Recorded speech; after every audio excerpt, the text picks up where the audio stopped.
If you're listening, you're a member of the Road Gang because this is Road Gang Radio. Saddle up. We're wasting sun. It's Jimmy Mack. It's Lindsay Lawler. It's New Orleans. It's Nashville. A show about making a living. A show about making a life. It's the biggest... Is that a fat joke? And the best collection of voices in trucking, transportation, and travel. Not only in this world, but beyond. We're looking at you, Zebulon 5. Let's turn this sucker over. I think that's your cue, Phone Master Dre. Oh, to be my pleasure on this Tuesday because I'm hanging out with Jimmy Mack. Madison's here. I'm feeling good. I'm looking good. Jimmy, how you feeling? I am feeling fired up. It's a day of a little bit of piss and vinegar, my friend. A little bit of room. I got veins in my neck.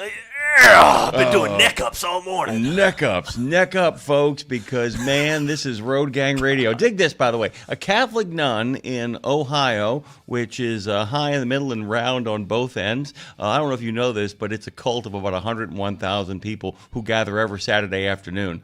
Utterly cultish behavior. By the way, they often threaten to execute their leader if he doesn't beat a certain team up north. But a Catholic nun, this is really bringing the temperature down. Catholic nun in Ohio celebrated her 105th birthday by hitting the links for a round of golf with the sisters from her convent. It's a good way to celebrate since yesterday was National Centenarian Day.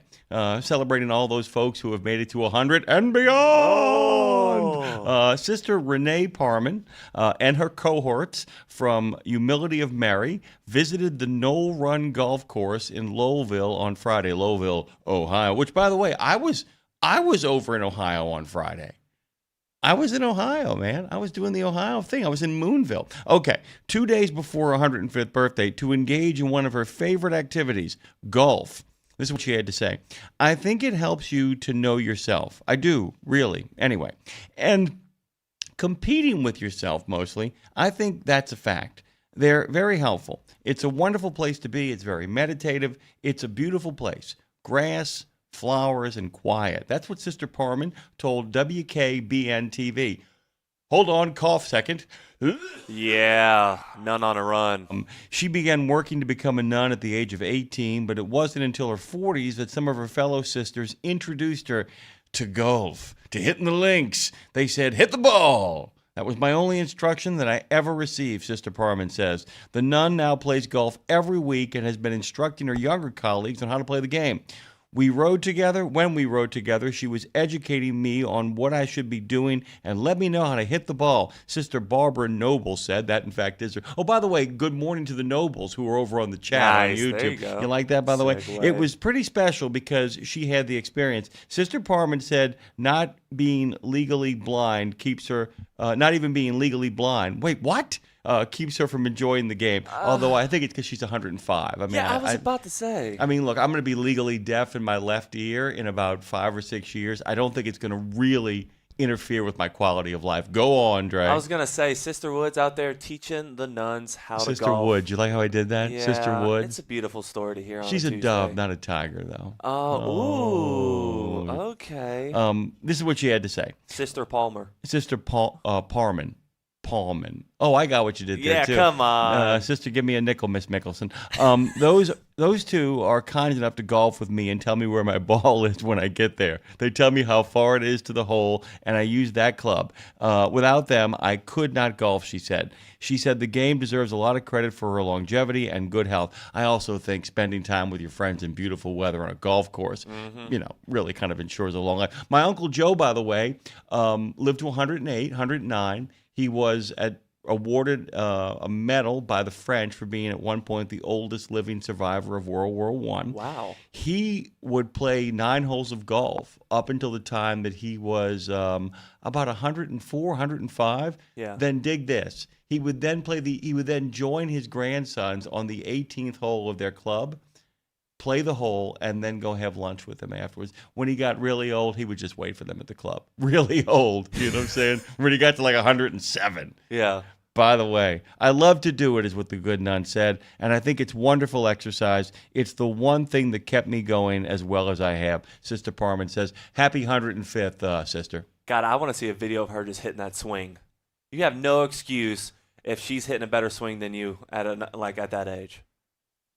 Oh, wait a second, man. She's been playing golf for a long time, That's what dude. I'm saying. But if she's still hitting that swing at 105, Well, if she's hitting the ball farther than you on a good contact, Exactly. you got to work some stuff out. Hey, leave your heart at iHeart, Yep. right? Have the audacity to listen on Odyssey, all you folks out there. A lot of people are out there yakking it up on the tube of you. Make some FaceTime on the Book of Face. Live your best life. Live your life. live it. Live on Live 365. Be a free-floating radical at RadioNemo.com. I hope if you're listening later on in the day, you're pondering the possibilities of all of it afterwards on your favorite podcast platforms. Because this, my friends, is Road Gang Radio. Oh, man. Forget the lies. Forget the lies of Zebulon 5 with its bumbling bloviator ruler, who I've heard is the proctologist of space trucking. Because this is the Tuesday edition of the greatest live transpo show in the known universe. And you, my friends out there, can be part of the action. You can mix it up in the thick. You can join the gang, which means me, Phone Master Dre at 9 o'clock, Lindsay, Madison with a T, dot that I at 615-292-6366. 615-292-NEMO. Give us a call. We want to hang out with you. Hey ho, it's Nemo. It's Road Gang Radio. Notice how all of it, by the way, is broadcast and recorded where? At the Fastport Studios. Ooh, I know those people. At the historic Edgar Degas House, only moments away from the birthplace of trucking radio. Radio is, by the way, how Van Morrison pronounces radio. Turn up your radio. Fastport, by the way, is solving America's toughest recruiting and workforce challenges. They're doing it through research. They do it through the newfangled technologies, but most importantly, not the peepholes, but the people. People like our good friend Brad Bentley, like Dave Harrison, Gina Harrison, all the folks over there at Fastport. From registered apprenticeships to veteran readiness. Are you ready for the veterans? I don't mean do you like that. We all like the veterans. Are you ready for the veterans? If you're not, you can learn more at fastport.com or nationalapprenticeship.org. We want to give special congratulations to the finalists of Fastport's Transition Trucking, Driving for Excellence. We're actually in the process of booking them on the show. We're going to have a whole bunch of them next week, kind of back-to-back-to-back jacks. We got 4 of them, as a matter of fact. Really excited, including another female nominee. I think it's the third one. Had an Air Force, had an Army, got another Air Force this year. Macy is her name. We'll get to all of them, though. Great Americans, all. I think it's really good. How was your Monday? My Monday? Ooh, well, that show yesterday was pretty darn tootin'. Pretty darn tootin'. Last hour especially. Oh, it's all good. All good stuff. Talking to Kevin Hall from CDL Life was great. But our weather couple? Yes. Outstanding. And Rahul? I just like saying his name. Rahul. That's how his name is spelled. Rahul. Good guy. Good guy. Smart dude. And by the way, because of Rahul, we confirm that, yes, UPS and FedEx try to avoid taking a left. After all, left is sinister. I'll tell you what, though. What's that show we did after yesterday that's supposed to broadcast tonight? Nemo's Night Beat. Yes. Night Beat. That thing was smooth from beginning to finish when it came to that. I was like, that's one of the smoothest ones we did. I got to tell you, Dave Nemo is out there, but he's out there for you. Choo-choo! It's a show about trains, as a matter of fact. Yes. Our good friend Lindsay Lawler will be joining us at 9, and Ten Ring and I, we had a great conversation about the influence of train music on country and western music. A number of people have heard Dave speak about the same thing. That was a great conversation that Lindsay, Ten Ring and I had about form. We talk about content all the time, the lyrics, how we feel emotionally. We don't talk about, though, that form has to match in the sense that, like, you can sing about your car leaving you. You can sing about, your dog not loving you anymore. You can sing about, you like that?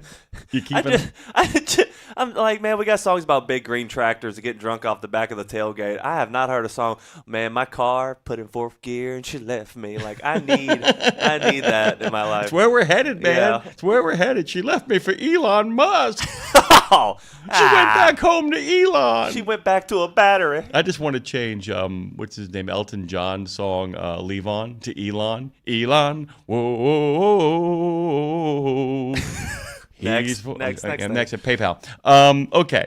This awareness celebration, quote unquote, of National Days is brought to you by Truckdown, because the quickest way back on the path is truckdown.com. They've been doing it since '97. Truckers with maintenance issues have found service providers through Truckdown. And these days they're serving 50 states and 8 provinces. I want you to go to truckdown.com and then turn your attention to today is National Baker Day. It's celebrated annually on the 23rd of September. By the way, yesterday was really cool. My mom, dad, and my sister had meatballs and spaghetti, angel hair pasta, and meatballs and sauce, and spice cake. Ooh, describe that. Well it's spice cake. I mean, it's just spice cake, and they have this homemade icing. It was terrific. I had one piece. I didn't go any further than that. I burned about 1,000 calories yesterday at the gym. I had my calorie counter on. I did the 33-12, 12-3-30, whatever the heck it is. We 12 incline, speed 3, 30, and then I went upstairs into the spin class. I was hangry. How many calories were in that spice cake? Oh, 650,000. Perfect. It worked out really well. It's National Baker Day. But I wanted to tell you that yesterday was the first day of fall, but it was also the autumn equinox. Mm-hmm. That doesn't happen all the time. Where the first day of fall is not always the autumn equinox. They fell on the same day, which is pretty darn groovy, because the equinox can go from 21 to 24, meaning the 21st of September all the way to the 24th. It rotates depending upon the angle of the Earth, the day. You get the idea. Yeah, the angle of the dangle. But the fall is the 22nd. The first day of fall is always the 22nd. So they don't always fall on the same day. Yesterday they did, which is a great day to have. The next day to have National Baker Day. Get it? The smell of fresh bread. Oh, let me tell you. I got the munchies. I'm hungry. Something's wrong, man. Something got into the water today, man. Yeah, a little bit, man. It's a little weird. Continue. Little Dave Matthews, don't drink the water. There's blood in the water. National Baker Day is celebrated annually on this day, September 23rd. Baker is the last name of Old English origin, derived from the Middle English bacere and the Old English bicare. It is also derived from the word bacan, B-A-C-A-N, which means to dry by heat, that is, to bake. It originated before the 8th century and was primarily used as an occupational name for people who baked bread or bricks. So people who actually made bricks were also called bakers. Baking bricks. In order to have a brick, you got to bake it. Yeah. You know, it ain't like a cinder block. A brick, you got to bake. You dig? And that's why you bake a brick in order to bake the bread. So when I was growing up, my grandfather had a brick grill. They made a brick grill in the backyard. They had a giant grill. It was all made out of bricks. Oh, I've always wanted to do that. So it was cold on the outside, but I mean inside that pit, I made a brick pizza oven once. That was fun. That's exactly it. Yeah. Same thing. During the Middle Ages, most households baked their breads. The popular belief is that the name was used to refer to the owner of a communal oven. I am the baker with my brick baker, who was in charge of baking bread. And by the way, these are Old English, not Old French. So it should be, I'm the brick breaker. Since yesterday was the first day of fall, before we actually head to the break, hope you guys will give us a call. Since yesterday was the first day of the fall, let me give you a quote from Ray Bradbury, who I think, by the way, writes about fall better than almost anybody. And then we will take you into the break here. This is how he refers to fall. Really cool, right? That country where it is always turning late in the year. That country where the hills are fog and the rivers are mist, where noons go quickly, dusks and twilight linger, and midnight stay. That country composed in the main of cellars, sub-cellars, coal bins, closets, attics, and pantries, faced away from the sun. That country whose people are autumn people, thinking only autumn thoughts, whose people pass at night on empty walks and sound like rain. I pledge allegiance to the flag of the United States of America and to the republic for which it stands, one nation, under God, indivisible, with liberty and justice for all. Oh, say, can you see by the dawn's early light what so proudly we hailed at the twilight's last gleaming, whose broad stripes and bright stars through the perilous fight o'er the ramparts were so gallantly streaming, and the rockets rocked away, the bombs bursting in air, gave proof through the night that our flag was still there. Oh, say, does that star-spangled banner yet wave o'er the land of the free and the home of the brave?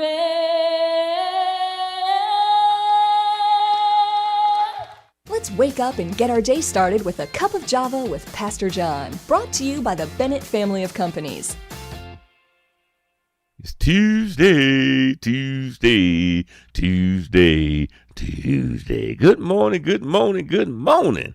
Hey, it is Tuesday. I want to share something with you found in Deuteronomy chapter 4, verse 29.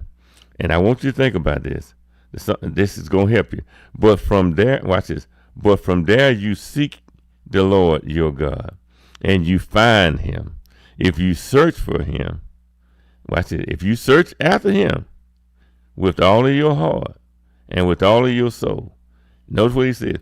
But you will seek. Now notice what he said. But from there you seek the Lord your God, and you will find him. I want you to think about what Moses is telling the children of Israel.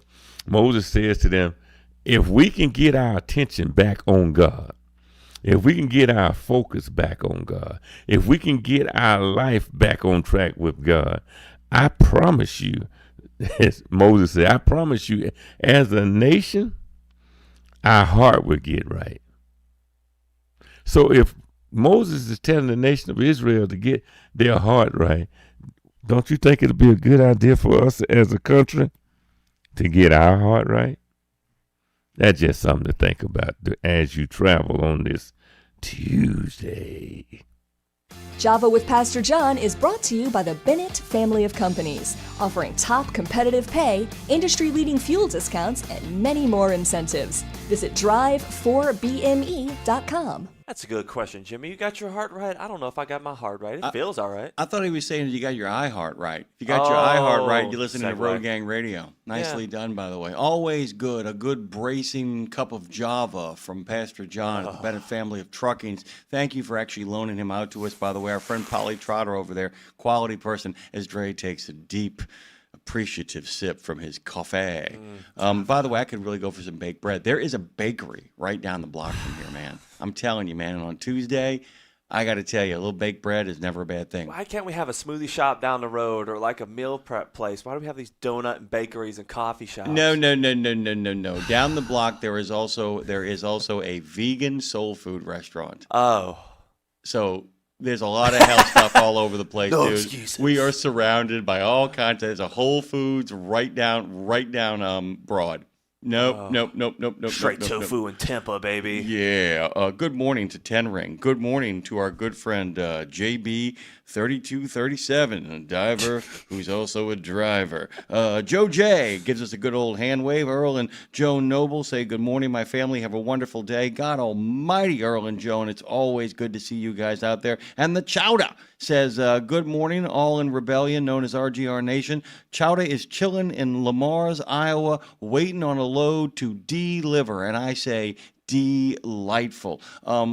We got a hub that is loaded and ready to roll. We got places to get to and a short time to get there. Kevin Lindsay's going to be here. He's bringing Eric Arnold and Byron Kelchner as the boys from Castrol are coming to Maintenance Matters. Rees Across America is going to be here for another edition of Truckin' Tributes. Nicole Dreisky, the Dreisk, is sharing a lane with us on the Highway to Health. She wants to have a discussion on the anxious generation known as Generation Z, addictive screens and anxious teens on Highway to Health. I want you guys to go to Jason Walsmith, storyteller.com.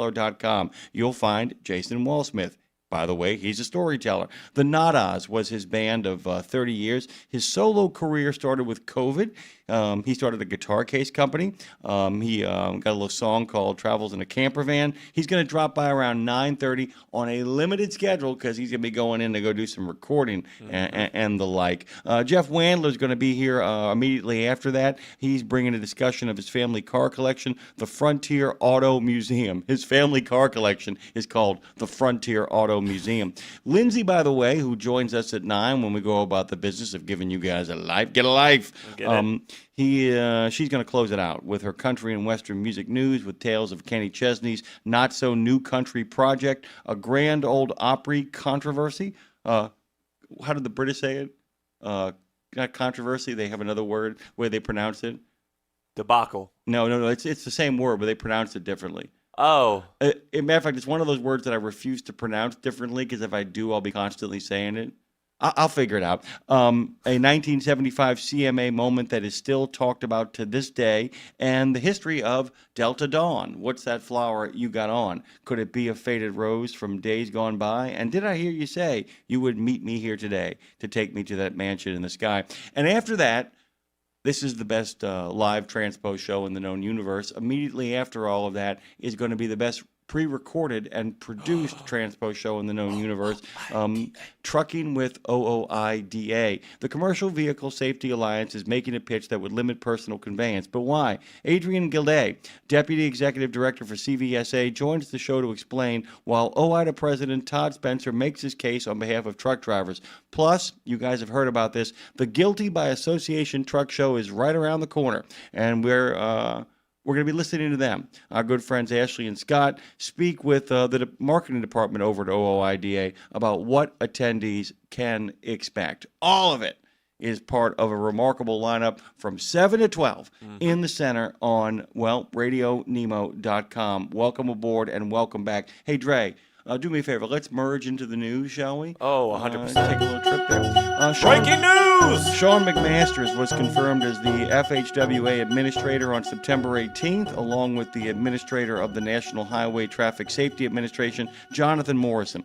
Both the ATA and OOIDA cite McMasters' years of experience as an asset to the FHWA and say they look forward to working with him. Slowly but surely, there is a transportation department that is coming into focus. Despite the federal government striking down California's vehicle emission rules, Illinois is not completely abandoning plans to adopt them. Tyson Fisher has a story over in Landline. Stricter vehicle emission rules implemented by the California Air Resources Board, CARB, cut your carbs, have been the center of controversy before they even began. For trucking stakeholders, Advanced Clean Trucks and the heavy-duty low-NOx omnibus rule posed an existential crisis for dealerships and small business motor carriers. Under the Clean Air Act, California, and only California, can set vehicle emission rules stricter than federal regulations. The U.S. Environmental Protection Agency must grant the state a waiver first. Once the waiver is granted, other states can adopt California's more stringent standard. Not looking good. Not looking good. But they're fighting like hell, Illinois, to still try to implement those things. That's going to be an ongoing, rolling conversation that we're going to continue to have on this show and a lot of trucking platforms about those CARB rules. As goes California, so goes the resistance in a lot of transportation circles. A lot of stuff going on over there. And Johnny Justin Flores, 29, was arrested and charged with deceptive business practices with a bond of $5,000. He's been charged with theft of property under $150,000 with a bond of $10,000, EPSCO said. On September 18th, 2025, EPCSO was dispatched to the 12,800 block of Bales Drive in El Paso County, Texas, for a civil dispute over semi-truck repair services. Kind of curious about that, too, if you want to give us a call. Have you ever had that bait and switch happen to you, Dre, where you dropped off something to be repaired and were told one price? It could be a piece of, a radio or a cell phone, but it also could be tailoring. Some kind of piece of technology or something to be fixed only to arrive back and be told, well, actually, here's the real price. Oh, 100%. Most of my life growing up with having a vehicle. And anytime that I wasn't back home, because I have family friends and family that were mechanics, and if I couldn't do it, I wanted to bring it somewhere because I didn't have the time. And they look at me and they're like, oh yeah, this guy's gonna be a sucker. And then I go look at what I brought my car in for, and then I look at the list, and basically just comes down to, hey man, I understand what you're trying to do. I respect you trying to get an extra dollar, but let's just take care of what I came in here for. Stop trying to say that I can't pull my car off the lot because you're worried about A, B, and C. I got it. It's going to be okay. I got it. It's going to be okay. I know. And it's like, it's one of those things too. And by the way, remember I talked about the idea of when Kevin Lindsay, who's going to be on just in a little bit with the guys from Castro, how we talked about the idea of why I continued to buy a little bit more expensive gas from Ray Boudreaux, God rest his soul, when he was alive. Why we did that was because we were giving Ray our business, because when he gave us his expertise, he didn't give us the business. That, his efforts to keep my brother's, trucks on the road for the weatherization company, one of the things that Ray always did, and this is the mark, this is really kind of a great mark if you have somebody that you can trust as a mechanic. You drop your car off at the shop. Do they call you if it turns out to be more work than they expected? Wow. That's a big thing. Yeah. Hey, man, just wanted to let you know, we've been looking at this thing. It looks like it might cost you a little bit more. Why don't you come down here before we start doing the work, before we do it, so we don't do it and then charge you for it? Come down here so we can talk about it. Or, you trust them enough to say, well, what else did you find? And they tell you, and they say, there's some extra stuff here. We didn't catch it the first time through. Go ahead. See, that's what happened to me when I went to the same Take 5 for years. Went to the one in Ocean Springs. They treated me right. I knew a couple of guys there. They did the job. They got it done. They did it well. One time I go to another one in Biloxi. They didn't do the filter. They're trying to get A, B, and C on me. And I'm like, I got it. No. And then they try to tell me that, oh, we're going to top that off. That's no charge. And then I look at the thing. Let's take that off because you said that's no charge. Chill out. Right. Yeah. Right. Right. And that's a big deal, too. I always like it as well, too, when they give you the option. Say, look, I can keep you running. Yeah. You should have this. Yeah. But if you do this, you should be okay for an extended period of time. Yes. I'm a big fan of that, too, when you're given options. Like I had an option one time where it's like, he's like, look, I can repair your compressor, or I can just top you off like crazy. One's going to cost you blank, the other's going to cost you blank. How long do you plan on having this thing? Maybe 2 years. Let it run. Get it done. I can charge you $4,000, or I can charge you $375. Yeah, let's go with the $375 and call it a day. Yeah. And the only drop, my favorite was, he said, so the car won't be cool until you start rolling. Yeah. But once you get rolling, it'll get cool again. I'm like, that's fine. I can live with that. I can do that. It's a great show today, guys. We're going to make a living, and then we're going to make a life. Don't forget our friends from Reach Across America are going to be here at the top of the coming hour. But in the meantime, Kevin Lindsay and the boys from Castrol are on their way here. Go to trucktown.com, get out of the ditch, get back on the road, find that maintenance provider, make a difference in your life. Hey, guys, it's National Bread Day. Smell it. Get $25 off on your next preventive maintenance service. Stop by TA Truck Service and save when you choose Castrol oil and a Fleet Guard oil filter. Now through September 30, 2025. Enjoy premium performance with trusted brands. Castrol, protection for the long haul guaranteed. Fleet Guard, run cleaner longer with filtration science. Our ASC certified technicians are ready to deliver expert preventive maintenance and more. TA Truck Service, Castrol, Fleet Guard, your partners in preventive maintenance. From the wee small hours of the morning to the crack of dawn, RadioNemo has been there with you. Whether you've got the overnight or you're the first wheels on the road, RadioNemo's been where you need us to be. Providing the laughs, giving the facts, playing the tunes, and keeping it rolling. We've been your light in the darkness, your first cup of coffee, and a voice of sanity. Semi-sanity, actually. We're all a little crazy here. Crazy for the men and women who keep this country going and moving and doing. Crazy for trucking, crazy for truckers of all shapes and sizes. Is that a fat joke? Not if we can help it. Because it isn't just about the rules and regs. It isn't just about the day-to-day. It's about your health, your homes, and your hearts. So we wanted to say thank you. Thank you. Thank you. Thank you from everyone at RadioNemo for sticking with us, standing by us, and keeping the traditions rolling into the future. Exceptional value and exceptional values. That's Bennett Trucking. A core commitment of faith, family, and freedom has driven Bennett to being the leading provider of innovative, integrated transportation solutions, both at home and abroad. Bennett's values are not just compatible with providing high-paying jobs and unmatched customer service. They're inseparable. If you're looking for an employer or a partner who believes the best business model is being a model citizen, then Bennett Trucking is the place for you. Go to BennettIG.com and find the folks who share your values. Welcome back to Road Gang Radio. Join Jimmy Mack and Lindsay Lawler's Gang of the Airwaves by subscribing to RadioNemo on YouTube. We celebrate all kinds. Make it official. After all, if you're listening, you're already in the gang. The Road Gang.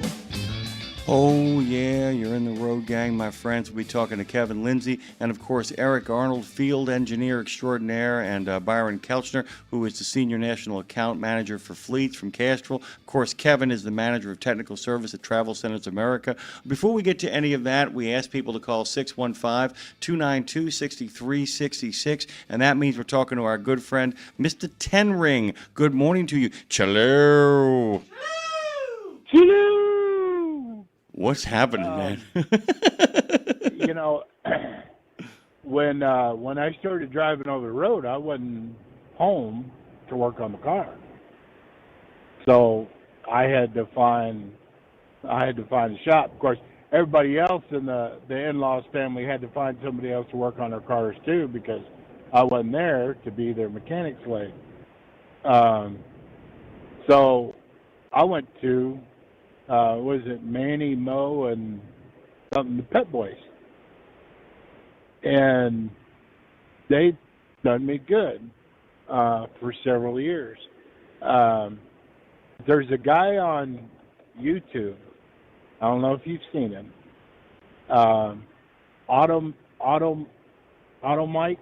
Mechanic Mike. He's up in Michigan.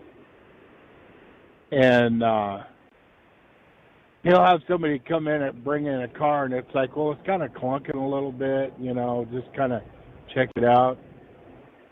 And there's so much rust in the underbody of his car, because it's a Michigan car, that the rear end is literally falling out.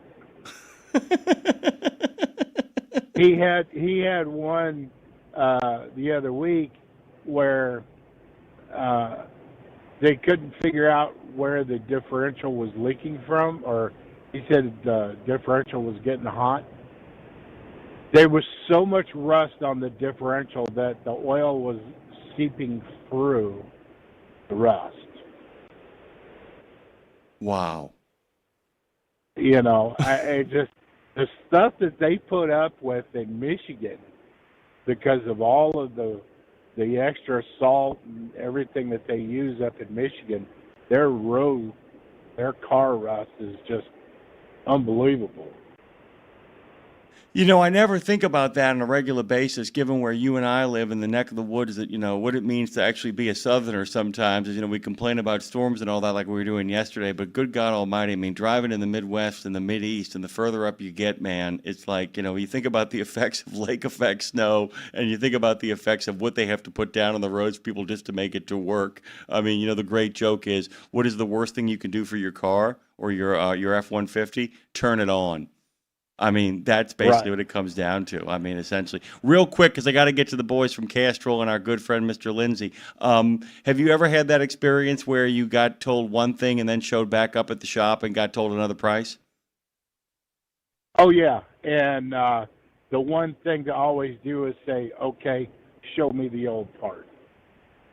Ooh, nice. By the way, and by the way, I do think in regards to maintenance matters, which we're talking about here, I do think that being an educated citizen and looking at people and saying, hey, look, if it's going to be more, then you're telling me right now you need to give me a call. Let's make a deal that you will, if you're going to charge me more, you have to let me know you're going to do that before you do that. And I think in many ways, maybe when Kevin and I talk next week or something, we'll talk about how to kind of establish a relationship with both a personal and a fleet mechanic. All right, Ten Ring, I love you. We wanted to get you in here when we saw you called, and I figured you'd be on topic. So Merry Christmas and Happy Bread Day. All right, buddy. Have a Merry Christmas and a great day to yourself, too. Thank you, sir. Hey, what do you say? A little music here? We'll set our friends up. Yeah.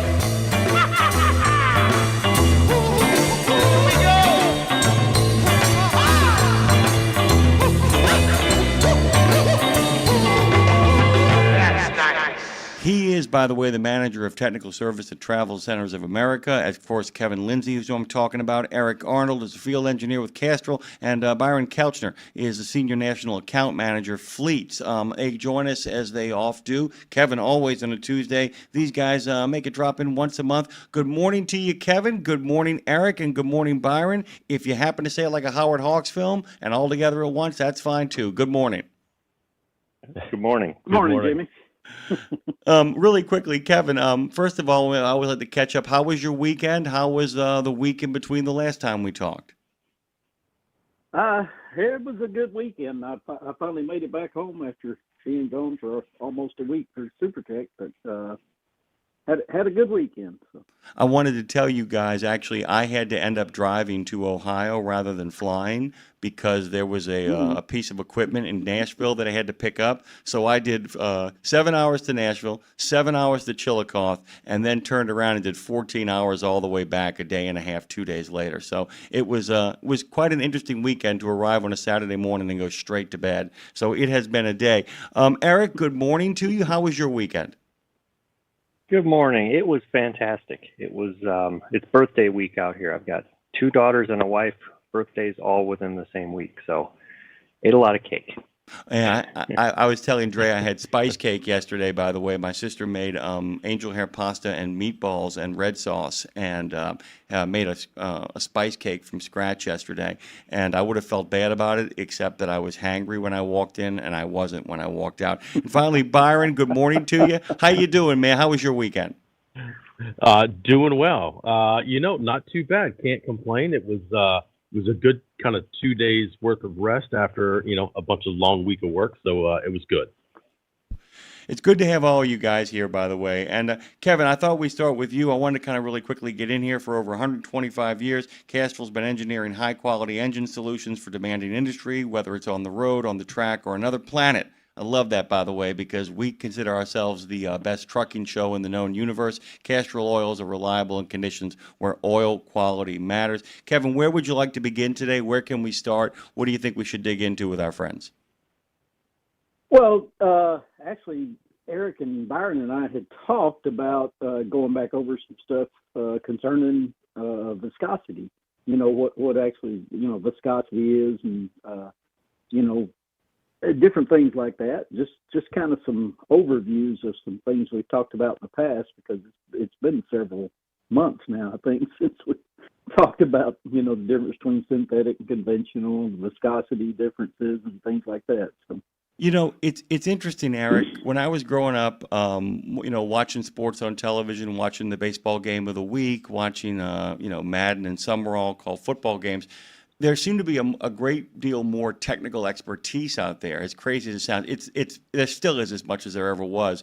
But because there were only, 5 major channels and then cable slowly kind of spilling in, I remember a lot more commercials would get into a lot more technical detail. I remember commercials about thermal viscosity breakdown, people talking about like concepts like that. You don't see as much of that anymore. Now, I think part of that is because, YouTube and a lot of social media stuff and a lot of, what I call niche viewing has access to all of that stuff. But if somebody comes to you, Eric, and they say, tell me about viscosity, tell me exactly, by the way, as a person who actually had an oil change before he left and then had the oil checked after going, 2,000 miles in less than a day and a half. Can you give us kind of an overview, the 30,000-foot view? Can we start there, Eric? Is it possible? Yeah, absolutely, Jeremy. You're right. You mentioned something about how the commercials used to educate the consumer a little bit more about what the product was, what was in it, what happened, what it did, and now it seems to be a little bit more of a set it and forget it type product.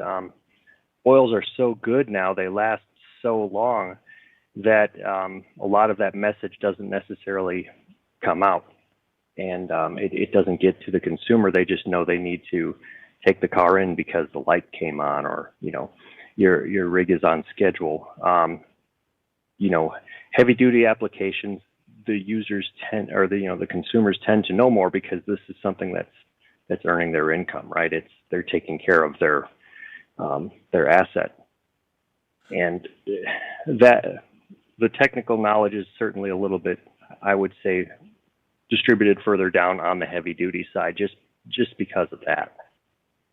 It's interesting to me that we touched on this the last time Kevin and I talked, and we kind of touched on this a little bit before as well too, because so many people are being onboarded into the industry right now. I don't know if you guys have been following the news a lot. There's a lot of people out there that a lot of the people who listen to this show, a lot of people that Kevin talks to, that you guys talk to, are getting really aggravated that there are a lot of young men and women who are coming into the industry who think, oh, I just start this thing up and drive it to point B and then drop it off and then turn around and go back. And there is a certain lack of understanding about all of that kind of stuff. But Kevin, if I was just going to ask you point blank, what's viscosity?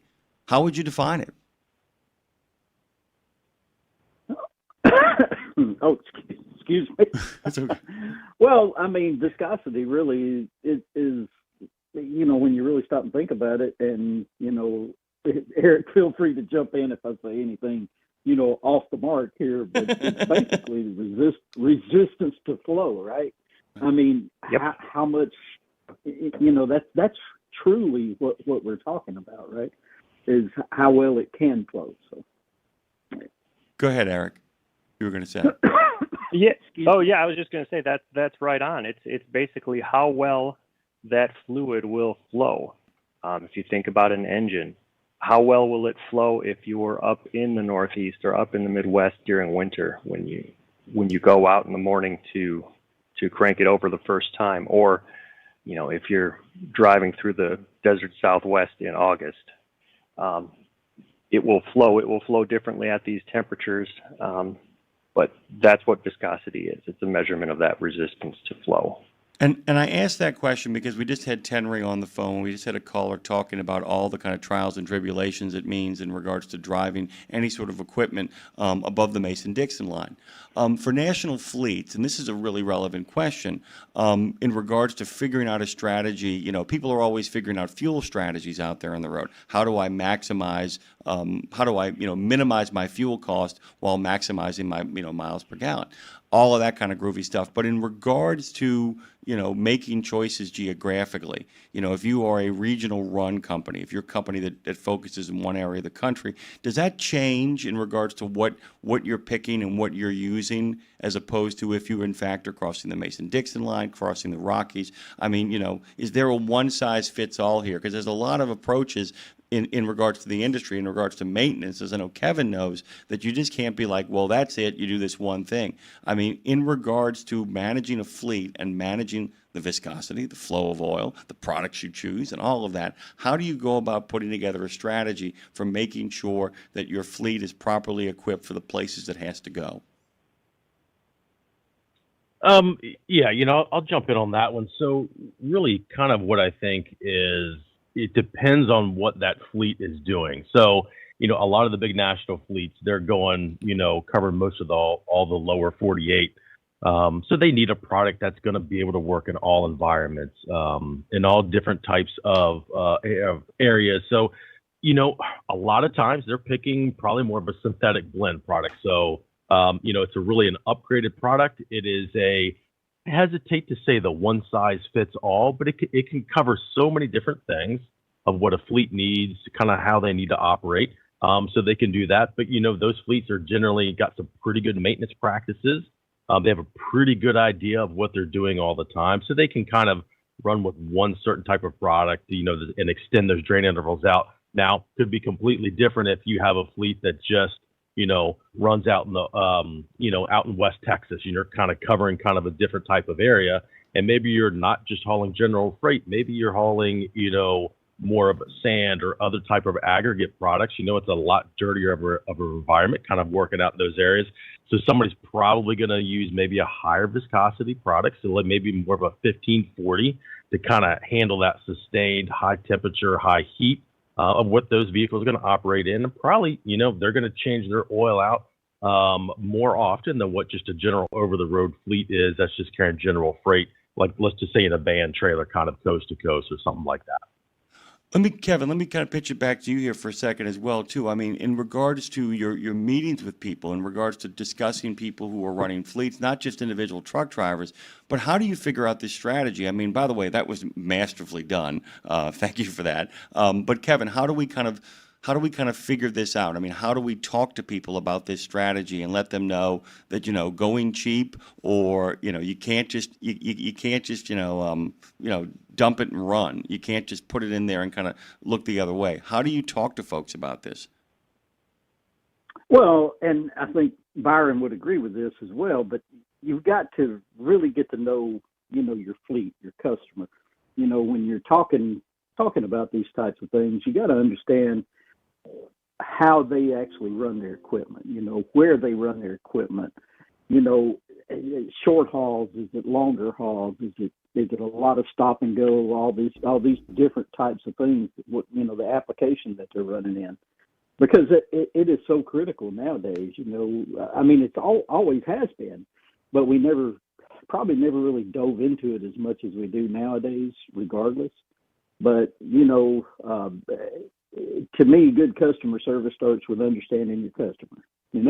Understanding what your customer is wanting and what those expectations are from you. So, I think you've got to look at things like that, and the only real way to do that is truly get to know your customer that you're dealing with.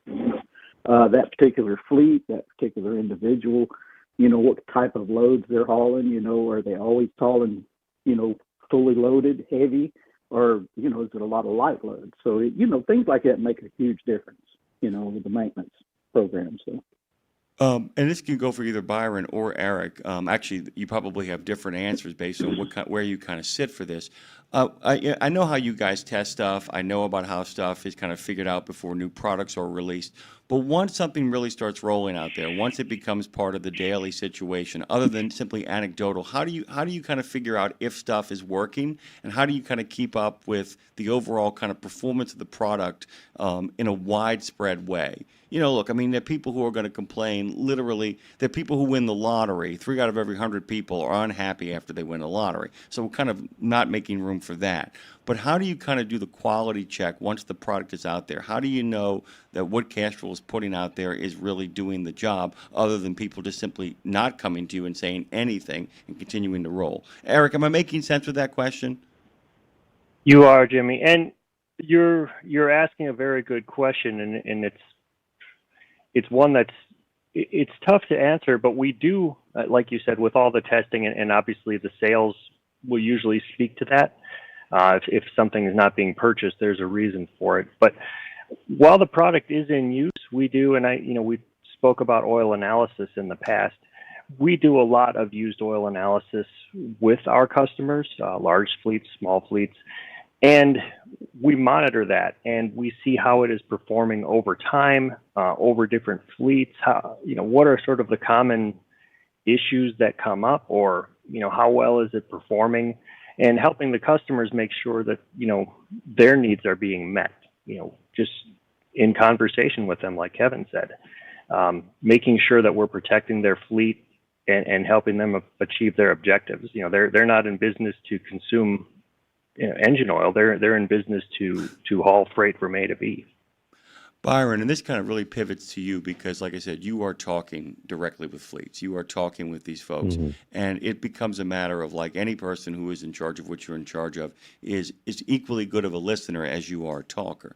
So what are you listening for from these folks, and what questions are you asking them? But more importantly, what are you kind of listening for them to say to kind of know that it's working? We always talk about, it's really obvious when something isn't working. We often end up in the thing of we know it. They let us know. How do you know from talking to them? Because sometimes people, a lot of the time, will simply accept what's going on and be like, it's fine, whatever.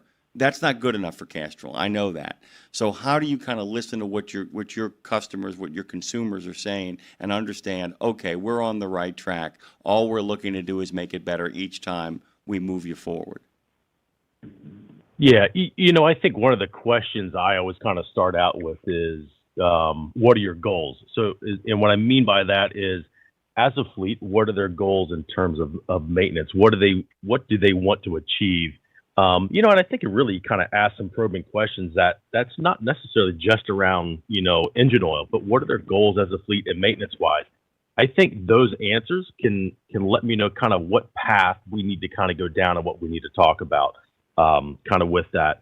I think the other thing too is, and I think you kind of touched on it there, is sometimes customers have a perception that, well, this certain type of failure, whatever that may be, is just common and normal, and that's just what we should accept. And sometimes we really kind of ask those questions as well. Hey, are there any just kind of routine problems or issues that you guys have, whether you think that they're, kind of normal or not? And then sometimes out of that, we can actually find out is, hey, Mr. Customer here, like, it actually isn't normal. Here's a solution that we have and what we've seen and what we've done in order to improve upon that kind of for you, kind of with that. So, it really kind of comes down to what is that customer's goals in terms of maintenance, extending drain intervals, and are the problems that maybe they have that they don't realize that they have, and then coming forward with the solution that Castrol maybe has to offer for that.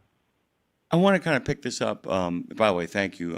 That's kind of where I was hoping to go, because it actually opens the door for what I kind of want to talk to Kevin about, in that talking to customers often is a matter of training customers as well. And Byron has really kind of mentioned that in a subtle way, that you've got to kind of not train your customers to put up with stuff. It's the exact opposite. Training your customers to ask the right question by understanding the products that they have. Kevin, and I wanted to kind of ask you, and we'll talk about this more next week as well, too, along with our continuing HVAC discussion. How do we become a better customer? I'm not telling people to be nice, but I'm simply saying, how do you work with people like Eric and Byron and you to kind of be more informed in what they ask? How do you train the customer up in regards to oil in particular, and this product in particular, to be really informed and understand what they're getting themselves into? Because Byron is talking about needing people and almost demanding it in a gentle, kind way. You need to tell me what the objective is, what the goal is here. I can't help you unless you can articulate who you are. But how do you train that? Well, in reality, I don't know if train is probably not the word I would use. I wouldn't use it to the customer. Educate. I wouldn't use it to the customer. I'll tell you that right now. Well, I would use it as, education, right? It sounds a little better, coming out, but you really gotta understand that, nowadays, everything we do nowadays, no matter what business you're in, but especially in trucking, is so data driven. You've really got to look at the data, and I don't mean data off of spreadsheets and this from different sources, but I mean you do have to look at those things. But you got to look at I'll kind of go back to what I was referring to earlier. What type of application is it in? What's it, where are you running? How are you running? What problems are you currently seeing? I mean, you really got to understand the whole scope of an operation to truly understand and suggest, hey, these are things you need to be looking for because of, you're doing X, so you're most likely going to see Y happen, at some point in time. So, what can we do to help alleviate that, right? So, by the way, it makes perfect sense. I'm going to make you all laugh, by the way. It makes perfect sense. I'm going to make Eric laugh in particular. Both he and Byron have mentioned the fact that we're talking, and you've talked about this all the time, Kevin, that we're dealing with a population of people, a customer base that actually knows of what it speaks, that all of them are not, I'm saying, they're not the general public. For instance, Tennering, who just called on the chat, wrote, viscosity is the measure in time of a flow of a measured volume of liquid through a standard opening. The thinner the liquid, the shorter the time, and the lower the viscosity. By the way, that's a truck driver for Crete and a citizen driver. Wanted to point that out. But that's the kind of people you guys have to work with. So they know of what they speak. So you can't give them you can't give them the typical patter, because it's like, oh no, my friend, you're not going to pull that racket on me. Not going to pull the wool over Tennering's eyes. Yeah, not going to pull the wool over Tennering's eyes whatsoever, and that's really important. Oh, by the way, just to give you guys a laugh. Chef Marty, who is a big friend of this show. We have a White House chef who wrote, "We talk a lot about viscosity in many oils in cooking for thickness, flow, stasis, and more." There's all kinds of experts listening to Road Gang Radio, guys. But Eric, Wow. I wanted you to kind of pick up where Kevin left off, and the idea of like when you talk to people, because Byron's answered this question and so has Kevin, but how do you when you're talking to customers? And the other thing I was curious about, is there a difference when an individual owner-operator who may have 2 trucks, 3 trucks, how you figure out strategies for, oil maintenance between that and a fleet of 25 or a genuine bona fide fleet? I mean, is there any difference, or is that a place where one size fits all in regards to strategy? Not really a one size fits all, but not far off. And what I mean by that is even the mega sized fleets, they don't have a lot of spares sitting around because those are expensive, and every penny is monitored, right? So whether it's an individual owner operator who has his rig and he's hauling freight, or someone with 3 rigs, I think that the conversation is just a little bit different about how and where the maintenance is done, but it's really the same conversation, just scaled up or down, if that makes sense. No, it makes perfect sense. And by the way, that's one of those things too, because as people begin to make the move, let's just say that you have, you just had to. It's interesting as well too, because you're talking about people often who are going from 3 to 10 and have dreams of 25. So it almost seems like, and that's the final question I have. And this probably goes to Byron as well, because you work with people individually.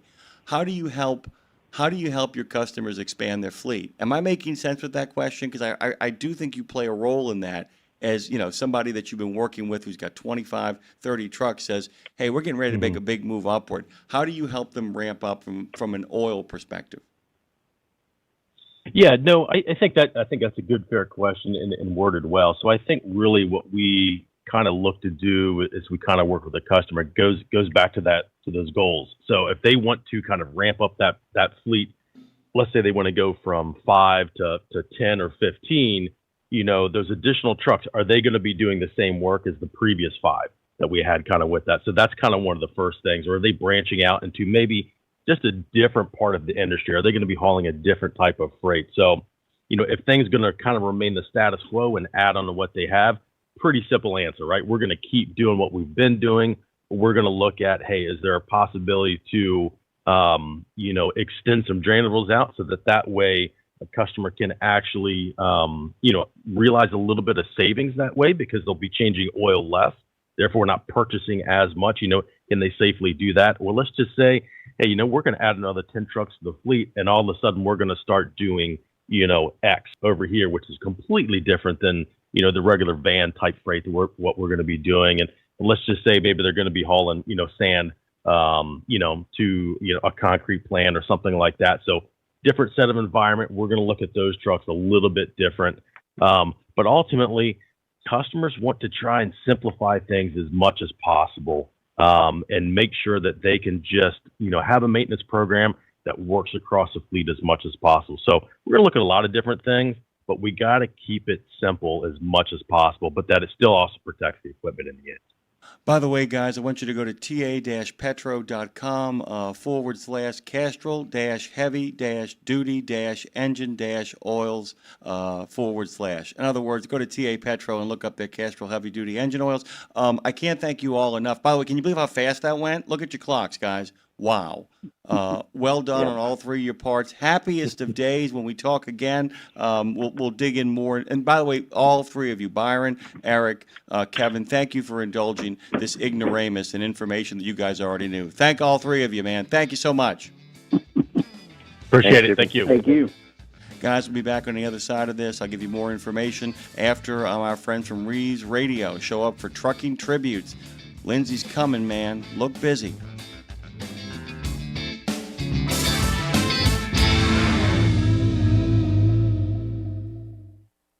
Sept Brothers appreciate you. That coffee pot is a promise of customer service that aligns with their values.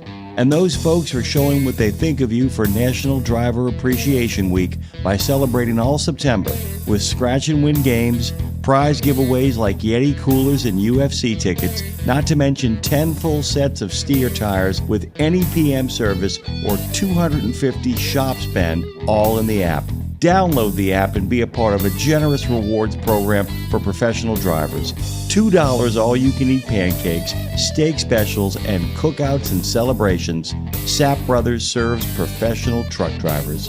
First-rate travel centers, family-friendly restaurants, and world-class maintenance. It's a promise that the coffee pot, is there for you. Go to sappbros.net and find the values you expect from home and download the Sapp app. The Soup Nazi says no soup for you, but we've got plenty of alphabet soup for you on Nemo Nation every Monday. You'll know what's going on at FHWA, TCA, ATRI, CARB, NHTSA, NACFE, OVAC, NTSB, ATA, RLA, NMFTA, DOT, CVSA, TXTA, NASTC, NAPTA, and of course OOIDA and FMCSA, and more. Dave, we're gonna need a bigger bowl. Just one more hour until reinforcements, aka me, arrive to save the day. But until then, keep your eyes on the highway and keep on trucking with Jimmy Mack on Road Gang Radio, y'all.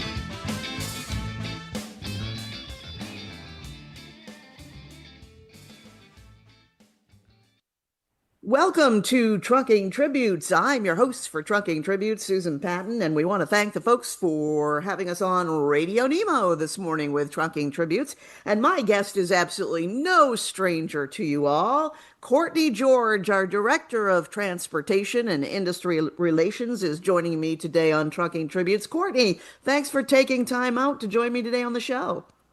There's nowhere I'd rather be than talking with you, Susan. Oh, you are such a charmer as always. And it's part of that Southern girl charm that gets everybody's attention when we start talking with Courtney George, because let's face it, the secret has been released on Trucking Tributes and everywhere else we can get the word mentioned. We need trucks. And the mission is growing and growing. And we say that every year, but it is absolutely God's honest gospel. And the mission is growing in 2025. Courtney, what are we up against in 2025? So 2025, we are up against what I feel like I say every year, having more loads. But that is the best problem to have. Right now, we've got about 30 open loads. Some of them pick up in Maine at headquarters, but I have some out of Greensboro, some out of Phoenix, some out of Mississippi that are available. And so we are looking to work with carriers who can jump in, who can take one more load, who maybe if you can't make it to Maine, that's not a big deal. We've got 9 cross docks across the country. So if you're a carrier, if you're an owner operator, there is a place for you to help. I even have a small fleet of motorcycle trailers that come and help, and they maybe don't know where they're going until I load them, but every year, even they have that impact. So don't be afraid to say, Courtney, I may not have a 53-foot van, but I've got a horse trailer.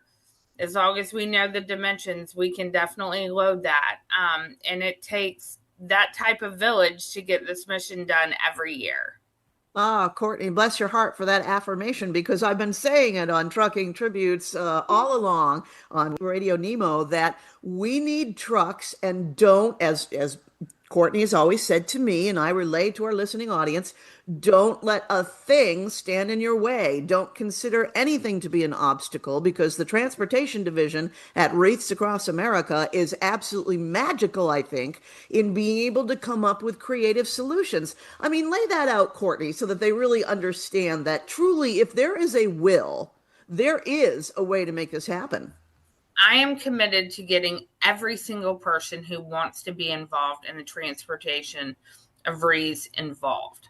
That is one thing that I am very passionate about and want to make sure that everyone understands that. If you want to participate, there is a way. Yes, I can't load a flatbed. Yes, I can't load a tanker. But I can load basically everything else except for that. So we have ways that it will work, that it can make it all happen for you. And the only thing that's holding you back from getting to do it is just not reaching out. So give everybody that email address that they can find you at. Absolutely. I am super easy to get in touch with. All you have to do is email trucking@reesacrossamerica.org.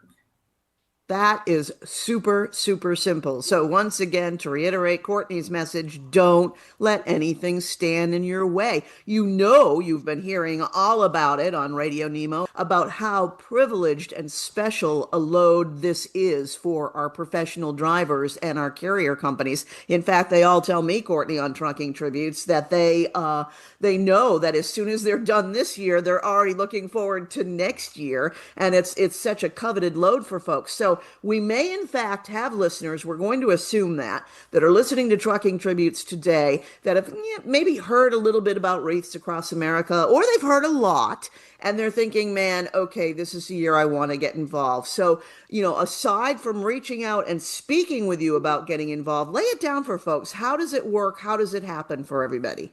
Absolutely. So what we would do is get you set up as a carrier, and you may be a driver, and you may need me to reach out to your carrier, but if you give me their information, I will reach out to them. And that sometimes is the first step in the catalyst to get it moving for you. All we have to do is get you set up. Then we'll work together to select a lane that works for you. One of the most important things that I cover during an onboarding call is that almost all of my loads are multi-stop. And that's an important factor. A lot of times the loads will have between 8 and 12 stops on them. Don't let that intimidate you. What that basically is telling you is that you are going in and delivering wreaths into a community. And that has one of the most important aspects to it, because as you're going into the community, you are meeting the families of the people that we are delivering for. And you are finding out about the loved one that they are honoring. And this is why it's important, because everyone is out there working together. And a lot of times it's more meaningful, as you get to hear those stories in those communities. A lot of the, volunteer location coordinators try to plan a police escort in for you, and you as a driver celebrated. I was talking about Driver Appreciation Week earlier this week because it's coming up on the 14th. And this is where, we celebrate drivers for 1 week. But I will tell you, as you're making those deliveries, you're getting celebrated like you've never been celebrated before. You're being celebrated and honored as the hero you also are, because you are bringing in something that, helps the community heal. You're bringing in something that gives them peace. I think it was Jimmy Shaw that said so many years ago, this is the most important load you will haul. And it truly is. And the feeling that you get from being out there and doing something good is just so incredible. So true. Well spoken, Courtney. And Jimmy was right, as you are right, that it's the most important load that you haul. And I've had so many professional drivers on Trucking Tributes say, hey, I'm not involved yet in the escort to Arlington. I may want to be, but they recognize that that's really the coveted load, the coveted trip, and we have a waiting list usually for that position. But it is such an integral piece of what we are doing, all of these other locations. And gosh, going into 2025 this year, we've got well over 5,000 participating locations, in addition to Arlington National Cemetery throughout the country. As Courtney updated my information today on Trucking Tributes, we now have 9 operating cross docks throughout the country. So you don't have to make the full-on trip to Maine. Everybody recommends that have been to Maine that you do so because of our grand hospitality and the scenery and everything that happens in Maine when you get there. But you don't have to do that. We recognize that it's a long haul. haul. It can be an expensive haul for some. So anything, if they can pack it, you can deliver it. And by golly, those location coordinators, those folks who are uninitiated, these are volunteers who have stepped up for Wreaths Across America, who have raised their hand and said, look, I will become a location coordinator. I will start a community participating in my community, my cemetery in my community, and I will get the Wreaths Across America mission started. And so many of them, as Courtney pointed to, will make sure that you guys and gals out there on the road are absolutely treated like kings and queens. Food, gift cards, you name it, they wind up supporting the drivers, and they are so excited to see you coming. Because you got to remember, guys and gals, they've worked all year working on the mission. They've figured out who's buried in what cemetery. They know where the veterans are laid to rest. And they've been working their tookuses off getting wreath sponsorships, which anybody can sponsor a wreath, by the way. A $17 donation to Wreaths Across America sponsors one of these beautiful handmade veterans wreaths that you are carrying to their location. So you're the piece that brings it all together for these thousands and thousands and thousands of volunteers across the country. And we are relying entirely on the transportation industry to make this mission to remember, honor, and teach happen. And Courtney, I just love the stories of the motorcycle trailers. I'm going to get connected soon with a motorcycle carrier who's going to tell us his story about how he got involved. And she mentioned horse trailers. I mean, we've got some of these small community cemeteries where clearly the cemetery rules dictate that we can't bring a big tractor trailer unit into the cemetery for obvious reasons. But it's those community volunteers that show up at a location point that's been determined by the location coordinator and you as the driver, and you tell them that you're on the way, you're going to be there at such a point, and they have volunteers in every vehicle known to man, including horse trailers and motorcycle trailers, and we've got them all, and they're going to help you unload your load. And the multiple stops is just because of that. We have got, as I said, over 5,000 participating locations. And every day, even as Courtney and I are speaking, our liaisons are adding more and more locations because patriotic citizens are stepping up to the plate. Courtney, we know about the crosstalks and so forth, and we can talk more about that in a minute. But what do drivers get when they come to Maine? They get an amazing experience. In transportation, we focus so much on the final mile. We talk about that day in, day out, that delivery. But what really matters to us at Wreaths Across America is that first mile. What your experience is from the time you check in at the driver's lounge to the time you're leaving. We are, so honored to have so many people who want to come up and come in. So checking in, getting loaded, us taking you and escorting you down to your dock where you're going to get loaded. We do have loading appointment windows, so we'll get you signed up for. We offer you 3 hot meals a day. Want to give a shout out to Tyson's for, their cook team and being able to help make sure that there are 3 hot meals. And by the way, these meals are delicious. So we have all of that, but there's just a fellowship. It's like a homecoming when you come into that driver's lounge.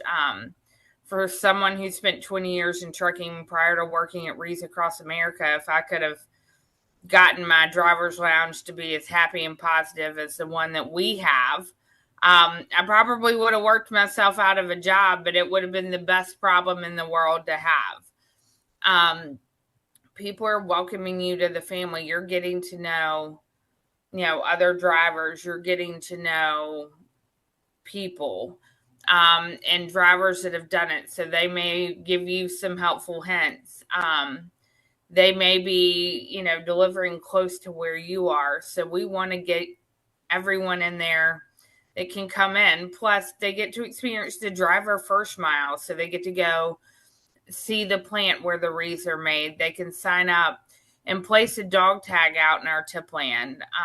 And for many people you'll get to see the tip land on the tour. We've got monuments to some really cool things, from the Lindbergh crate to the tiger flight story, and we go through all of that. But you can place that dog tag out on our tip land. To date, we have over 18,500 dog tags that have been placed out there in honor and remembrance. And this is something that is just so crucial and important.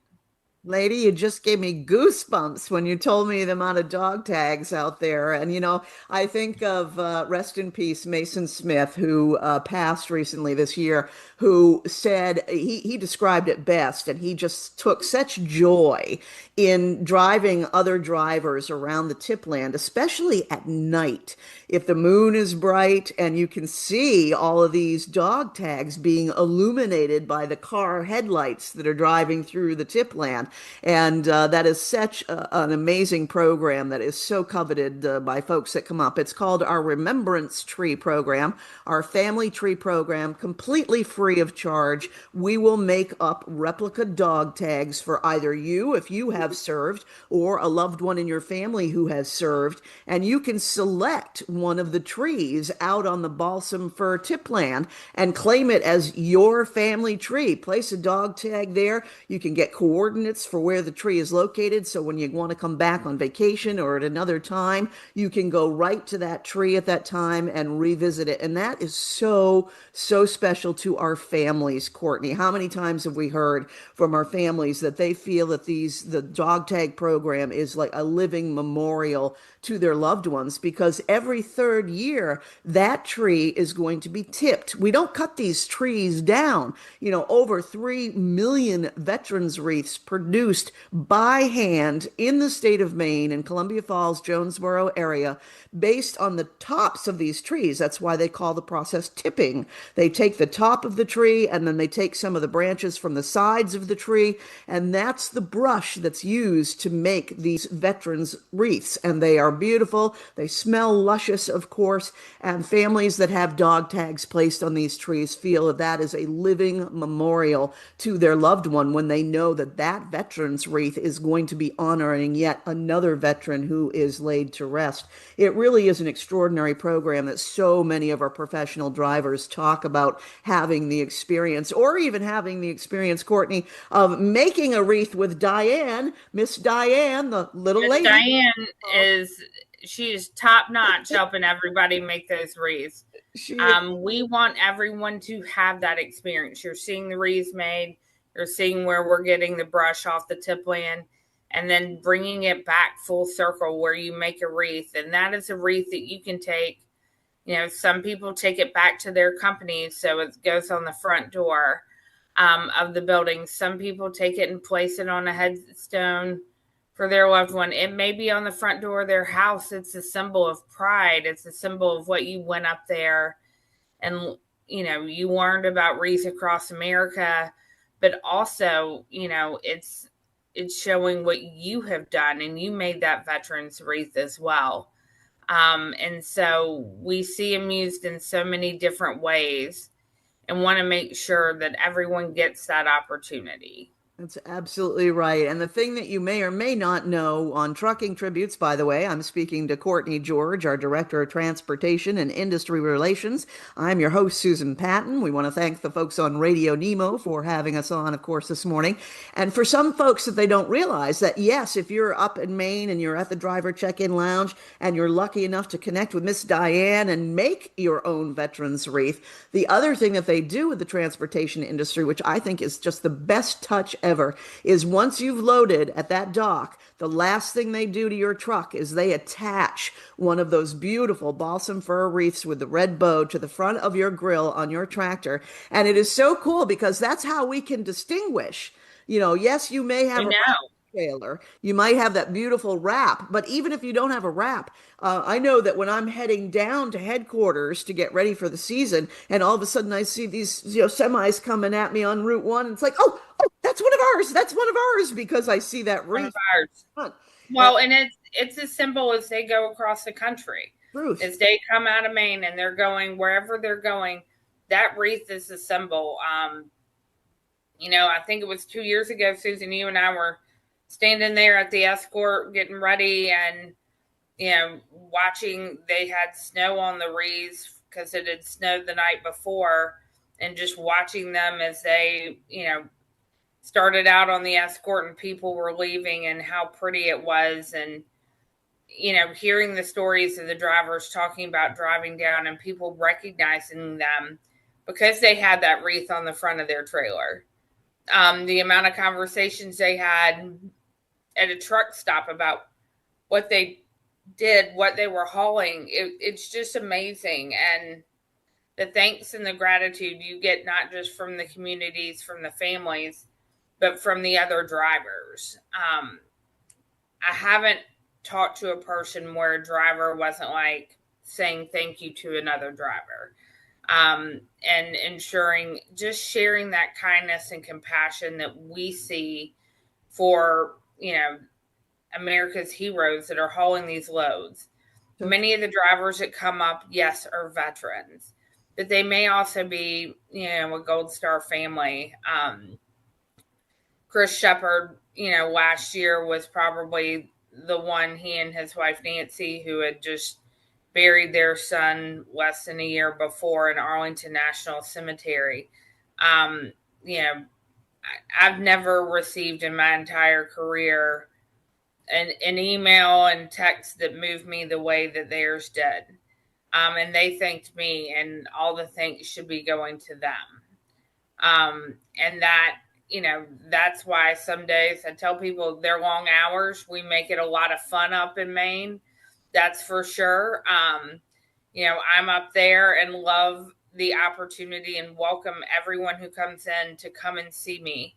I want to get to meet you. I want to get to know you as a person. I want to definitely make sure I thank you for you coming up. There are just so many different ways that we can work together as this industry. And the way that Wreaths Across America happens is because of all the people listening on this channel, all the people that have listened, not just to you and I, Susan, but definitely everyone at RadioNemo. I had the opportunity to, talk to Dave after he rode through part of the convoy last year. And he tagged a tree. Was just, yeah, he definitely did. And he was blown away. And for someone, Dave also being a veteran, it's something that's, touched his heart. It made sure he really got it. And for those who know Dave, he braved the cold weather. He hates cold weather just like I do. And he would do it again a million times over. And hearing how impactful that was for someone as esteemed as Dave tells us that what we're doing out there is we're doing something right. We're doing something wonderful. And it's so true, Courtney. But, as I always retort when folks say, thank you, Wreaths Across America, it's like, thank American citizens. Thank American citizens. Last year, over 3.1 veterans wreaths. These wreaths are sponsored by individuals. You go online at wreathsacrossamerica.org. You sponsor a veterans wreath. And because of that wreath sponsorship, that's why we are reaching so many communities. And it's that easy to do, to go online to sponsor a wreath. And these veterans wreaths are honoring someone who has fallen, a loved one of a family member, as you pointed out, Courtney. And so many of our professional drivers are military veterans, some of them Gold Stars themselves, some of them Blue Star families with people serving, or they've got somebody in their family history who has served. And everybody who experiences it, and so many drivers have said, you can tell the stories, you can share the stories like you do on Trucking Tributes, on the radio or on the blog, but until you personally experience it, you don't quite get it. It doesn't quite sink in entirely. But once you have experienced it, you want to keep coming back. So, Courtney, let's go back to those open loads. You know that we're growing by leaps and bounds, and you know that you've got some locations that you had mentioned at the head of the show here. Let's talk about some of those open lanes available and who might be able to step in to fill them. So I have about 30-ish open lanes right now. If the middle of December is not good for you to deliver by December 12th, I've got in the 1st of December will work for you, then fabulous, because what we can do is I've got loads that are going to our cross dock, whether it's, in Greensboro, North Carolina, whether it's Ridgeland, Mississippi, or into St. Louis, Missouri. We've got loads that can go there. If you pick up at the beginning of December and get them into those locations, into those cross docks, you're still making an impact. You are still delivering those wreaths, and that's a one stop. Now we have loads that pick up in Greensboro that go to Western North Carolina, into an area that was hugely affected by Hurricane Helene. And it is amazing to see how the communities are still sponsoring and impactful there. But I've got loads that go into Florida, right? Florida is a really popular place. So if you want to go down to Florida, I've got you covered. I've got several loads available in Texas. A lot of the Texas loads do pick up in Maine. I've got one in Mississippi that picks up in Ridgeland, which is Jackson, Mississippi, and then just goes down along the coast. So within 3 hours. Loads that pick up in Phoenix and deliver into Nevada or deliver into California. There is an opportunity for each and every one of y'all to participate and make a huge difference out there in your community. And it does make that huge difference. And you are honored and recognized. Courtney touched on Driver Appreciation Week. Man, that's every week for us at Wreaths Across America, because we really, truly believe genuinely that you are such an integral part of this mission, regardless of where you are taking your wreaths. They need to get there. Obviously, they need to get all the millions of volunteers across this country who are literally waiting and depending upon our professional drivers to get those wreaths to them so that they can honor our fallen. That is the mission of Wreaths Across America. We are not decorating graves at Christmas time. That's not what this is about. These are called veterans wreaths, and they, that tradition of using fresh evergreen to honor our fallen is centuries and centuries old, and that's usually because that fresh evergreen is always fresh, even during the colder months of the year when other greens and flowers are dormant at that time. So it's a traditional offering of honor and remembrance to those who have fallen. Remember our fallen, honor those who serve and their families, and teach the next generation the value of freedom and the sacrifice behind that freedom, because as we say many times, freedom is not free. There is a cost to that, and so many people have paid that ultimate price, and we are here to remember them. Our mission, you've got it, you've heard it. Our slogan this year, our theme, keep moving forward. Who does that better than the transportation industry, right, Courtney? This theme was built for us this year. The transportation industry, keep moving forward. That's what we do. Trucking has been hard hit the past 2 years in the economy, and we are continuing to move forward.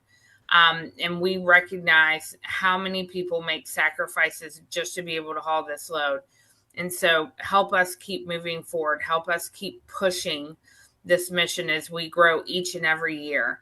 And we can do that with every single one of the listeners. All you've got to do is email me at trucking@wreathsacrossamerica.org.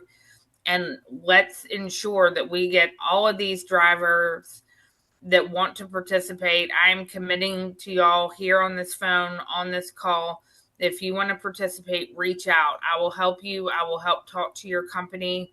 I just need you to maybe give me the name and number of the person I should reach out to. I don't always know that. So I am committed to helping you. If you are an owner operator, we do special things for owner operators and lease purchase drivers that want to help haul loads. I am committed to making it work for you. And that is a commitment that is not going to change for me, because there are so many incredible people in this industry, and I want as many people to be involved as want to be. Every driver I've spoken with, as the pitch to other professional drivers, just find a way, just do it. You're never going to regret participating.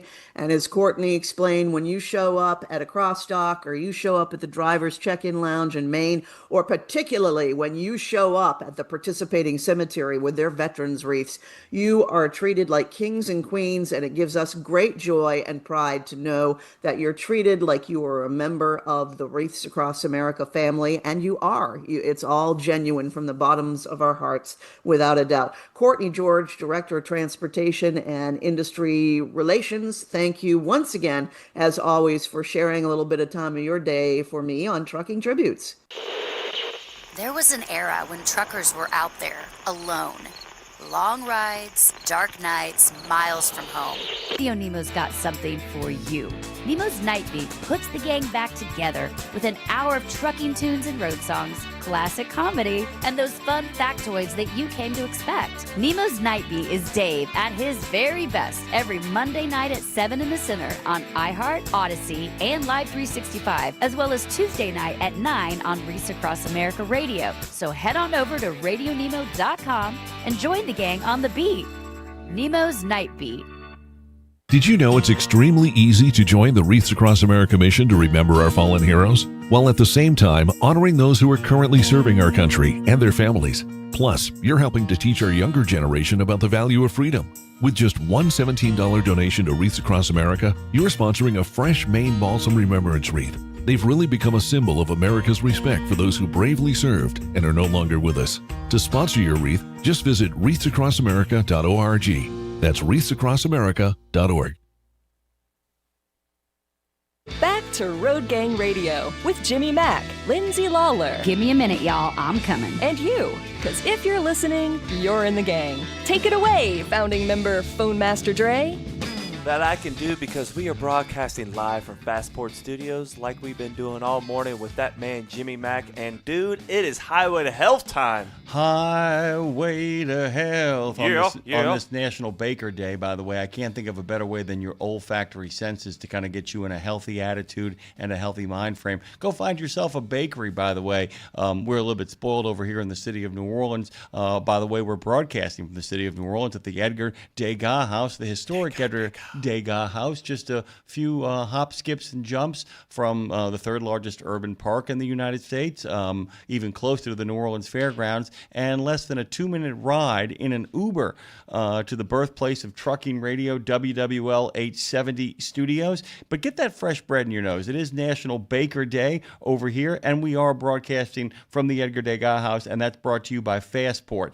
They're solving America's toughest recruiting and workforce challenges through research, the newfangled technologies, and of course, most importantly, as they do with everything, our friends Brad Bentley, Dave Harrison, and Gina Harrison, and all the gang at Fastport, they're doing it through people, from registered apprenticeships to veteran readiness, and you better learn what it means to be vet ready, because those guys and gals are coming, and you want to make sure you have all the things that they need. If you want to learn more about Fastport, go to fastport.com or nationalapprenticeship.org. Welcome back to Road Gang Radio, whether you have the audacity to be on Odyssey, whether you are making FaceTime on Facebook, yakking it up on YouTube, or actually, talking with us right now, as my good friend Scat Pack did just a few moments ago. Good morning to you. Chef Marty is out there. Our good friend Ten Ring is listening. All kinds of groovy stuff going. And don't forget, we're going to end the show with handing it off to the best pre-produced show in transportation, and that is Trucking with OIDA.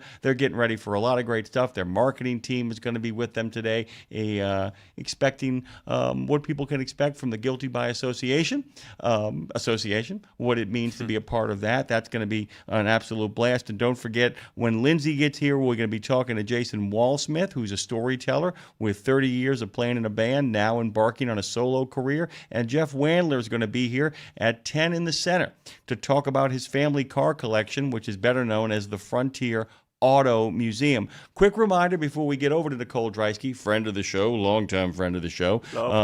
Sean McMasters, by the way, was confirmed as the FHWA administrator on September the 18th, along with the administrator of the National Highway Traffic Safety Administration, Jonathan Morrison.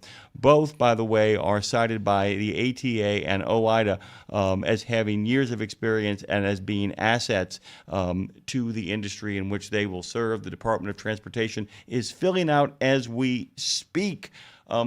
We've been talking a lot on this show about the newfangled technologies and trying to be able to separate the noise, as it were, from the signal and getting ourselves back on that signal. We like to think at Road Gang Radio we're part of that signal, making sure that you guys get the clear messages that you need and not to be so anxious out there. Well, I am absolutely thrilled we have somebody here today who is going to be talking about that anxious generation. All the folks out there who are, I think, a little bit too nervous for their own good, maybe need to get out and get some sunshine. I want you guys to go to icmedia.org. I want you also to go to icmediacenter.org and /books/ new book released today, Screen Smart, The Future of Education. Nicole Dreisky joins us. She is the founder and executive director of International Children's Media Center. Hey, Nicole, good morning. Good morning. Oh my gosh. Since my last auction, I haven't heard somebody talk that fast.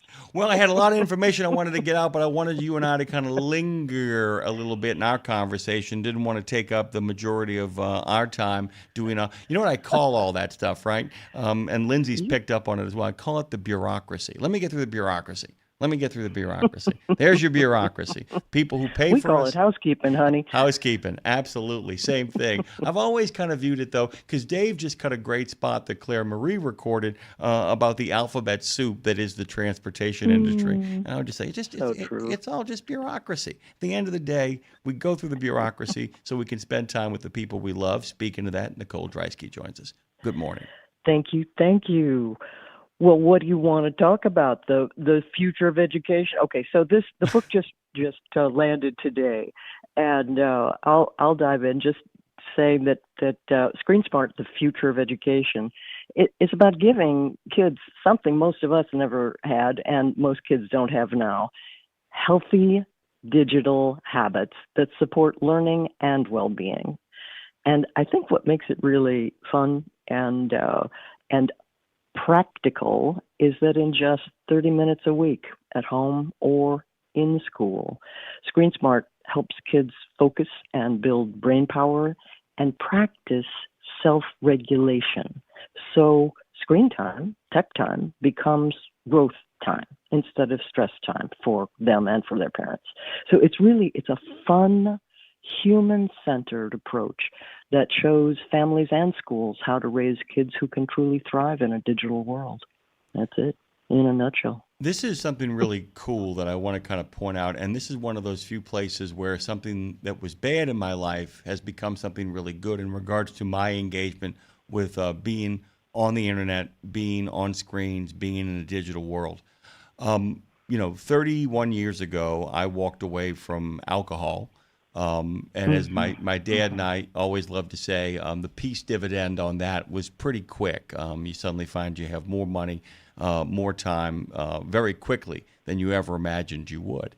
And you begin to recognize what the feeling of addiction is. And one of the things I told a friend of mine who had, I don't want to call it an eating disorder, but he really had to lose weight. He knew he had to lose weight, but he couldn't lose weight because his sugar and salt addiction were absolutely off the chain. And he got there. But one of the things that a friend of mine told him, and it always stuck with him, he said, have you ever eaten an entire bag of chips? And he said, I don't mean one of those lunch-size bag of chips. He said, I mean a bag of chips. And he said, yeah. And he goes, let me kind of put it in perspective for you. He said, you put the chip in your mouth because you're hungry, and you say, oh, that satisfies it. Oh, no, wait, it doesn't. And then you put another chip in. Okay, that satisfies it. Oh, wait, it doesn't. And he kind of said you keep doing it and doing it and doing it. And he said because it tastes like something that's going to give you nutritional value and then doesn't. And then the dopamine that you get from each bite begins carries it through. Yeah. He says, but then, go ahead. Yeah, no, this is, but you're drilling down, Jimmy, into the big news from the last 2 weeks. And it's something kind of interesting, linking what you're just saying about addiction to kids and screens. So a new study, which was just published in JAMA, I love that because it sounds like pajama, but it's the Journal of the American Medical Association, challenged one of the biggest assumptions about kids and screens. Specifically, it's not the number of hours that matters most, it's whether or not screen use becomes addictive, the bag of chips. Okay, so researchers followed more than 4,000 kids starting at age 10 and found that kids who reported addictive behaviors, and these would be difficulty putting devices down, distress when disconnected, or feeling compelled to use screens more and more, those kids were 2 to 3 times more likely to have suicidal thoughts or to harm themselves. And so, in contrast, just the raw number of hours spent on devices wasn't a reliable predictor of suicide and self-harm. And just so you know, it's, coming up Suicide Prevention Month, good time to unpack this.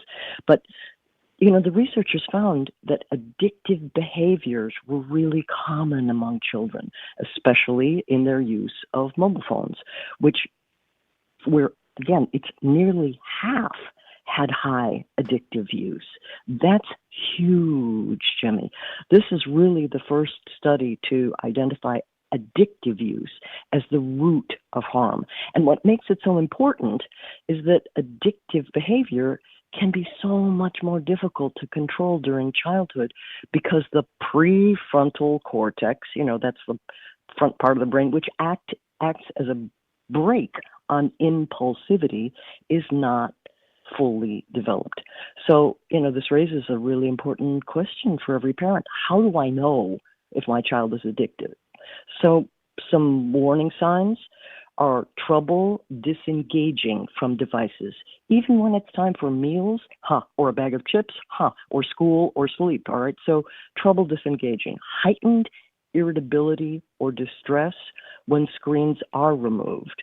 That could be in the car going somewhere. It could, and the phone, they left it somewhere, and you can tell that they're not themselves. Then the third point, needing just a little more time. They said that all the time. I just need a little more time, Mom. And then they totally lose track of hours. You go down there 3 hours later, they're still glued. Then choosing screens, and this is the big one, over friends, family, or favorite activities. Boo. So what do you do if you see these patterns? And the experts here, and there are so many, the anxious generation guy, Jonathan Haidt, who amazing smart dude, thinker. Smart dude. Yeah. And seriously, and a great speaker. But anyway, Dr. Xiao at Cornell, who led the JAMA study, recommends less focus on just cutting hours and more on building healthy digital habits. Okay, see where we're getting back to Screen Smart? So, but this includes setting clear routines, practicing mindful viewing, that's part of my package, modeling balanced use, hello parents, that's us, and sometimes seeking professional help. Now, they are recommending, and they always do, cognitive behavioral therapy, CBT, but Jimmy, we've used EFT tapping and breath work together to help kids break addictive cycles. And hey, I'll be back in December and maybe I can walk you through the use of tapping for stress and addiction relief. But basically, taking devices away cold turkey can backfire. Sometimes it works though. Truly, sometimes it works. The problem is that unlike alcohol, when you cold turkey and you've got a support group, you got to go back to the screen to do your homework. You see what I'm saying? So you've got to teach kids how to use technology with the kind of awareness that builds lasting resilience. And so parents should focus on easing and neutralizing the child's addictive behavior rather than just limiting access to screens. And so, why it matters so much, raising awareness of screen addiction isn't just about healthier tech habits. It can literally help prevent teen suicide. Take a beat. By recognizing the difference between screen use and screen addiction, parents and teachers and communities can intervene earlier, and they can reduce the risks of the kind of despair that leads to self-harm while equipping kids with the tools to thrive. So, yeah, it's a big deal. It's funny too, Nicole, and by the way, thank you for picking up exactly what I was putting down at the top of this thing, because I was thinking about my phone and I was thinking about scrolling through different videos, and it only took me a week to figure it out. there's this really funny moment when I was scrolling, and I began to feel a sense of, this rush. It felt really good. I was enjoying all these different little short clips of videos. And then I looked over and I realized 45 minutes had gone by, and I was no closer to actually doing the prep for a show just a couple of weeks ago. And it's happened a couple of other times. And I looked at it and I laughed. I wasn't upset. It didn't concern me. I said, oh, that's my addictive behavior. There it is. Yeah. And there you are. Thank you, rabbit hole. Yeah. And the thing about it is the fact that one of the things about the wisdom of the decision I made when I was in my mid-20s, all those many years ago, was the old joke about being in the hole and no one helps a friend out of the hole, and then another friend finally jumps in. He says, why did you jump down here? We're both stuck down here. And the response is, yeah, but I know the way out. And I began to laugh because I said to myself, oh, man, I recognize this feeling. The good news is, because it's not alcohol, it doesn't cloud my brain. I can break free from it much quicker. And there are, unlike drinking, where no matter how much cognitive behavior changes you do, at the end of the day, you can't drink. You do have to get back on your screen, as you've pointed out here. And so there are strategies, it seems to me, that you're actually alluding to that can allow your child and allow you, because we haven't talked about the fact that there's a lot of older adults who were not ready for this have been pulled into the thrall of their addictive behavior. I mean, I've watched, there are people who used to be active television watchers. I love them, who literally can't watch shows they love, Nicole, because they're on their computer screen on their laptop or they're on their phone while they're sitting down with family. Step 4, giving up stuff you love to just stay on the screen. And so, this new book, which is really short, and I think it's under 100 pages. We're looking for it to help families and schools create healthier digital habits by unpacking how you can humanize the way we're using screens. And when I say that, this is not woo-woo. This is not a political. It's. Have you noticed how mean folks can be on screens? Yeah, and it's this complete lack of the understanding of the impact of what you're doing on the screen and no accountability. And so, a really quick fix for that, gosh, I think I must have mentioned this in the last talk we had, Jerry, but I do love it. It's when you put off as long as possible giving your child a so-called smartphone because they don't have the natural, let's call them inhibitors, okay, that would help them recognize how traumatizing the stuff, let's call it that, they can do on their phones can be to others and also to themselves down the road. So that's it. Let me go back to a little bit more about the book that we're unpacking Screen Smart's extraordinary, and really it's been 14 years, Jimmy, since we started this, extraordinary success in reversing learning loss. So that is derived from the brain-based techniques that help children learn better and faster. And I have to say that when I first read, somebody said, well, you're using brain-based techniques. I'm like, well, aren't all learning techniques brain-based, because you're using your brain? That was me. But it's a thing, BBL, brain-based learning. It's an educational approach that incorporates principles from neuroscience and psychology to boost learning and retention. And that is Screen Smart. That's how I developed it. And so some key principles: neuroplasticity, the brain's ability to adapt and change; emotional engagement, not just the cognitive brain, but positive emotions to promote learning and memory; active learning, hands-on activities and engagement to stimulate the brain; and multiple intelligences, recognizing that students have completely different strengths and learning styles. So a lot of what we do has an interactive component. It's taught IRL.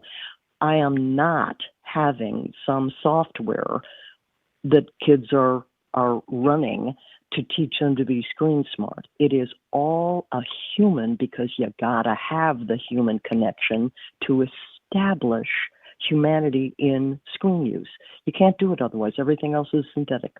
So what we're doing is making healthy tech habits, and everybody goes, oh, boring. Okay, healthy tech habits, fun. So kids naturally watch less and choose content more wisely.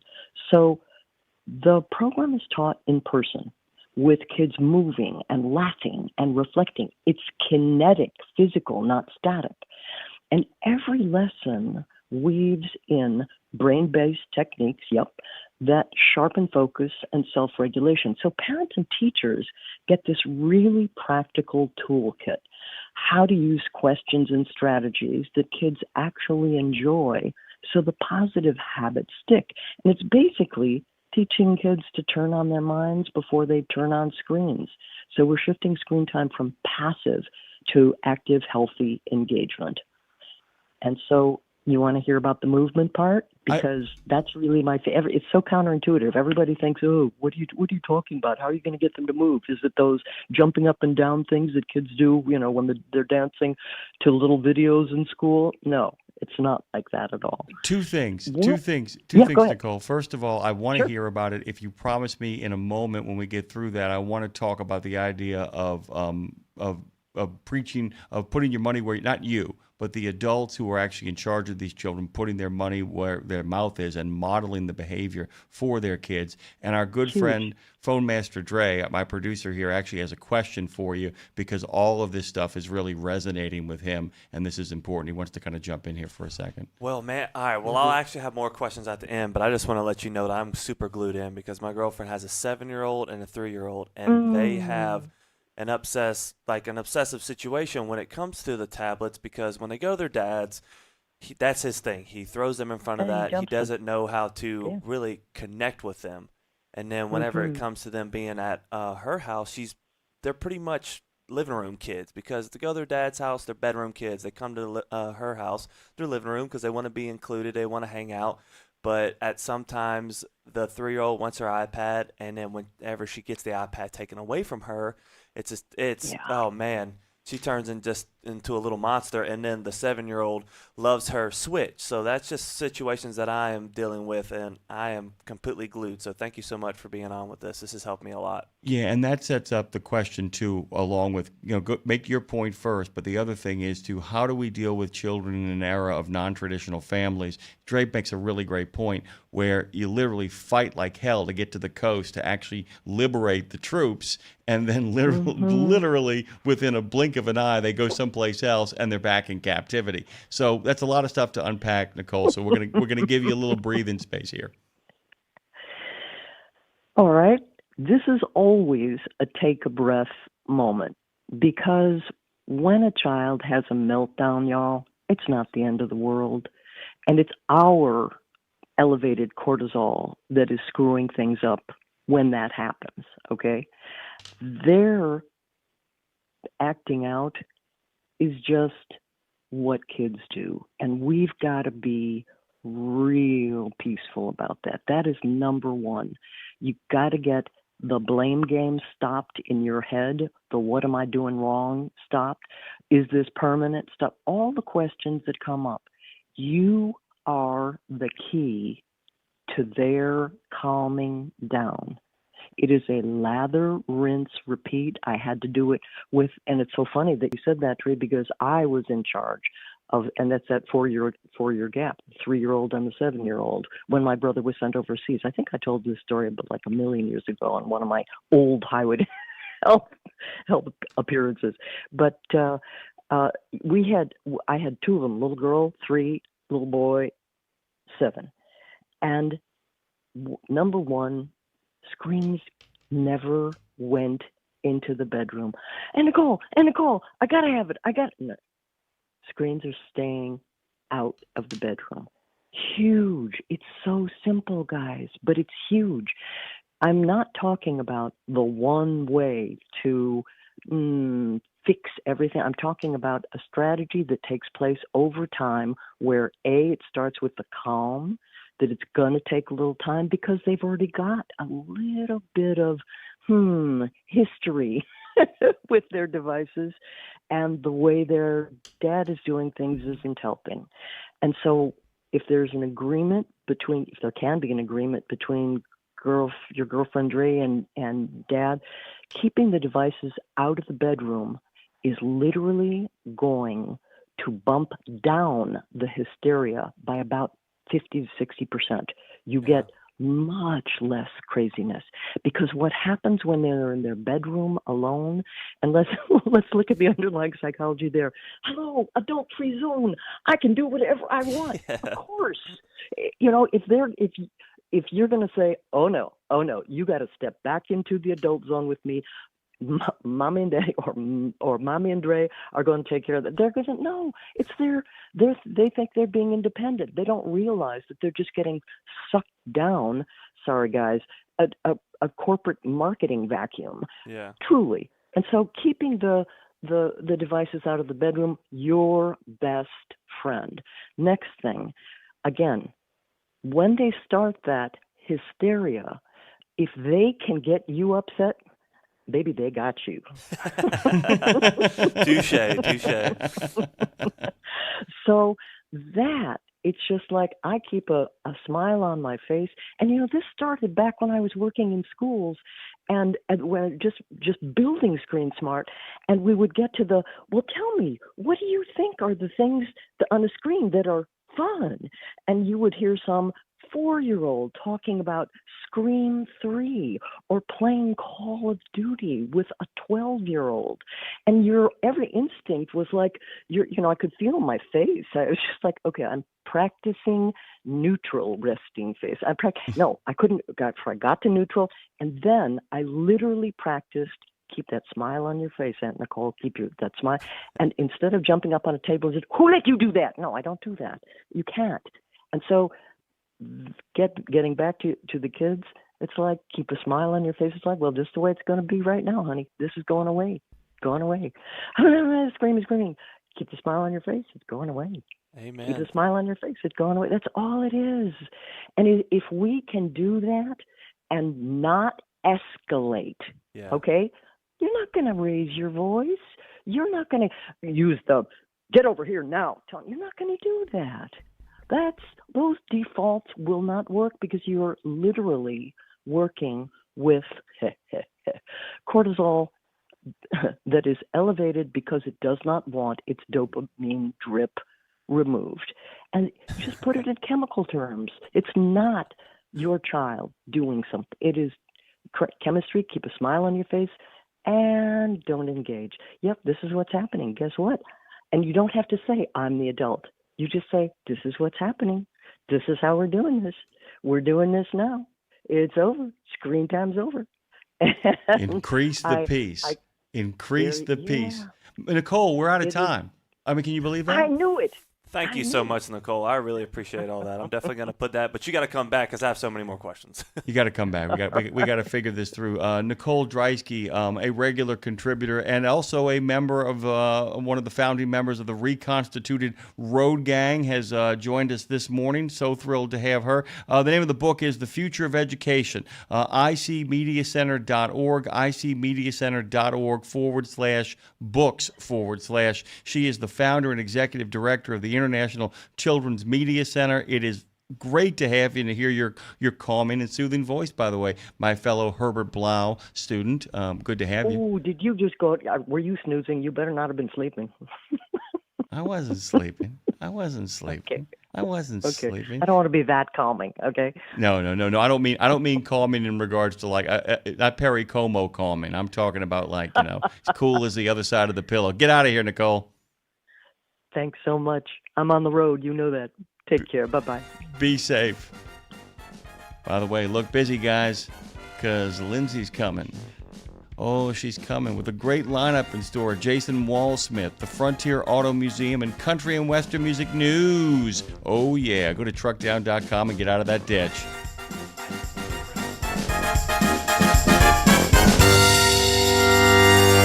Check out the new over-the-top lineup at participating Country Pride and Iron Skillet restaurants. 3 gigantic sandwiches loaded with flavor. Try the Chicken Parm Stack, the Big Country Combo, or the Ultimate Smash Melt. The Ultimate Smash Melt. 2 delicious smash burger patties. surrounded by 2 grilled cheese sandwiches. 2 sandwiches in one. Visit your favorite Country Pride or Iron Skillet restaurant and come hungry. Available for dine-in only at participating Country Pride and Iron Skillet restaurants inside TA or Petro Travel Centers.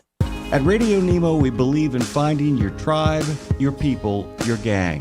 But you can't find your gang unless you find yourself, and you can't find yourself unless you write, right? Lindsay Lawler's We Should Write is a podcast about the healing power of writing. It dives deep with creatives of all types to discover how putting a pen to paper helps them work their stuff out, and maybe gives you the permission slip to do the same thing. We Should Write, live at noon in the center every Wednesday, and then everywhere you get your podcast. Go to RadioNemo.com and learn how to write yourself to healing, creativity, and clarity. Right?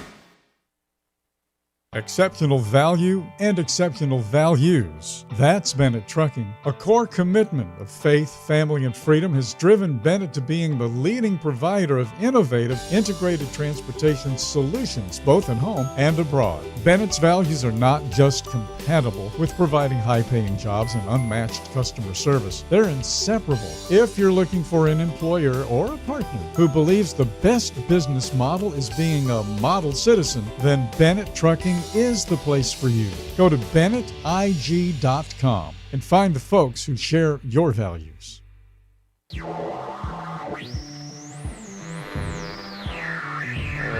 man. Road Gang Radio. We've talked about making a living. Now let's get a life. It's Jimmy Mack and Lindsay Lawler with the best stories, the ultimate road trip, the concert of a lifetime, and a home when you're not at home. All right, let's make this. Where's Kevin Lindsay? The wheels have come off, but we're still rolling.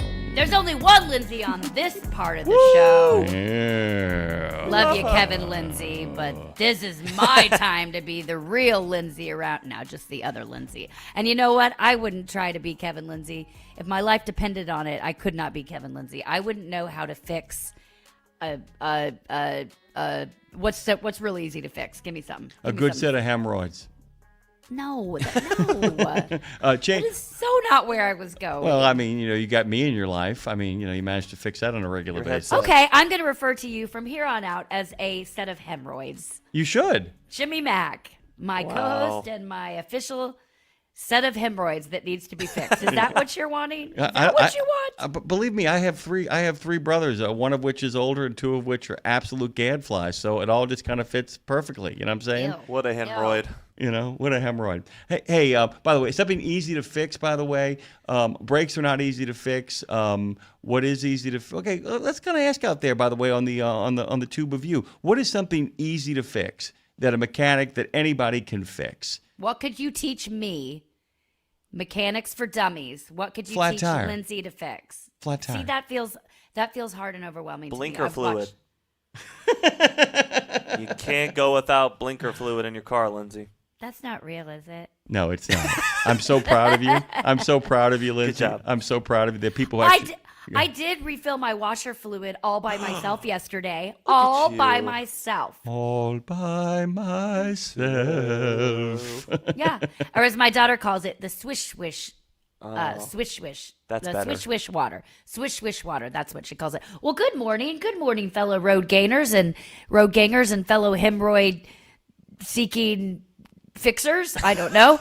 So happy to be here on this Tuesday morning. It's very rainy. We had a boom, boom, boom storm roll through here yesterday and last night, and it's all rainy and cozy, but it makes it so neat looking out my window to all the rainy nature that is Franklin, Tennessee this morning. How are you, boys? I'm great. By the way, nice reference to John Lee Hooker. Boom, boom, boom, boom. Love that. Oh, thank you. Love a little boom, boom, boom. Always making me happy. I'm doing actually really good over here. I have now officially recovered from all the sleep I lost over that 2.5 day period. Thank you, by the way, for amazing hospitality and amazing hosting in that wonderful new studio setup of yours. Appreciate you. No, it was amazing. Appreciate you. Did you enjoy having the studio to yourself, Dre? I plead the fifth on all questions coming after that. The fifth commandment and the Fifth Amendment. He's covering it all. Dude, you were alone for so long in Ocean Springs. Like, I'm over here alone. And we're like, okay, here's a bunch of people. You're like, I want to be alone again. Yeah, whenever he left and then I went to send Madison to go do errands, I was just like, oh, so much room for activities. Activities, huh? Lindsay, I am going to insist that Dre get his butt in the car, even if he's got to bring Chelsea and the kids up to get his butt up there, because I have to tell you, I want him in that studio for another reason. When I came back on Sunday, I came in to start prepping for the show, and when I tell you, this man and Madison had cleared wires, had set up all the stuff that hadn't gotten done, because the whole purpose of getting us on the air was to simply get on the air. Me not being here gave them an opportunity to really, like I said, the only thing left here, and you'll be there sooner rather than later, the only thing left here is cosmetic, if that makes sense. There's some prettification that has to go on here at the Road Gang Studios of New Orleans. Franklin is a little bit further, a little bit behind on that, but it'll catch up in quick order. But these guys went to work, and we need to get Dre up there sooner rather than later. We need to get him in a car. Plus, you been to Franklin, Dre? I've never been to Nashville. I went Alphen Airport, and then that's it. That don't count. That don't count. You got to come, and I've done some more things to this since you've left, Jim. It's getting really cool. I'm pouring all the epoxy for the desk today, but it's gotten really cool in here. But nobody cares about my studio. Nobody listening. That doesn't affect you. So what I do want to talk about, I was listening to Highway to Health a little bit ago, and it made me think about something. Actually, when you were talking about the heightened irritability, it actually made me think about something, Jim, from a something that's been kind of going on with me and a friend, and then it was sort of resolved by an email she sent out to her Substack. Now, I say something that's been going on with me and a friend. She isn't aware this was going on. It was more something that I was feeling, or just being frustrated. This is one of my best friends in the entire world, and I know she has a lot going on in her life, but I also know that she doesn't in certain scenarios. I also know that she can prioritize where she wants, because we all can, right? It's everybody will say, "Well, I wouldn't have time to take care of myself." Yeah, you do. I wouldn't have time to, but shut up. Yeah, you do. Shut your suck hole. Yeah. Prioritize. Get with it. Clean up your hemorrhoids and get with it. So. Huh? I've noticed that she won't respond to texts of mine, yet she's on Instagram all the time. And this is a big thing for me. Have you ever noticed that with people? Oh, that's a bad one. Yeah, it's and then respond, oh God, I just have so much going on. I'm like, do you though? Because I see you. And now, granted, she makes a lot of her livelihood from online. So, okay, maybe she could say I was working then, whatever. But here's what's funny. I got an email that came out from her, from part of her Substack community, but she has a pretty big following on there. So I'm reading this email that's to her thousands of members, but I'm really thinking, I'm like, is this directed toward me? Because here's what it said. First of all, it starts off with one of the best things my therapist told me was, the reason you ghost your friends, avoid responding, and disappear even when you care is because your nervous system sees connection as a demand, not a comfort. And I was like, what? And it says, you're not a bad friend, you're overwhelmed. That really hit me, both for myself and for her and for anyone in general. And I wanted to bring it here to the Road Gang table, to sit around the table, the Road Gang table, and get your thoughts, whether you want to call or message over on the chat. They can call us at what number, Jim? 615-292-6366. That's 615-292-NEMO. And get your thoughts as well, Jim, because that's the thing. And I think there's it's insane the places we can respond and connect, whether it's I'll be having conversations with people. I'm like, did this happen in email, text, Instagram, Facebook, and then you realize the conversation is happening in multiple places. And yes, that will overwhelm you. That will overwhelm your nervous system. That will make you, per your conversation on the Highway to Health, very irritable. I think the heightened sense of too much going on, too many options, I know that makes me irritable. And I've noticed lately, Jim, the minute I look on Instagram, I start to get a headache. And I'm like, oh, there's something going on here. There's a problem here. So anyway, I thought it was really funny. When I saw her answer the question, I was thinking, through Substack, I realized she does love me. She's just overwhelmed, I guess. I don't know. Now, your thoughts, Jim, go. I want to read this again before you speak. One of the best things my therapist told me was, the reason you ghost your friends, avoid responding, and disappear even when you care is because your nervous system sees connection as a demand, not a comfort. I love that, by the way, because in some ways what you're saying is that what happens when friendship and relationships begin to feel like a burden rather than a responsibility. And there's a difference, by the way, between a burden and a responsibility. We have a responsibility to our friends. We have a responsibility to stay engaged and to listen, but that responsibility then gives us pleasure, then gives us satisfaction, and then derives results. When it becomes a burden, you feel like you're carrying something.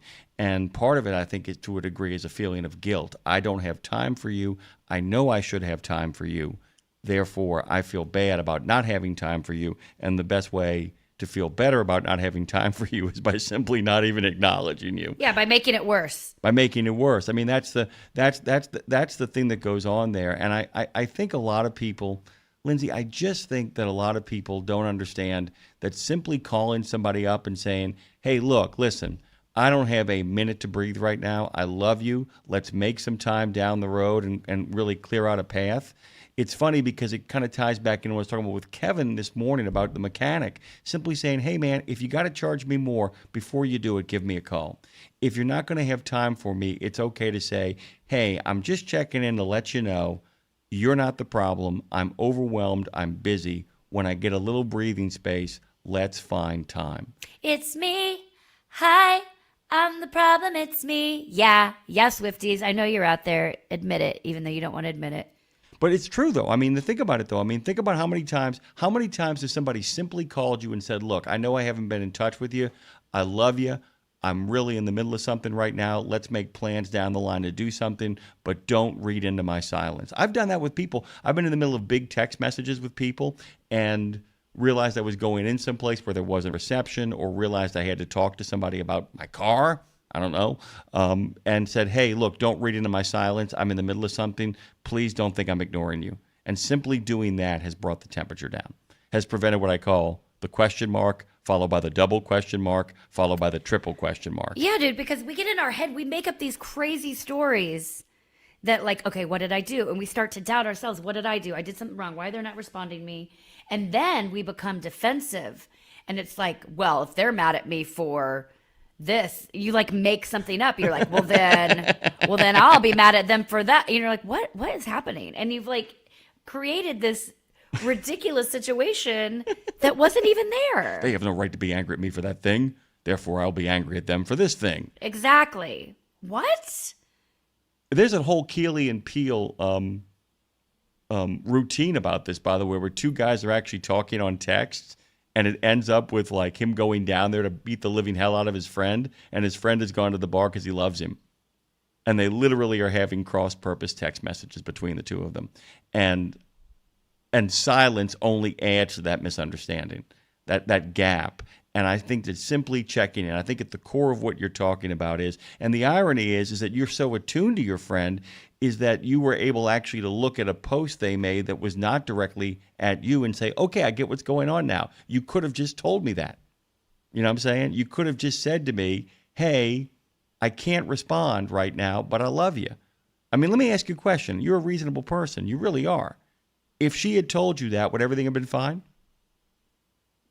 Of course.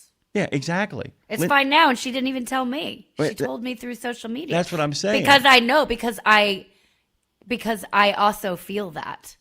Yeah. Everybody does. LaRue, I'm overwhelmed right now. Can you give me a minute? Of course. Because it means, guess what? You're not angry at me. It means that we don't have a problem. It means that you have a problem. Not you, Lindsay, but it means that I have a problem. I am not responding because I'm dealing with some issues right now. And I would love to talk to you about them, except I'm dealing with them right now. Let me get through them and then we'll talk about them. Everything is fine. There is nothing better than being told by somebody that you anxiously believe no longer likes you, that they still not only like you, they love you, they just need a minute to pick up their groceries. Well, and the problem is I think that we do this most to the people that we're closest to and love the most, because I don't know what the deal is where we feel like we need to respond quicker to people that we don't know as well, whether that be something in business or new connection or whatever it is. We feel some sort of urgency to respond to them and not the people we love the most. And I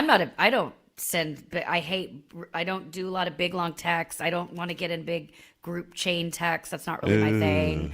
And so I was never overwhelming her. I've never once overwhelmed her with a text. I know that, which almost makes it worse. It's like you're feeling overwhelmed because of everything else in your life, and therefore the things that matter most are the things that suffer. Well, yeah, and then the worst thing is and don't forget this too, a lot of people feel guilt even as they're being an a-hole. A lot of people feel immense guilt, which only makes them spiral and pull further away. They do stupid things. They say stupid things. They don't say what they should say at the time. They ghost friends unintentionally. And the further away they get, the more it begins to kind of self-replicate. That the distance is actually growing further because they can't make the reapproach. Because they feel like it's gone so far. What do I do now? What do I do? Oh, I've blown it. And that makes them more resentful and more angry at themselves, so they lash out at other people. And I really think, like I said, I always tell people, until you tell me it's a problem with me, I'm just going to assume it's not. And that's a hard place to get to.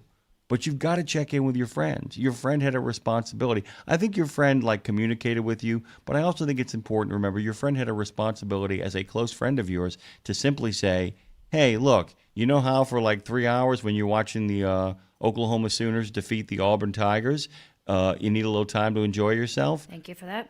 You got it? I got a whole bunch of notes here.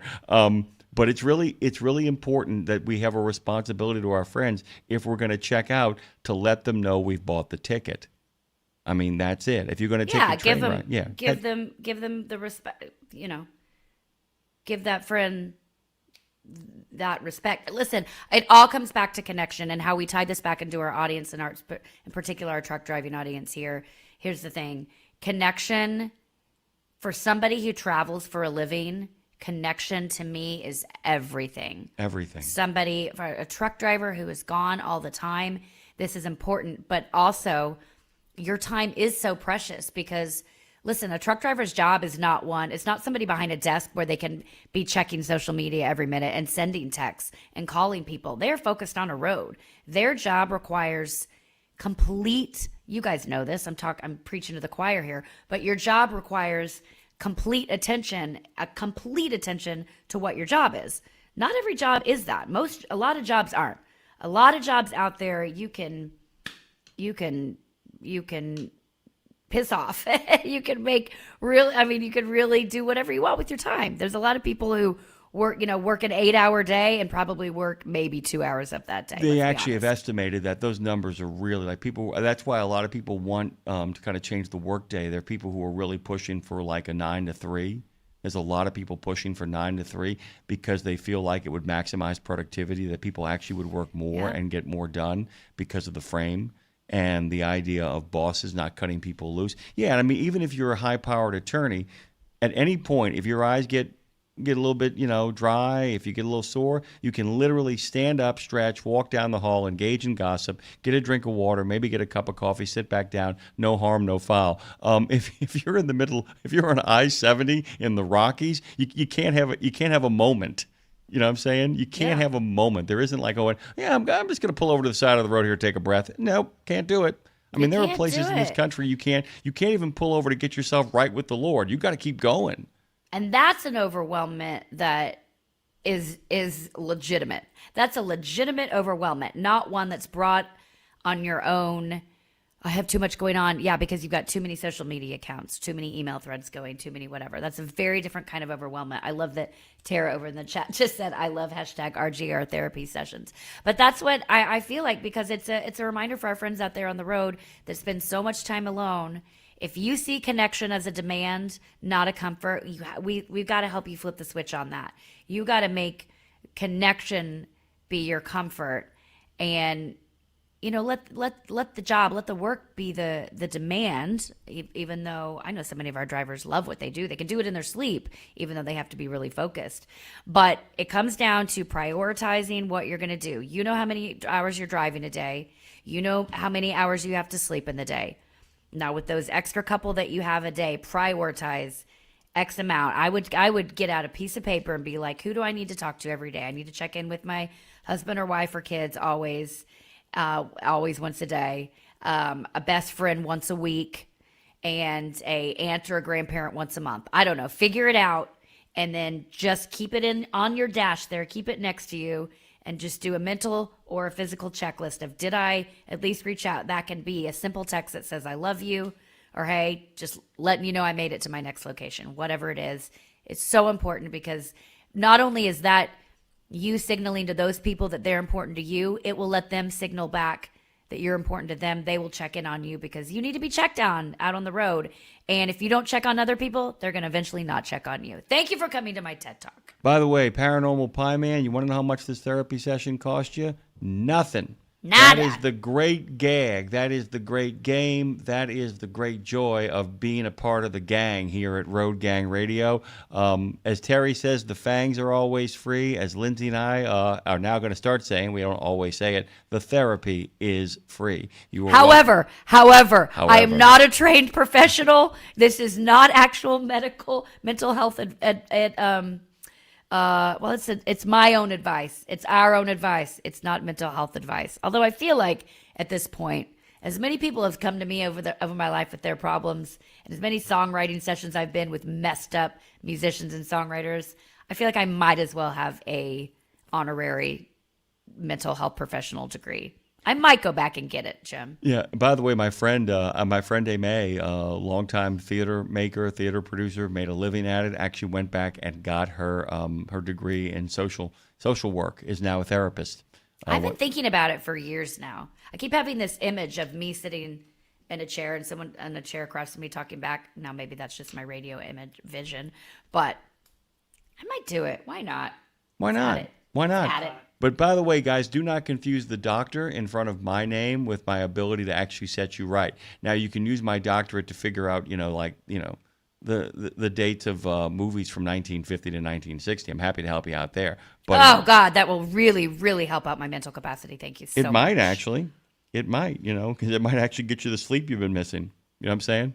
If I talk enough about the meaningless information. Oh yeah, listen, Jimmy, you make me fall asleep on a daily basis. Thank you, I appreciate it. What? Huh?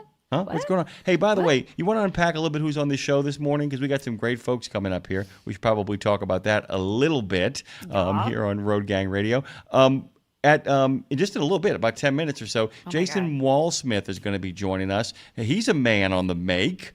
Dude, I feel like we need to even get him on earlier. This is a man. He's got we just have him for about 20 minutes. So this is somebody I know we're going to want to get back, because he's a singer, he's a songwriter, he's a storyteller, he's a traveler. He lives his life out from a camper van. He actually has a song called Camper Van. He makes his living and his life on the road, Jim. I can't think of anybody more perfect for our show. He's genuine #balance, by the way, and one of those people for whom COVID changed the game for him. I mean, he was in a band, 30 years he had a band? 30 years of having, he still got the band. 30 years of having the band, and then decided to kind of go out on his own at a place when we all were on our own, which of course is COVID. So that kind of was a game changer for him. You can find JasonWalsmithStoryteller.com is where you should go looking for him, but also the Nadas, NADAS, thenadas.com, guitar satchel. He's actually got a guitar satchel that he's made. I mean, this guy guitar carrying cases, which actually will be really good for our audience. There's a lot of drivers that play guitar, take their guitar on the road, and these are designed for travel purposes from a guy who travels for a living. So don't go nowhere. He will be joining us. And after him, Jim, it's the Frontier Auto Museum. This was really cool as well. This is a father who sort of started this with his father and now has carried it on in a more elevated way with his daughter, a car museum up in Wyoming. But Jim, it's so much more than a car museum. Am I right? Well, it's a family heirloom. I mean, that's the other thing, too. I mean, they call it Wyoming's must-see Americana attraction. It's over in Gillette, Wyoming. And whether you're taking a tour through their Americana Museum, grabbing a bite in their cafe, or hunting for your next treasure, they are the place where great memories come alive. I mean, I will tell you this. I am going to actually forward this website to our good friend Rolando Pujols. Rolando Pujols. Let him take a look at it, by the way. It is an incredibly reasonably priced thing. You'll find room after room, floor to ceiling, of fascinating examples of a time that once was. Classic cars, neon signs, porcelain signs, gas pumps, oil and gas memorabilia, and all of it, by the way, lovingly cared for and in sometimes remarkable mint condition. It's a place for all ages and the entire family. 13,000 square feet family museum is generations in the making, as you alluded to, and it's must-see of traveling through Wyoming. I mean, for many of our listeners, this is their bag. So basically, we have a family business that has turned into an auto museum, and before then, we have a guy that makes his living on the road and lives in a trailer. So, I mean, what more could you ask for? Down by the river. Down by the river. He's not a down by the river guy, by the way. He really isn't. He really isn't. And neither was Kevin, by the way. He wasn't a down by the river guy. He just played one on TV, by the way. All kinds of crazy stuff going on. And then we're going to end the entire enchilada with a lot of great content on country and western music news with our own Lindsay Lawler. Some groovy stuff coming up. I can't wait to talk about Delta Dawn. Delta Dawn, what's that flower you have on? We're talking Tanya Tucker today, and I'm going to make a comparison to her as to one of my friends who you know as well, Jim, which I think you'll get the comparison when we get there. We're going to be talking about Delta Dawn, the history behind that with Tanya Tucker. Kenny Chesney he's back in the studio, Jim, but it's not for a country album. What? Ed Sheeran's going in one direction. Kenny Chesney's going in the other. Is Kenny Chesney going rap? I don't know. We'll find. You got to stick around to find out. And also, there's some scandal at the Grand Ole Opry. Scandal, I tell you. Scandal, I tell you. Scandal. Scandal. Scandal. It's a story that won't die. It's a story that won't die. Speaking of stories that won't die, you got to see next. Did I do it? I can't tell if it's happening. No, it's happening. By the way, Lindsay, when you hear it, you're going to probably overuse it. Just overuse. Love it, by the way. Just absolutely. Did you hear what Dave and I are going to start doing on Nemo Nation? Did you hear that yesterday? Nemo Nation. We are gonna for 15 minutes at the end of each show, we are gonna watch one episode of WKRP in Cincinnati a week and talk about it. Oh, I thought you meant you're gonna watch it on the air together. By the way, that can be done. And if we say that loud enough and Tara is around, she'll be like, oh my God, please do that, please do that, please do that, please do that, please do that. So yeah, I mean, baby, if you ever wondered whatever became of me, we're living on the air in Cincinnati WKRP. When I was at the University of Georgia, Lindsay, there was a guy in my acting class, I kid you not, whose dad wrote the song WKRP in Cincinnati. Wow. He was very proud of his dad. He was very, very proud of his dad. So, yeah, that's what we got for a show today. And that's what we got. It's going to be a great show. We're actually going to take a break and get out of here earlier so we can get our guest on a little early, because then he has to get out early because, listen to this, he, like you, helps take care of his dad, and he's got to get his dad to an appointment, and he's making time for us today, which we greatly appreciate, because this is going to be a really fun guest. So don't go anywhere, Jim. Jim, don't go anywhere. Sit down. Sit down. I'm leaving. Sit down. Goodbye. It's Road Gang Radio. Get your butts in your seats. Don't go nowhere. We'll be right back.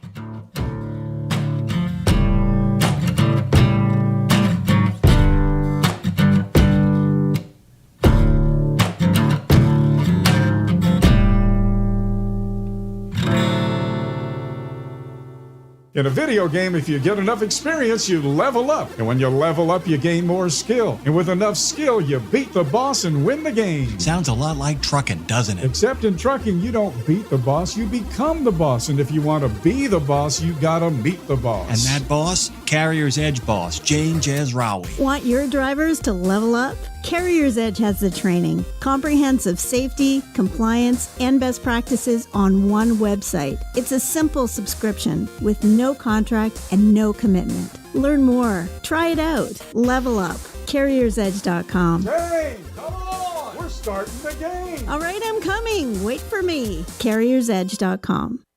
The Joshua Chamberlain Society is unlike any other veterans organization. It's truly a family, and I know that firsthand from working with them myself. Their mission is to make wounded veterans and families of deceased veterans feel the support and appreciation of their community for life. Our veterans' injuries are permanent, and so is the JCS support. From monetary assistance like paying utility bills or college funds to helping our heroes find purpose, JCS is a family that surrounds and supports the heroes who have sacrificed so much. Learn more and make your donation at chamberlainsociety.org. That's chamberlainsociety.org. The Soup Nazi says no soup for you, but we've got plenty of alphabet soup for you on Nemo Nation every Monday. You'll know what's going on at FHWA, TCA, ATRI, CARB, NHTSA, NACFE, OVAC, NTSB, ATA, RLA, NMFTA, DOT, CVSA, TXTA, NASTC, NAPTA, and of course OOIDA and FMCSA, and more. Dave, we're gonna need a bigger bowl. We're going where you want to go so you can be where you need to be. It's Road Gang Radio with Lindsay, Lawler, and Jimmy Mack on RadioNemo.com.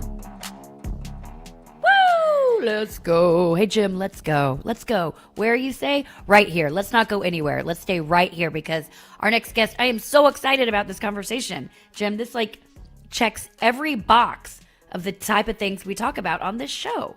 I've got a few pins left, Road Gang pins, members of the Road Gang pins of the 500. I mean, I'm down to fumes on pins. Okay. But I got one for this guy. Yeah, this guy, absolutely. This guy of the 500 pins, this guy needs to be a member. He's a musician. He's an entrepreneur.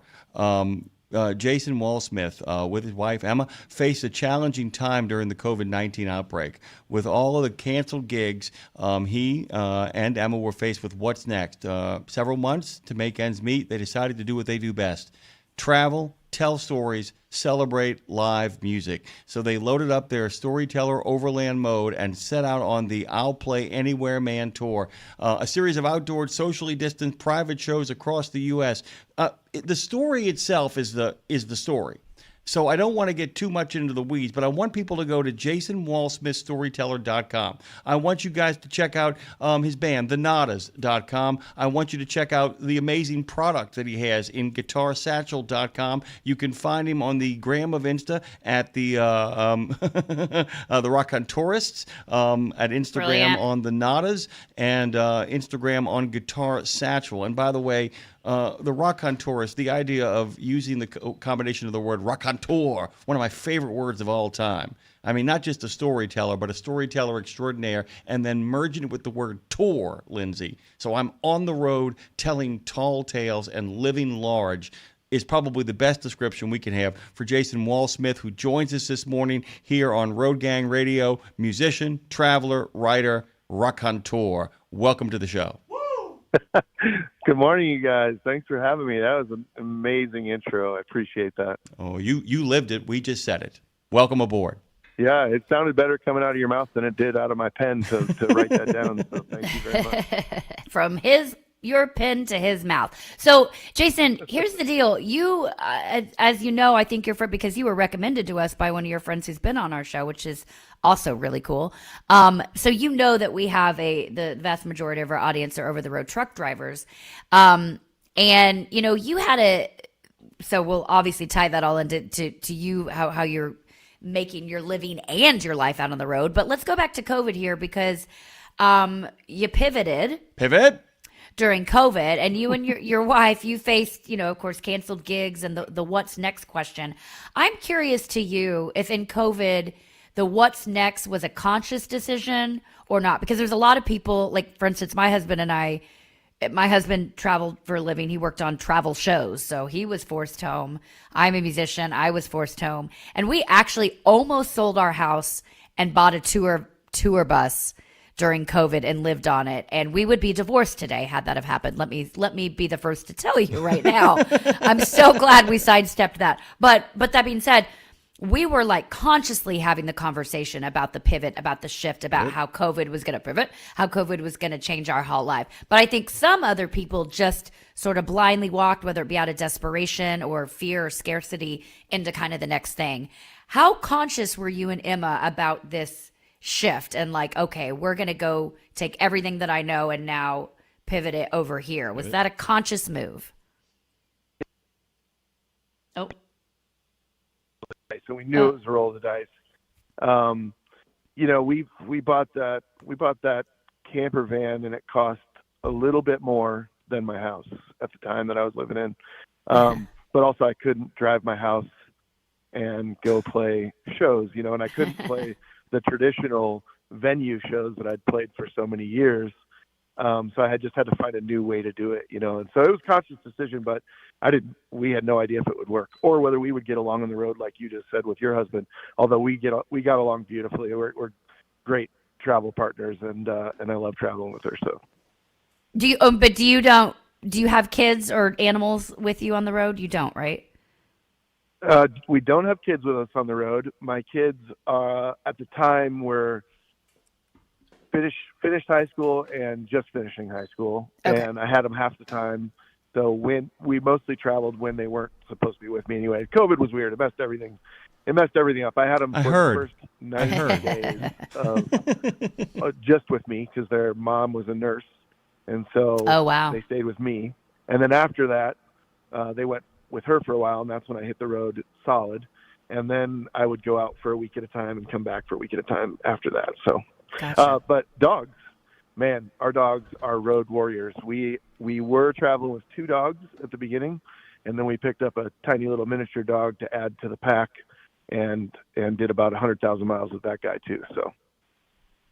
Let me ask you about the dogs just for a real quick second in regards to their own needs out there on the road, of course, because, you know, dogs let you know when they got to go. And I was kind of curious if actually having them acted as a regulator, if it actually made traveling easier. Some people, it makes it more difficult because they're not ready for the idea of having an animal out there. But some people have told me that they actually love having the animal because the animal reminds them to kind of slow down and enjoy the ride, that you can't rush with a dog.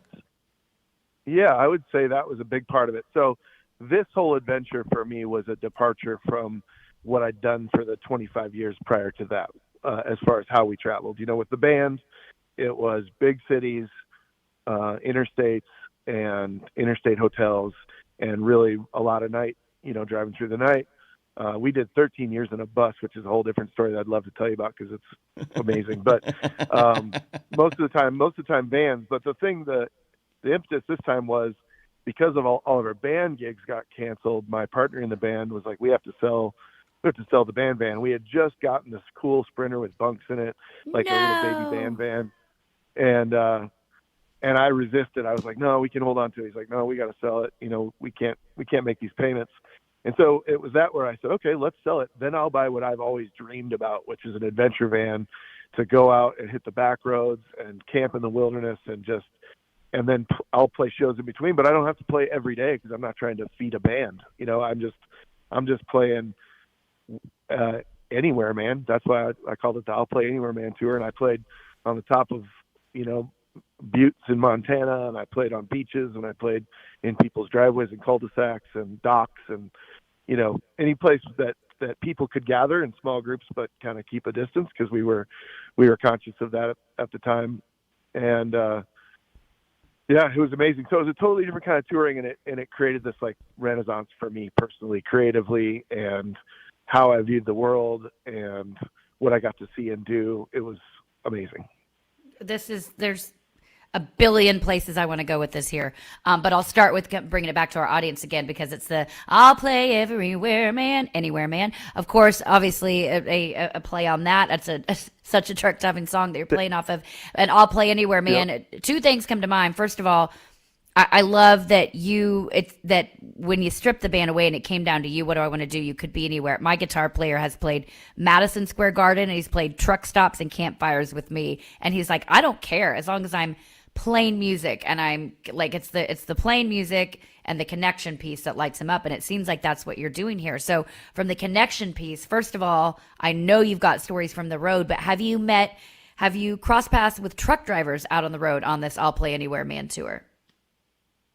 Oh yeah, I mean, we I probably shouldn't pull brand favorites, but we got into a regular routine of stopping at certain truck stops that had catered to our needs that we liked. We spent a lot of nights at truck stops too when we weren't in the backcountry, and there's certain truck stops, a lot of them that have dog parks, and we utilize those dog parks, and we really appreciated that. And so yeah, definitely interacted with truck drivers and appreciate sharing the road with them. I'm doing this call from the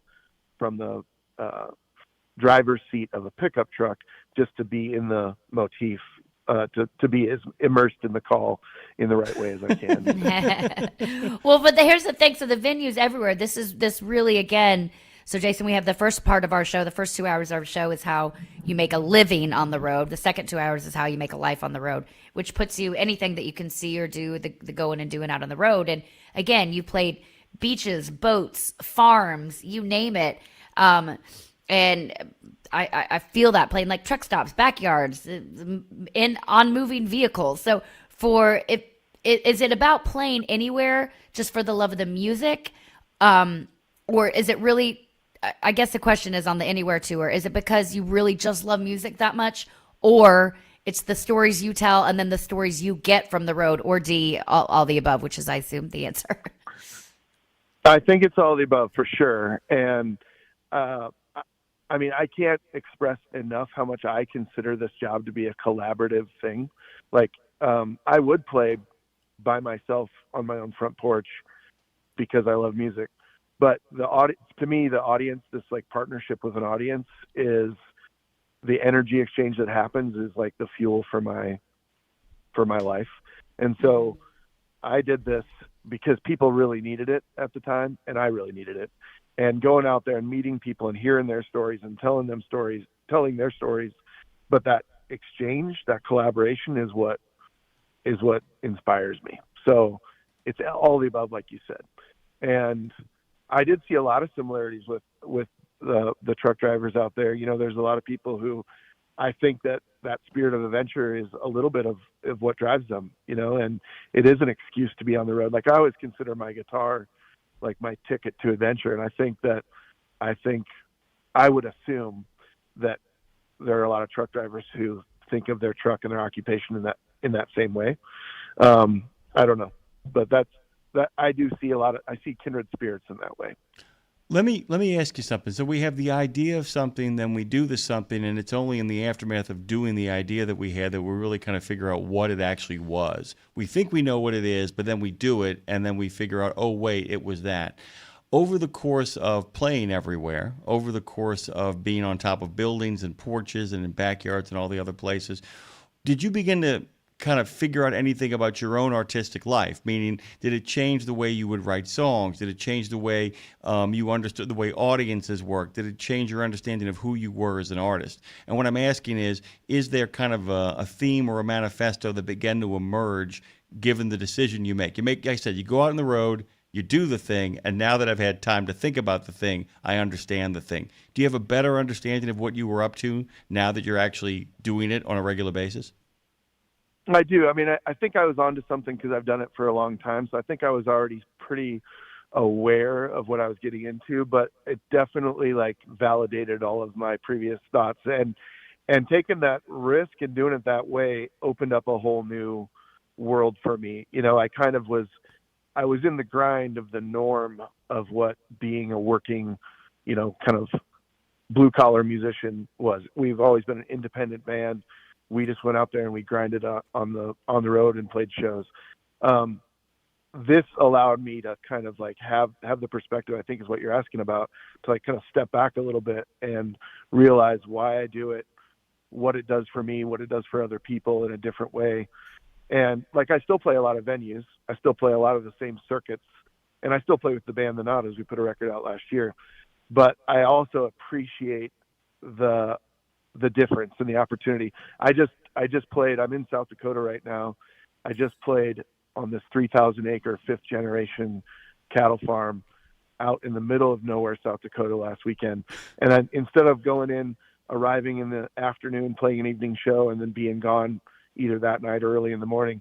I was there for 4 days, and it was this like ranch retreat with, guys from all over the country it was like a wellness retreat sort of. But I got to, not only did I play shows, I played around a campfire. I played in the middle of, circles of people sharing their story, and then I would share a song that would relate. And so I think I'm answering your question in saying that perfectly. There's so much more than just entertainment. It was like the fullest expression of what I feel like I am as a singer-songwriter, to be a part of a group and immerse myself in everybody's sort of story, Not only do I know, my co-host, by the way, when you talk about the idea of driving into South Dakota to actually go perform on a cattle ranch just because, I mean, in many ways, you're totally speaking her language. She is just like sitting here going like, really? Go on about other odd places you've played at. There must be a sense of the idea that even the smallest corners, Lindsay mentioned her friend playing guitar for her around a campfire, and, that there are people out there who are in the middle of nowhere who are hungry and lonely for, and I hate to use the word culture, but any sort of what I would call entertaining connection, that you begin to realize how important that is for people's existential existence, to have that kind of joy. Even in this interconnected world of signals and downloads and all that kind of stuff, there is still something kind of marvelous about the live and doing it in the real, even for the smallest group of people, right? I would take it one step further even, is that there are people that are hungry and lonely, even who are amongst huge amounts of people. So, and like in this case, most of the people that attended this thing I did are pretty successful, C-level executives at different companies, doctors and things, and they're lonely and they need friends and they need to express themselves. They need to be able to feel emotion through song. And so that's everywhere. We're all feeling it, and I just feel really fortunate that I get to be a part of that, because it feeds my soul, and I know that it helps feed other people's souls too. So. Well, you're such an inspiration, and we just got a couple minutes left of you, and I want to be respectful of your time, because another reason you should download this man's music is because he's helping take care of his father, who we're sending some love out to, by the way, Jason, as well. And we want to let you go so you can go be with him. Another reason to love this man and support him. Download, don't just stream. Thank you. But anyway, I want to say too, what is so inspiring here is that you've combined anybody listening, this guy, Jason, to me, you are living the dream. And by that, I mean your own dream. You found a way to marry music, photography that you also love and do so well, music, photography, writing, and entrepreneurship, which I'm going to mention here in a second, each one funding the other, it feels like, in this cycle of creativity and sustainability. And that is fascinating and amazing to me. That's you're on the road, you take pictures, you submit them to a magazine that is funding you to get to the next stop, to play the gig, to keep writing, to telling the stories, and you're really living the dream. And then also creating these guitar cases to travel with. You created something out of a necessity for you that then filled a niche, and a lot of our drivers take their guitars out on the road. So my question to you and all that is, do you find yourself sitting now in the middle of this beautiful, perfect storm of creativity and sustainability as oh my God, I made this all happen? Do you feel that? Do you see how beautiful this life is? I feel that you do, but. I do. I do feel very fortunate. Living the dream, yes, but I built the dream for sure. Yeah. And the dream is juggling. I'm juggling a lot. And sometimes I'm juggling bowling balls on fire, and sometimes they're chainsaws, sometimes they're rainbows and kitty cats, so it's just part of life. But yeah, I love chainsaws it. And by the way, chainsaws and rainbows, your next side project, just a side gig, new band, carry on. I do think that I've never been a truck driver, trucking professional. I do come from that family, though. My grandpa had a transport company, but I do think that is a perfect use study for Guitar Satchel, because if you're a touring musician, most of your guitars are in the trailer, in a flight case, but you always have the one that you want with you, and it would fit very nicely in the seat next to you in a truck or in the bunk, I would imagine. So I just made a soft case that's easier to carry and more enjoyable to carry, you know, and I made what I wanted all these years. I just couldn't find it, so I made it. It's Guitar Satchel. You can find him, guitarsatchel.com, and check those out. And looking at him myself, I can tell you it is the wonky thing. It's knocking people out when you're carrying it around. So the olden days. So I love that you made one. This one works. I will put my stamp on it as well. Granted, I don't carry my guitar with me, but Jim, I'm going to get one of these and just put my microphone in it and walk around and look like I'm a guitar player. I have a small case for microphones. I have a small one. Perfect. Oh, Perfect. There you go, by the way. And it's just, I love, by the way, that description in regards to invention, but also for art. I just love. There was something I wanted to hear. I didn't hear it, so I wrote it. There was something I wanted to read. I didn't find it, so I wrote it. There was something I wanted to use to carry my guitar. I couldn't find it, so I made it. Which in many ways, there was places you wanted to go and a person you wanted to be, and you couldn't find it at home, so you went out and found him on the road, and that's a really, really cool thing. Where are you going to be playing next? What's coming up the next couple of weeks? Not just the current gig, but what are some of the other places you're going? Yeah, I'm in Iowa. That's where I live. I live in Iowa. I've got a couple small things in Iowa. I'm teaching songwriting at a writers retreat next week up in Okoboji, Iowa. And then I'm out in Colorado mid-October for a couple solo shows, and then band shows in December back in Iowa. So, yeah, this is we've just come off of the heavy traveling season, and now I'm riding out for a few things for the end of the year. So, yeah, most of my dates are on that website. If I do it, if I put them on there, if I'm good enough at doing that. So. Oh, dude, I get that. It's like, oh, right, I've already played the show, and I'll post it tomorrow, even though I've already played it. That's how I live. I get it. Jason Walsmith, such a pleasure. A fun place to follow them as the Racontourists. That's he and his wife, Jason and Emma Walsmith, over there on Instagram, especially for our travelers and our adventures here on our show. But you can find everything, get to everything about him at Jason Walsmith Storyteller.com. You are a beautiful human. You're the epitome of the kind of people we want around here. So thanks for making time for us today. Best to you, best to your father, Jason. And please come back again as more music comes out. Thank you guys so much for having me on. I appreciate it. Enjoying listening to you and enjoyed having listening to Luke Meek's show. That was really fun. And so thanks for inviting me on. I appreciate it. Yeah, absolutely. Lucas Meeks, go back and check out that. That's up on our YouTube as well. This interview will also be up on our YouTube as of tomorrow. So much content and so much more to come, Jimmy Mack. Oh, yeah. And by the way, I have a soft spot in my heart for anybody who's looking to help out their father.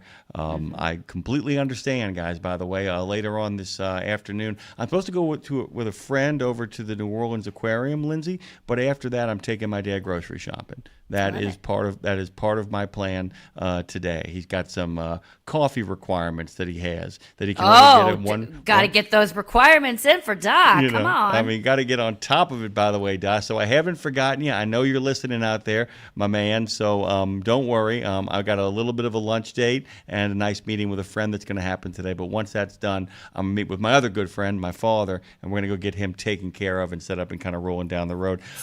Speaking of dads, my father's birthday is tomorrow, but right now, if we can maybe a quick little moment of pause and prayer for my dad. He's currently in the middle of, he's having he's got skin cancer he's dealing with, and they're digging in his poor nose right now. He'd probably be mad at me for saying that on air, but I know he's under right now, so he can't hear.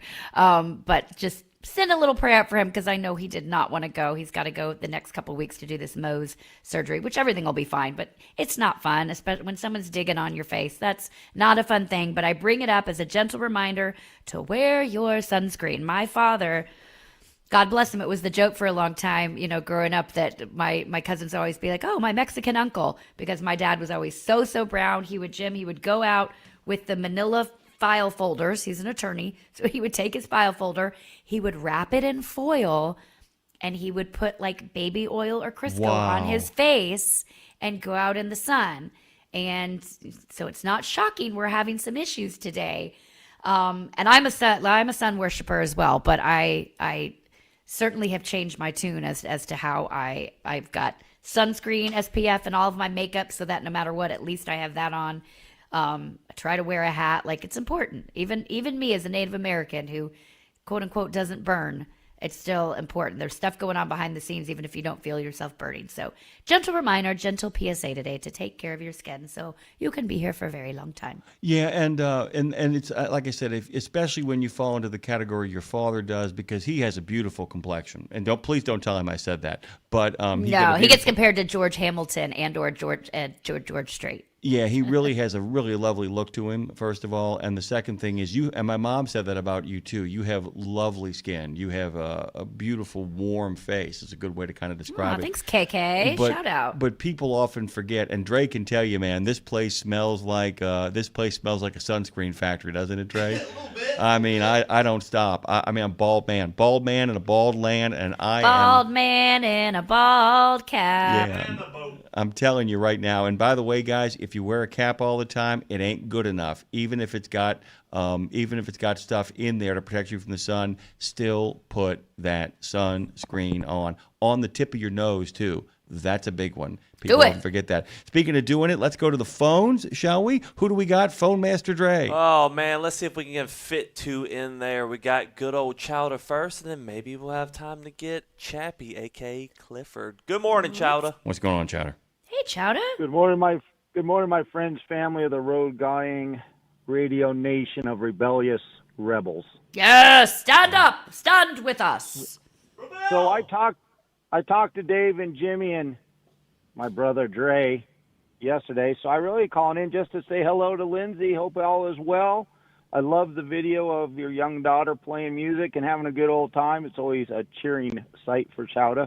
Glad all is going well. Blessings and hopes and prayers and all that religious mumbo jumbo. I hope your father does well in his surgery and thank you and all that, because nothing is guaranteed in this world. Even the littlest thing can become a biggest problem if mishandled. So that's right. I hope for the best for him, and I'm glad you're doing well. Thank you, on friend. The subject of, you're welcome. And on the subject of baking oil and cooking yourself out in the sun. Yep. While we're on it. Chowder likes to keep himself in the world of medium rare to well done, rare. So I don't put crispy. You're crispy. Are you crispy, Chowder?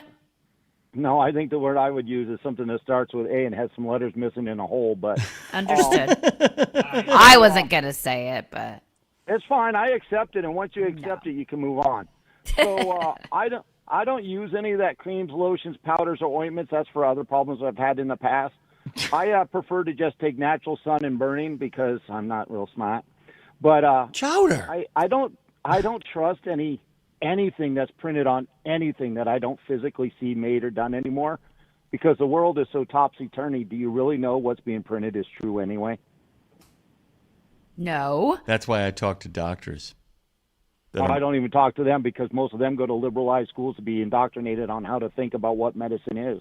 Okay. So, all right. Come on, Chowder. You talk to Dr. John. Talk to Dr. Do you like? Yeah, I was going to say, what natural thing? This is a good topic. Do you have what are the three things you keep with you for a natural remedy out on the road? Oh, I've got some willow bark in here. I've got some dried out lily root, and I've got some pine. You know, when you see pine sap balls, I got some of those cleaned up for toothaches.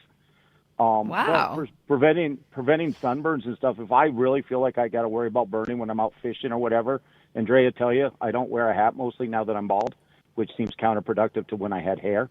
But I will put a light layer of clay or mud on if I'm getting problems with bugs or sun, and that works better. And I know at least that's natural. Well, by the way, military speaking there. By the way, though, Lindsay, that's a really good point, though. If in fact you're gonna take the route that you're taking, it is important that mud does work. Mud does work to a large degree. If you can actually cake yourself up, it makes a difference. Do us a favor, my friend. We got to talk to Chappie. We love you. It's good to hear from you. Thank you, Chowder.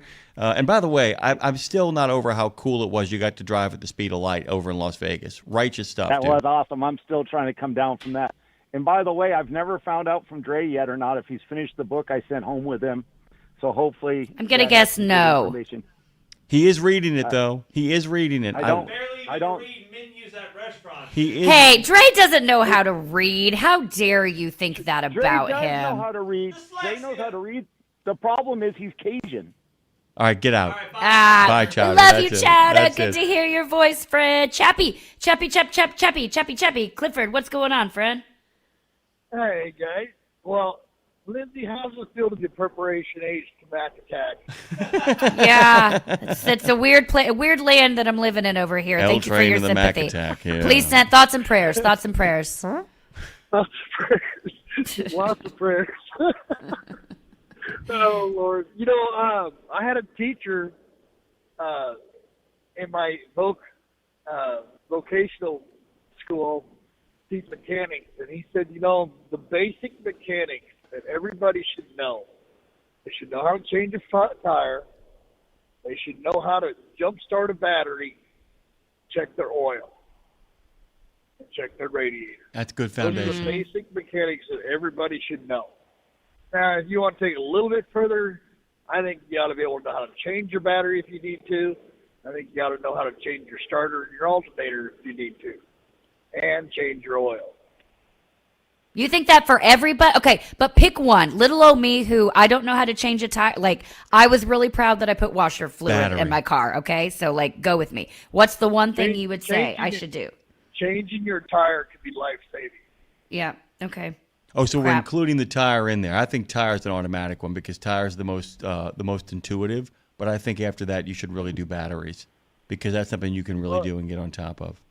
Go ahead, Chap. Go ahead. You're a 20-year-old. The last thing you want to do is stuck in the middle of nowhere with a flat tire and no water. Yeah. Yeah. Absolutely. Chappie, we got to float you. Clifford, we got to go. We got to get out of here. And you're getting a little faded too, man. Chappie, I love you. It's good to hear your voice, brother. Yeah. Hey, I guess I won something too from you guys. What's that? That download of a book. Yeah, and by the way, you're the one person that hasn't written me on weekends at RadioNemo.com. You're the last one. Okay. I didn't know how to. Now, Hey, Dre, can you get his email before he hangs up? Yeah. That would be great. Make Pick up sure. on it, yeah. And if anybody else is listening that didn't get your download, please call 615-292-6366. That's 615-292-NEMO. Tell Dre your email, and we'll make sure you get your download. We want to follow through on that. So please let us know that. We'll be right back. Our next guest, we're talking cars. We're talking an automobile museum up in Wyoming, y'all. It's a family business. It's heritage. Let's go. Okay, you've heard the horror stories of how folks have lost their life savings when the market tanks. Is there a way to invest and make money without risk? Believe it or not, yes. Since 1995, Americans who cannot afford to lose their investments have used fixed index annuities. You get guaranteed income and protection from market downturns. It's a win-win for you and your future. To learn more, dial pound 250. Use the keyword Truckers Wealth to get in touch with them today. There was an era when truckers were out there alone. Long rides, dark nights, miles from home. The power of trucking tunes and road songs, classic comedy, and those fun factoids that you came to expect. Nemo's Night Beat is Dave at his very best every Monday night at 7 in the Center on iHeart, Odyssey, and Live 365, as well as Tuesday night at 9 on Reese Across America Radio. So head on over to RadioNemo.com and join the gang on the beat. Nemo's Night Beat. It's a trucking, transportation, and lifestyle show like none other. Man, you call this a life? Road Gang Radio is back for another half hour of the best transpo show in the known universe. We come in peace. Well, actually, we're falling to pieces. Let's see if we can achieve liftoff, Phone Master Dre. Ooh, I might need Lindsay's help on that with her washer fluid. This is Road Gang Radio, live from Fast Sports Studios. Take it away, Lindsay and Jimmy. I don't mind if we do, Jim. What do you think? I am just really excited about this whole lineup today. From the beginning of the show, it's been kind of like perfect sort of make a living, make a life sort of mentality. And I want to really quickly answer a question that our good friend Weasel sent me. No, Weasel, actually the place we're talking about here is in Gillette, Wyoming, not Murdo. Not Murdo, Wyoming, Gillette, Wyoming. But thanks for the question, which means now you know, and you'll be able to visit the place that Lindsay will be introducing here in short order. Good morning to you, Lindsay. How's Franklin? Franklin is beautiful and dreary, but I'm here for it. I like it. It means fall is coming. Fall is in the air, and it makes me very excited, very happy. Football, fall, and fire. These are the things I live for. So happy to do it. And things that so many of our listeners live for is cars. We're talking heritage. We're talking antiques. We're talking vintage. We're talking family. Throw that F in there. And so our next guest today is, I love this last name, Jeff Wandler, not to be confused with Wanderer, Jeff Wandler. He's the owner of the Frontier Auto Museum in Gillette, Wyoming, as Jimmy mentioned. And this is something that started out as a father and son love of Hudson motor cars and restoring old gas pumps. And it's turned into a full-blown museum and vintage experience. We're going to talk about the experiential side of it as well. After Jeff's father's passing, he and his daughter, Brianna, decided to share their collection with the public by moving it to a historic 1940s Ford dealership building down in downtown Gillette, Wyoming. Since opening in 2016, this museum has become a destination filled with classic cars, neon signs, memorabilia, and even a Pendleton Woolen Meals retail shop, which I can't wait to talk about. Pendleton is my spirit animal. Okay, and now Jeff is taking it a step further with the Frontier Vintage Park, which is a one-of-a-kind Airbnb experience. It includes a man cave garage gym, vintage campers, and rescued neon. This is so up our listeners' alley. It's not just about cars. It's about family, legacy, history, and creating unique experiences that tie together the past and the present. Please make welcome to the show our new friend, Jeff Wandler. Good morning. Good morning. Glad to have you. Jeff. Glad to be here. Jeff, Lindsay almost used the word fantasy, and this is a place where fantasy becomes reality to a large degree. Can you kind of talk about, before we get to the actual experience of the museum itself, can you kind of talk about the decision you guys made to move this from essentially a private collection for people to enjoy, but to make it really a public place, to really kind of make this kind of happen, and what it takes to kind of go from, we've got some really cool stuff that we really care about and that people are allowed to enjoy, to really giving people an opportunity to experience what you guys have been experiencing for decades? Yeah, so that's a good question, and I have a exact answer for that. So I always collected. I started collecting this stuff when I was around 30. I always collected before that, but I started collecting gas pumps and signs and globes and things when I was about 30 to go with my dad's cars. And we created several spaces. We moved an old 1915 gas station from a town 60 miles from our ranch. That was the start of a small museum, and that's really kind of all we were going to do. Then I kept collecting and decorated my dad's pretty large shop, tall shop at the ranch, filled it up completely with the same stuff, and ran out of space, kept collecting. Then I decorated a big training room at our company. We own a big machine shop that repairs mining equipment, but decorated a big room in that area. All this took several years. And I thought, well, I'll just be done and just enjoy the stuff and piddle around in it. And I kept collecting, kind of insanity.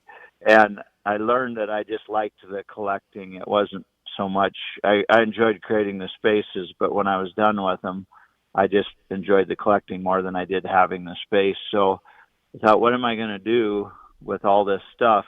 Hardly anybody really sees it, just family and friends. And then I knew a few friends that had done museums that maybe were by appointment and stuff, and I thought that's what I really need to do is make this a public museum so it has some kind of legitimate purpose other than just being a overkill man cave. So I got a call one day. I called a realtor and said, if there's any old buildings in town that ever come up for sale, just let me know. I've got my ear to the ground. And it wasn't long, and I got a call on that building she just talked about, that the old Ford dealership, and it wasn't super high dollar, so it was an easy enough decision. And my daughter and I just kind of bailed in, and without an exact plan. We just bought a building on a Sunday, found out about it on Saturday, and bought it Sunday. No plan is sometimes how the best plans come together. Yeah. Well, no, I actually I kind of believe that, because it's, when we overthink things, sometimes we get in the way of what it's actually organically supposed to be. And what I think is one of the coolest things about this whole thing is the different generations that are involved, and also, the male female perspective. So I'd love to talk about, with the father-daughter story here, the dynamic of building an auto museum as a family project, and the idea, the perspectives, I guess, of how it started with your father and then put into your hands, and then your daughter stepping in as sort of a third generation here, and also the female perspective, and then bringing her husband in, which brings now another family into the picture. So do you feel sort of those layers of what you're building through generations and all these different perspectives? Do you feel how, different people kind of getting in their hands in it is making it grow in this like lovely, really attainable thing that stays true to your family with all these different views? Well, for sure, it takes different people to create things. It certainly wasn't all me, and I kind of wrangled my daughter into helping me. I have one daughter, we're very close, and at the time that I did this, she had just had her second kid, and she wasn't about working full time. She was about just spending time with her kids. So I kind of twisted her arm and had her talked her into creating an antique shop in the front of it, just so there was more than just a museum. But that wasn't really her plan necessarily. She decided to help me out to some extent. And it's funny because when she was a kid, we drug her around all over the United States to antique shops, and she hated it. She rode home in a little hole in the car, and the whole car was full of stuff. And she said when she got older, she was never going to have an antique. But we change when we get older, and she loves antique stuff now. So as she got older and got involved in this, now she just loves the museum, and her house is full of antiques, just like I thought. And I did the same thing when I was young. I drag raced, and we loved muscle cars and things. And I didn't really appreciate my dad's old Hudsons. To me, they were just kind of, old cars that weren't the kind of cars I liked. And as I got older, I started hanging out with my dad more in my late 20s and 30s, and being with him, going to auctions and stuff. Then I learned to love the stuff that he loved and was around. So I just think that as time goes on, circumstances change. We want to leave those opportunities available for our kids, because there's a time where they might become interested in it, and then it becomes a opportunity for them. Let me just kind of add something here, Lindsay, and I'm really going to encourage our listeners to make their way over to the Instagram page along with going to the website. And the reason why is you get a really beautiful sense of the work that goes over here and the first-class nature operation. Just as one example, there's not only a lot of beautiful pictures over there, but great video examples of what it takes to kind of put this world together. I'm just going to read the caption, and you'll get a sense of what the video is. Hanging a newly restored vintage Airstream trailer service neon sign at Frontier Auto Museum in Gillette, Wyoming. Frontier Auto Museum is Wyoming's hidden gem and a must-see destination when traveling through Wyoming, featuring a family's collection of classic cars, original neon signs, gas pumps, and so much more. And there really is a sense of a media savvy going on here, Lindsay, because we watch them in the video lift up the neon sign for the Airstream trailer service, and then we watch a time-accelerated, time-lapse video of them kind of not only just putting it up there, but actually restoring it so that the lights come on with it. And there really is a method to your madness here, that it's not just throwing things inside of a 13,000-foot space. I love the term you use, bail in, as opposed to bail out, but that sense of we're just going to race in here and do this. But there really is kind of a beauty to what you guys have. It's almost like that you've figured out ways to kind of place the stuff in a way that the audience is reminded of those long-gone days of neon signs and roadside service. And I'm wondering, do you guys go back and look at the way things used to be in order to kind of recreate this in any sort of way? Yeah, so an example of that is we built towns inside our museum. So anything I had a large amount of artifacts for, I call them now, but collectibles. So one thing we had is a full barber shop. So we created a space that looks like a barber shop, exactly like a barber shop. and we looked at old barber shops to do that. What the fronts would look like, you know, the interiors. So we do a lot of that. We like historic things, and we like where we came from, so how cool stuff used to be. So yes, we do. And then I look at other museums and stuff too, and I get ideas from other people, other collectors, and just kind of combined, you know, we just keep getting better and better at making displays that people really love how the museum's laid out because it looks authentic. So that's very important to me. And I also like to have original stuff, not, you know, I don't like, I have a very small amount of reproduction stuff because I can't get it, but 98% of the stuff in there is original, and I like that too, that it's an authentic museum. Okay, let's talk the making the sausage here. This is something that our truck driving audience are going to, Jeff, they'll probably know the answer before I even say it, but I don't know how you would do this. You moved a gas station. Now, how does one even do that? Because this is obviously relatable to trucking and moving big loads. Like, they understand the logistics of it. But when you were tasked with the idea of we're going to move a gas station, what was your first move, both literally and figuratively? How did that come about? Well, that's also a good question. So we're as a family, we've always worked on really big mining equipment, so we think we can do anything. And so we just look at stuff. And my dad was a farmer from North Dakota, and of course they fixed everything themselves. So he came to Wyoming as a person that could fix anything, really. And so you just, you know, I always say you use the brain that God gave you, and you just look at things. So we took a little dozer and we got the little outbuildings. There was a house added onto the back of the gas station at one time, an extra garage that we didn't want that was tacked on the end. So we got that all out of the way, and then you have to, it's 1915, so you have to brace it all up. So you put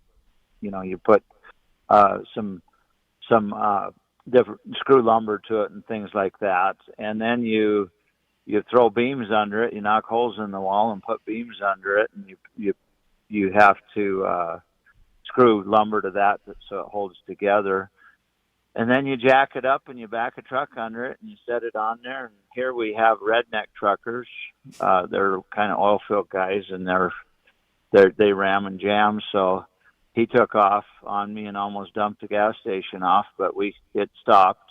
So we chained it down some more and we took off, and we had to lift power lines on the way. So to do that, you stand in the back of a truck and push them up with a pole, and came through town, and we got it there, and got it unloaded, jack it up again, pull out from under it, and then you got to slide it over onto the foundation that we built. But yeah, we just did it. I don't know, we'd never done it before, but we just did it. So we just all did we it. did is hire a truck. Yeah. I love this mentality of we know, listen, we do a lot of things. We figured we could figure it out. I think that is the mentality of a truck driver as well, Jim. I can figure that out. Yeah. I can figure that out. Let me really quickly, you guys have a wonderful cafe attached to it, which captures the spirit of being on the road. How did you find a partnership to actually make the cafe work? How did you put that together for yourselves? So my daughter and Ryan, our manager, one day they sit around and talk about ideas to use our space and how we can, get revenue. And they came up with that one day. None of us have ever done that. So I'm about the cool part. I'm like, okay, let's open a cafe, but let's make it look really cool, like a diner, so it fits in, so it's just part of the scenery. So I just all I cared about is what the diner looked like and how we could put old signs on it, that kind of thing. And they had to figure out, they literally invented the food. We sell gourmet brats and a lot of other, wraps and stuff. And they just went to the grocery store and started cooking stuff and experimenting.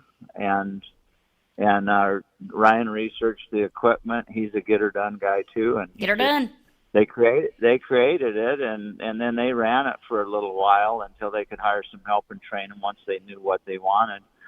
So we literally did that from scratch. Wow. With no experience and no real anybody that to just show us how to do it. So yeah, they figured it out, and they did a beautiful job. It's very nice. It's the tourists love it. Wow. Well, you say the tourists, there's so many different things going on here, Jim. You've talked about some of them, and the Airbnb experience of it. I'm curious, do people actually stay there, or is because here's what's cool, by the way, the partnership, so many, I'm going to say dumb people just go to Airbnb, and because they do curate they do curate experiences Friends of there mine. and really cool stuff is able, I hate sometimes having to use the corporate overlord, but if it's a way to get your message out, it is what it is. You've created a real experience here, both with the Frontier Vintage Park, but I also love the Pendleton angle because my wallet is Pendleton, my blankets are Pendleton, my jacket is Pendleton. I love it. Talk about some of these partnerships you have both with Airbnb and Pendleton. Yeah, so the Airbnbs kind of happened too. There was a man that lived across the street in a very cool, we call it the Castle House, a highly remodeled 1920 house. And he passed away, and his daughter offered to sell us that house. She was from out of town. She offered it to us for a good deal, so I just went over there to look at the antiques to buy from her. And when she was taking care of the estate, and she offered the house to me, so I jokingly went over and got my daughter and said, you want to buy a house? If you buy this, I'll run an Airbnb. And I always kind of wanted one. We all think we do, but we just kind of bailed into that too because of the circumstances. So, and then the old house that I was born in, 3 blocks up the street, and lived until I was 5, came up, a 1930 craftsman house, so we had to buy it. And then we got another little house across the street, just circumstance-driven, and now we're building this whole neon park on a lot that I bought beside the one little house. So that all just kind of happened, too, and once we get into something, we want to do it right, so we just keep kind of going with it if we like it. And then the Pendleton, we had an antique shop, but frankly, antiques are hard to make a living on or to make any kind of revenue off of. So slowly, my daughter decided to figure out other things to sell that we could get easier and that would sell more often. So in other words, just using the space productively rather than plugging it up with a bunch of antiques that never sell. We liked them, but they weren't very lucrative. But anyway, she just transferred it over to that. She got a contract with them, and the only one in the area. And she just worked on it hard and created a beautiful Pendleton store over several years. And now she's got quite a store of that. And we got some antiques, but we've also got a lot of memorabilia for our museum and stuff that tourists like more than they would buy an antique dresser or something like that. So things that'll move. And by the way, it's the Frontier Auto Museum, and it is really too cool for school, guys. I'm using Nito Mosquito terms because it's got that feeling about it. Jeff Wandler is joining us, and he is the owner of that with his daughter as well. Let me ask you a question. Do you have any expansion plans before? We got about a minute or so left here. Do you have any expansion plans? Well, these campers. So we restored a 1950 Fruoff semi-van that actually has a bathroom and everything in it. So we got to put all those in. I've got 3 vintage campers, a little VW bus that you can sleep in, and lots of neon signs that need put up, worked on, lit up, and all that. So all that's expansion that's going to take a while. So that feeds my project itch. I always got to have a project, so I'll be doing that the next year and 2. His project itch. I like it. You can head on over to frontierautomuseum.com to scratch your own auto itch, if that's a thing, and now it is. You can check them out over in Gillette, Wyoming. Jeff, what a pleasure. Again, everyone head over to frontierautomuseum.com. Is there a place near, Jeff, where truckers could find some truck parking to come check out your museum? Yeah, you can park on our street, as long as there's not lots of them, but that's allowed. And there is a big parking lot off the corner of us, a bank parking lot that's big that they don't mind. It's just right to the side of us. So, yes, there is. Amazing. Well, we have people, Jeff, over in the chat.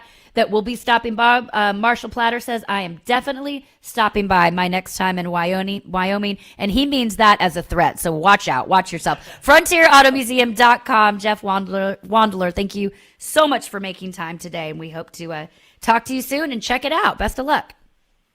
Thank you. Bye. Bye-bye. Cool. Jim, so many cool things to do and see and be a part of out there. And it's just an awareness issue, isn't it? I know. It's just about actually knowing that there are places out there that are catering to you and the things that you love in a world that is still with us, despite the fact that some people claim it has faded out. Let's take a breath here. Jim, if only there was a show that would tell people where to go and what to listen to and who to see, if only that existed. I tell you what, let's take just a breath here and think about if maybe we could suggest something while Dre plays a little something to contemplate that possibility. Dre, if you would.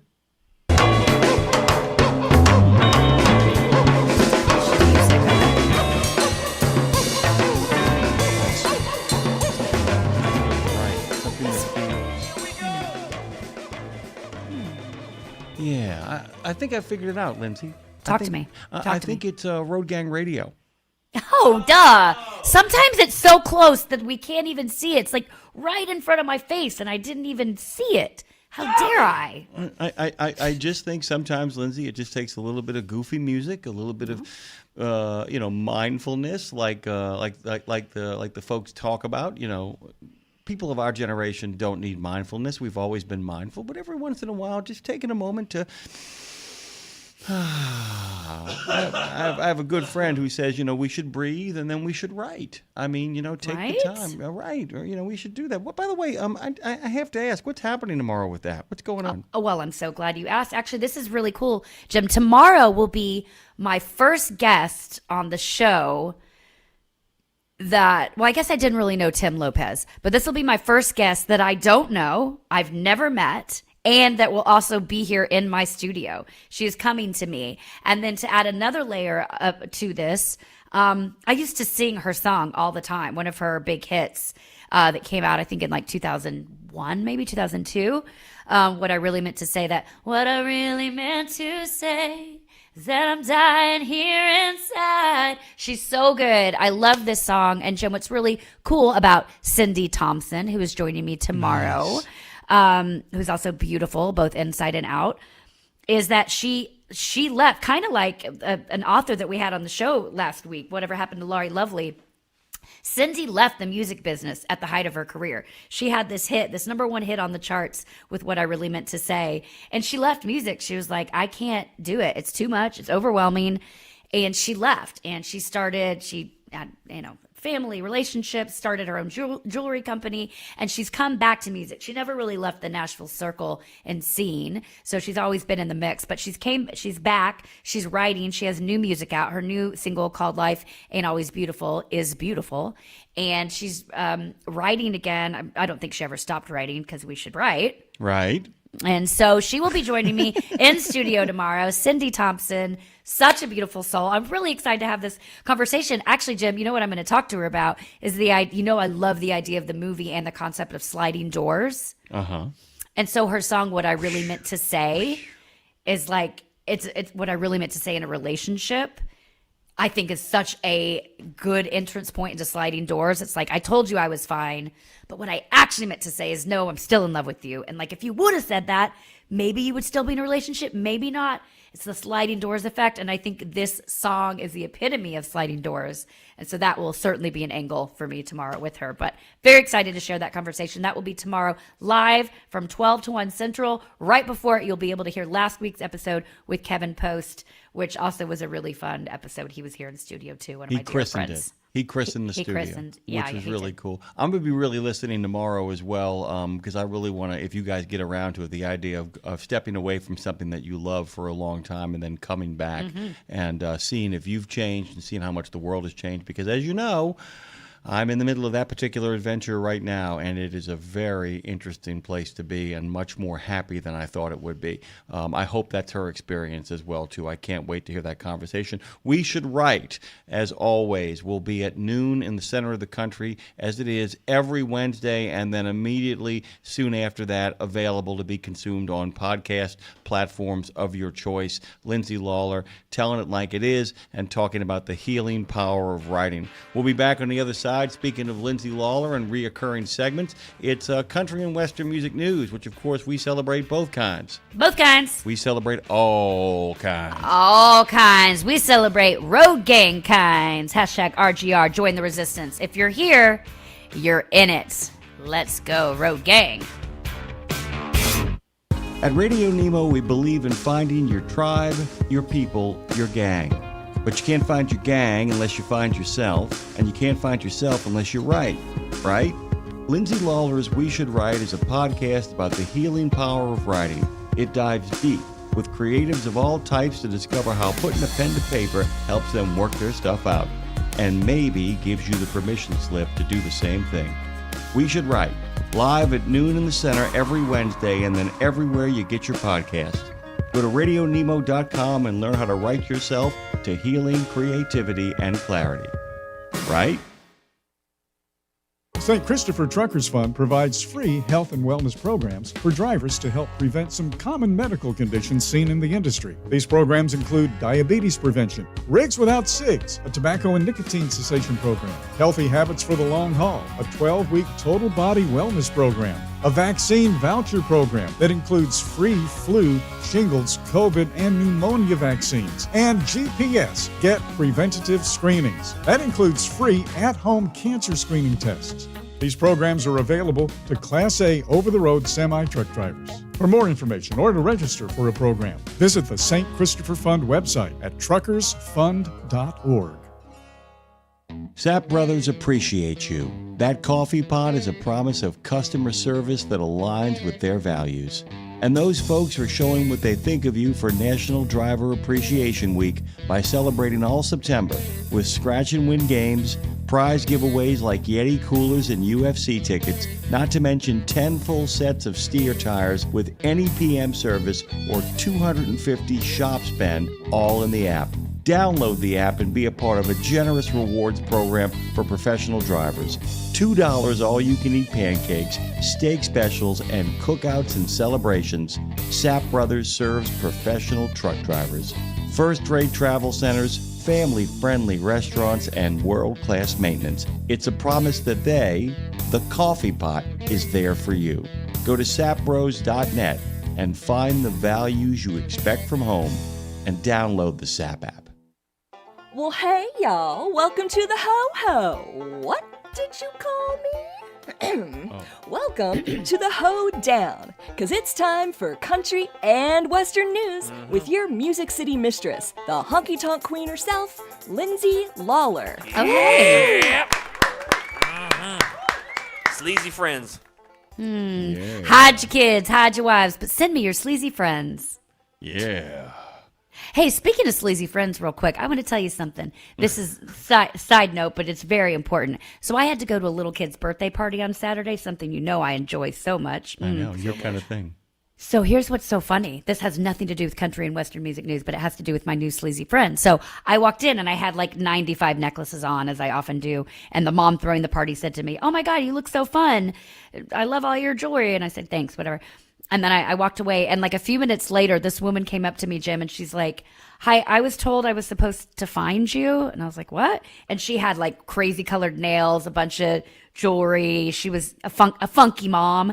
And she goes, "I don't know. I was just told that I was supposed to find you, that we'd be friends." And I was like, "Oh, great." And so I start talking to her.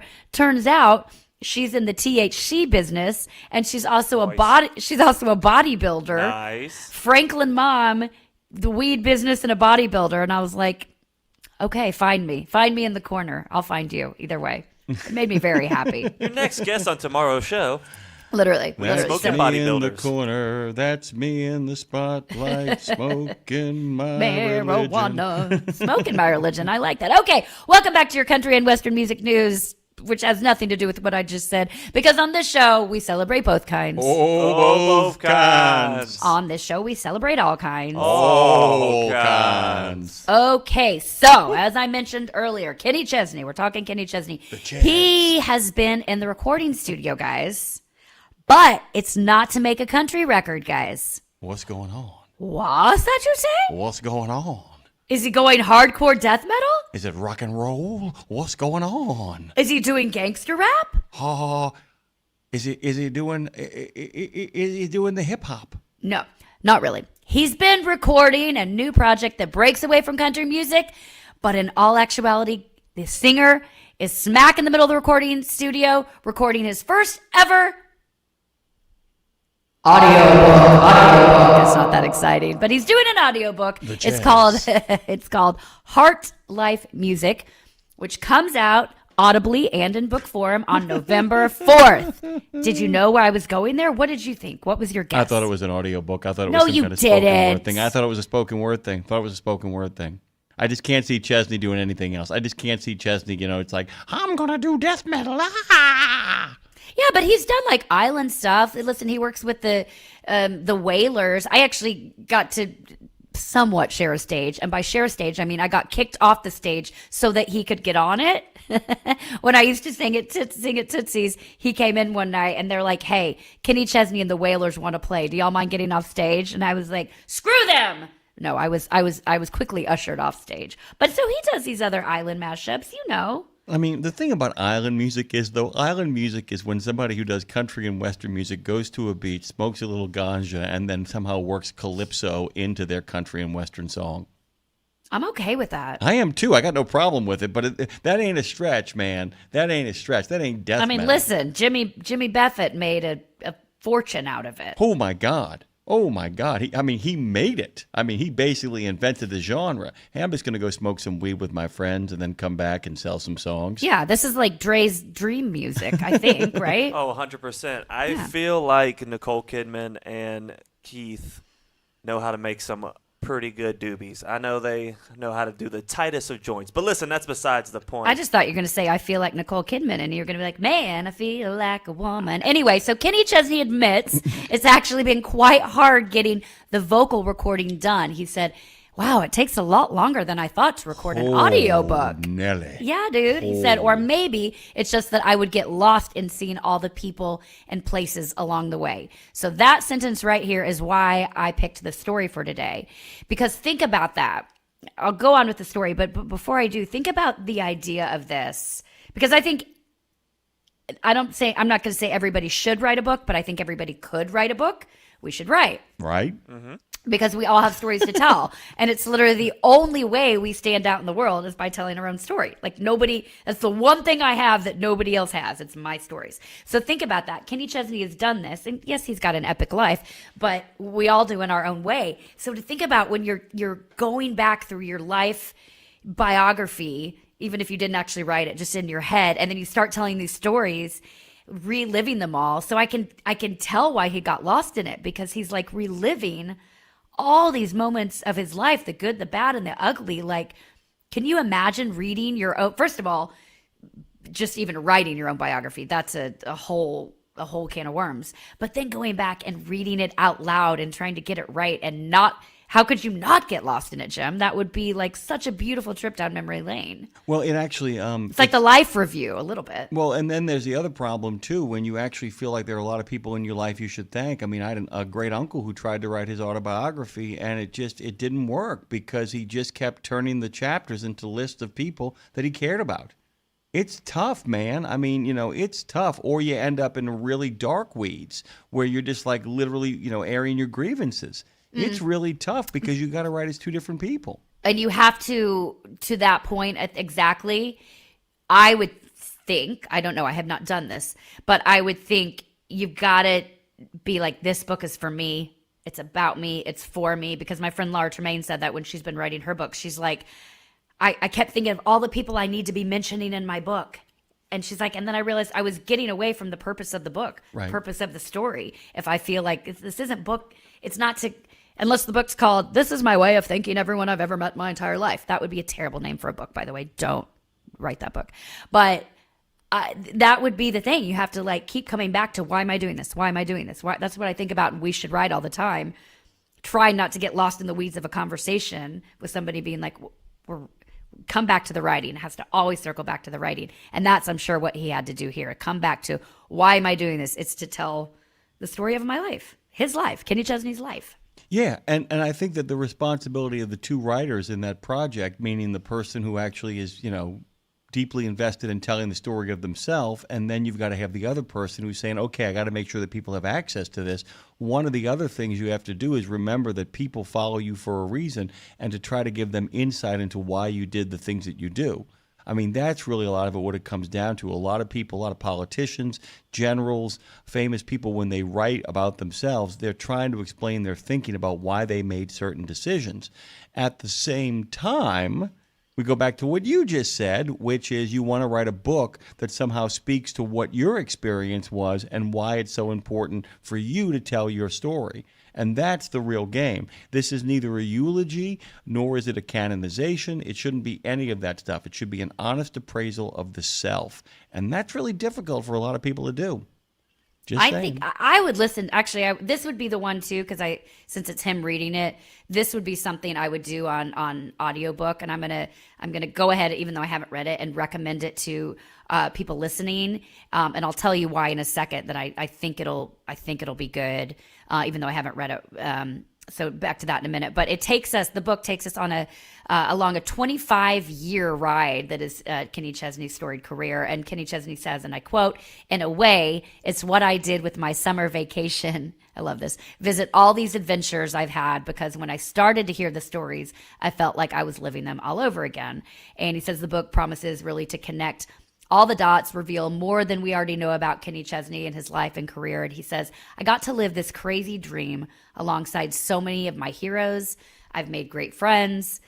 Hearing it come out of my mouth, it's a lot to take in, and I almost wouldn't believe it if I wouldn't have been there myself." And why I think this is going to be cool. So a good friend of ours, Kenny Chesney loved very much. I'll just say she's married, and he wished for a long time it was to him, and it was not. But I know firsthand from her how great he's been to her and their group of friends and his own family as well. I know people that have worked in Kenny's crew, and I don't say that to say I know them. I say that to say I can tell you firsthand. I have seen how Kenny's work has affected everyone around him. He takes his whole crew and their families to his island over Christmas as a thank you, like a vacation for them and their family, not just them. He's very, very good to his people. And I think that's important to say and to note, because that's how you stay in the game long term. And so anyway, I think this is going to be a pretty honest book. There's rumors and stuff about Kenny. Of course there always are. I'm sure he won't go there in this book. Maybe, I don't know. But I just want to say, I know this book is coming from the heart. I know some people kind of behind it. And I think it's going to be a really cool one to take in while driving on the road, listening to Kenny tell the stories himself. Yeah, and I think, by the way, it's going to give you really good insight into, how he creates connections. If I'm guessing what I know about him as well, too, we're not talking about one of the darkest characters in all of country and Western music. It ain't like Hank Williams writing his story. I mean, there's a lot of warmth and sunshine in there. But I think a lot of people are going to want to know about what his internal life is like, and this is one of their best shots at getting it. Boom. And that's really cool. Boom. Really cool. Sorry, real quick, I wanted to jump in because earlier I'm really excited about the book, but I got also excited because I saw where he was in a couple jam sessions with. You ever heard of the artist named McGee? I have not. I'm not sure exactly where he's from, but this last album he put out just blew up, and him and Nicole Kidman went to several of the shows, and I saw that he was jamming with them. So I got super excited that you said he was going to go indie, because I wouldn't mind seeing him just jam a little indie guitar. You seem sort of obsessed with Nicole Kidman right now. That's the third time she's come up today. I'm just saying. And he's kind of married to her, and then she's kind of been like a crush since I was a kid, so it's whatever. Okay. Don't forget, you're also competing with Jimmy Fallon. Go on, Lindsay. Mm-hmm. Anywho, moving on to Tanya Tucker. So I've been wanting to talk about, and I haven't been able to get to it, but I keep wanting to talk about sort of the history, a brief history behind Delta Dawn, one of the biggest country songs arguably ever. And it's crazy. I don't know if people know this or not, but at just 13 years old, Tanya Tucker, she was not doing homework. She was not at the mall. She was already making country music history. While most kids were trying to survive junior high, she was standing in a Nashville studio cutting a record that would define her career. Now, she's an interesting one because her career got defined at 13 and she's still around today. Granted, there's some craziness behind that, but that will happen when you start your career at 13. So that record, of course, was Delta Dawn, which is a song about heartbreak and loneliness and a life of regret. If you haven't listened to the lyrics, go back and do so, please. It was very heavy subject matter for a teenager, but Tanya Tucker had always had a voice still, but back in those days that was far older than her years, and she knew it. We all knew it from the first time that we heard it, and she knew that song was hers when she heard it. So here's what's cool. So the song itself, Delta Dawn, it had already been around for a while. It was written by two guys, Larry Collins and Alex Harvey. They wrote it, and Alex Harvey actually even released his own version of it in 1971. However, it didn't make the airwaves and really hit everybody else, the general public, until a guy named Billy Sherrill. He was a legendary Nashville producer. He brought it to Tanya Tucker. He saw something in her, rightfully so. So sitting in his office, Tanya Tucker, again, 13 years old, she listened and she immediately claimed it as her own. She said, "That's my song," even though Sherrill, he wanted her to open with, kind of do it a little differently. She said he wanted her to open with it a cappella. She didn't even know what that meant at the time, but they did hop on that. But she jumped in head first. By the next day, she was in the studio laying down the track. And what is crazy about this, Jim, can you imagine a 13-year-old sitting in a room with all these big Oldman execs and being like, "That's my song. I'm doing it this way." And them letting her, and her just taking it and running with it. I just can't even imagine that scene, but it's so badass, and it explains a lot about who Tanya Tucker is today. It's almost inconceivable. The only two comps to Tanya Tucker are Steve Winwood and Stevie Wonder.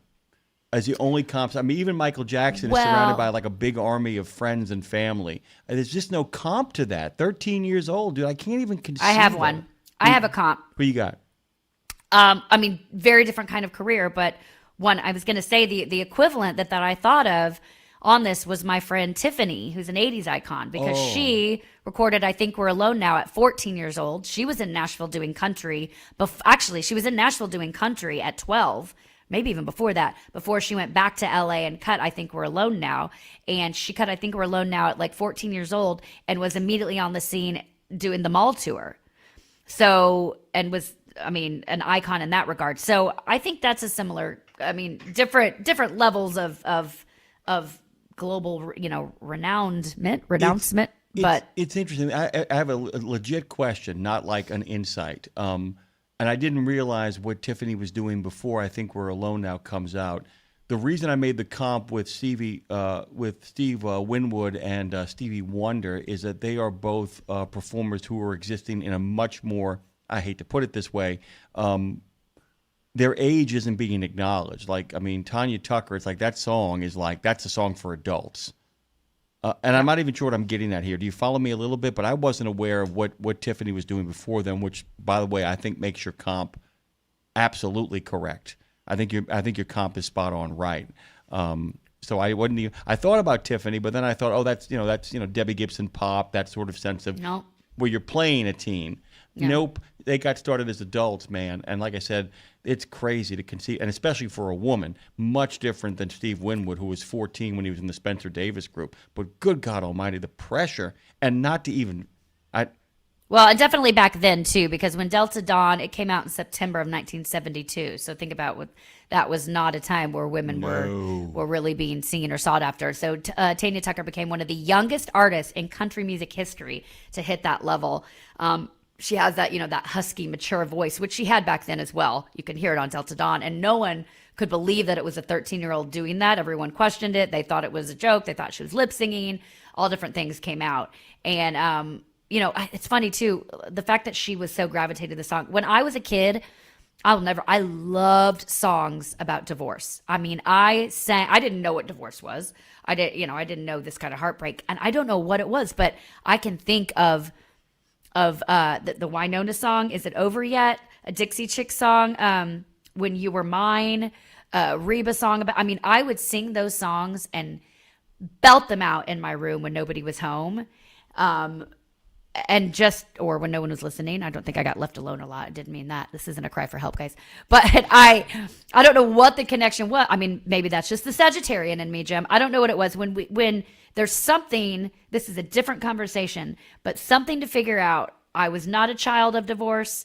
I don't know why as kids, when we connect to something that we have no idea what it is, it's obviously a feeling, that feeling of, I certainly don't want to get a divorce, but it's like that feeling of feeling something, I guess is all it is. And she connected to that. It's a connection, a feeling. I want to feel even if it hurts. I personally just want to feel. So maybe that's what it is. I have a feeling what you're kind of dealing with, because as a Sagittarian, deal with the same thing. Maybe it's the call of the lonely road. And for some reason, songs about divorce speak to the idea that we know we're going to be moving forward by ourselves. There's something about Sagittarians and the idea that we even build for it. I mean, even the image itself is built for it. It's the lonely traveler.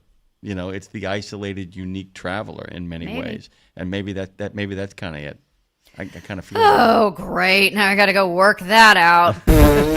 Well, all right. Well, what makes it even wilder is that, yes, like I said, she didn't understand what was going on, but decades later, she still wondered about it. Tanya Tucker says, I chose that song and I don't know why, but sometimes instinct is enough. Her instinct was spot on. That song has become, it's made her name carved into the foundation, of course, of country music. And the success of Delta Dawn, it set her up for everything that came next, because within years, she was releasing hits like What's Your Mama's Name?, Blood Red, and Going Down, and Lizzie and the Rain Man. And by the time she graced the cover of Rolling Stone, guys, in 1974, that means she was 15 when she graced the cover of Rolling Stone. She had already lived more career than most singers twice her age. And even today, Delta Dawn, it's not faded, of course. Generations, across generations still sing it. I sang it. Nicely done. Nicely done, by the way, in the faded. Thank you. I sang it probably 1,000 times in downtown Nashville. It still happens. People still want to hear it, no matter how rough and rowdy they are. If you can get the crowd quiet and or sing along with 1 minute of Delta Dawn, everybody will shut up. Try it at a party. Trust me. Okay, couple more stories to hit, but before so, coming up today at 11, as we do every Tuesday, Thursday, and Friday, it's Trucking with OOIDA with Ashley and Scott. They're diving deep. They're keeping us more professional around here. What are they talking about today, Jim? Something. Great. Else. Moving on. No. The CVTA, by the way, is making a pitch that would limit personal conveyance. But why? Adrian Gillier, Deputy Executive Director of CVSA, joins the show to explain that while OOIDA President Todd Spencer will be making his case on behalf of truck drivers, plus the Guilty by Association Truck Show is right around the corner. They'll be speaking to OOIDA's marketing department on what attendees can expect. All of that is on the table for Trucking with OOIDA coming up at 11 in the Central, 12 in the East, here on, RadioNemo.com and everywhere you get these broadcasts. Boom. Okay, don't miss that. So, Jim, here's the controversy at Grand Ole Opry. I think this has been happening a little more and more lately. So, the Grand Ole Opry, of course, it's the heart of country music. It was originally at the Ryman, the mother church. It's moved out to outside of town now, where it's been for a while. But for more than a century, it has lived up to the name as the heart of country music. It was founded in 1925, and this very iconic Nashville venue, it's become, literally, it's a rite of passage for artists to stand on the stage in the circle. They have a show that my husband works on quite a bit called From the Circle or something, and it's that moment they go and film artists who are performing on the Opry for the first time, and everything that leads up to it, and bringing their families and being backstage down up to the moment where they step into that circle. It's a huge deal.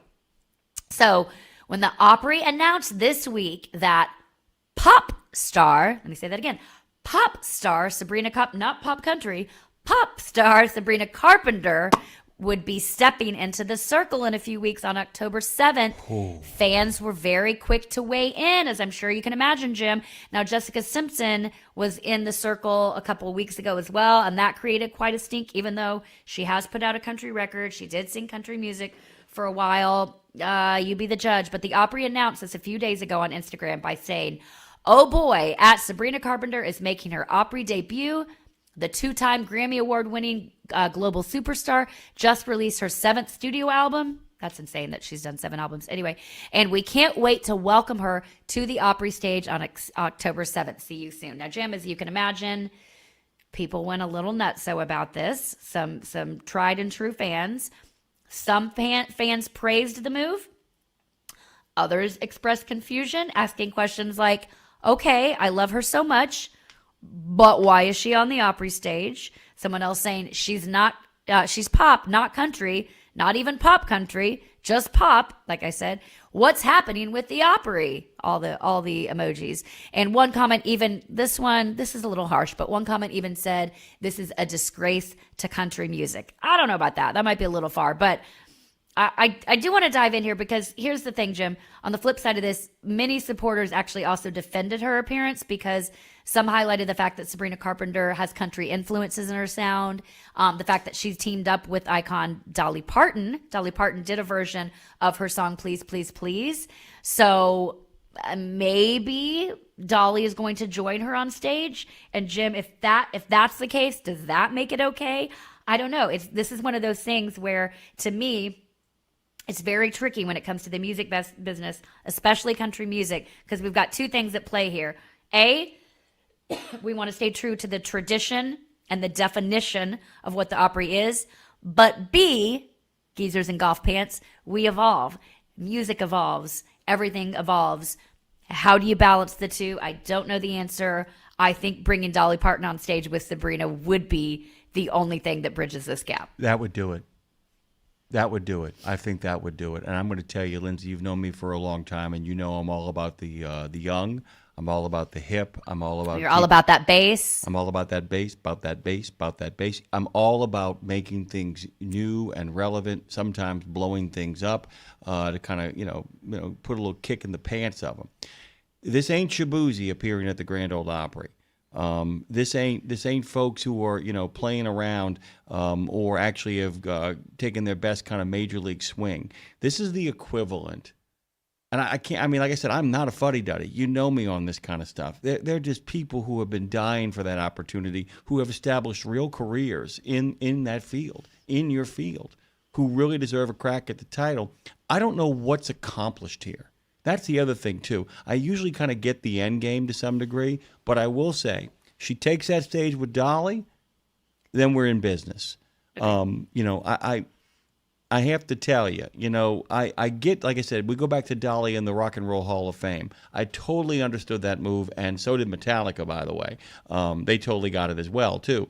But I don't get it.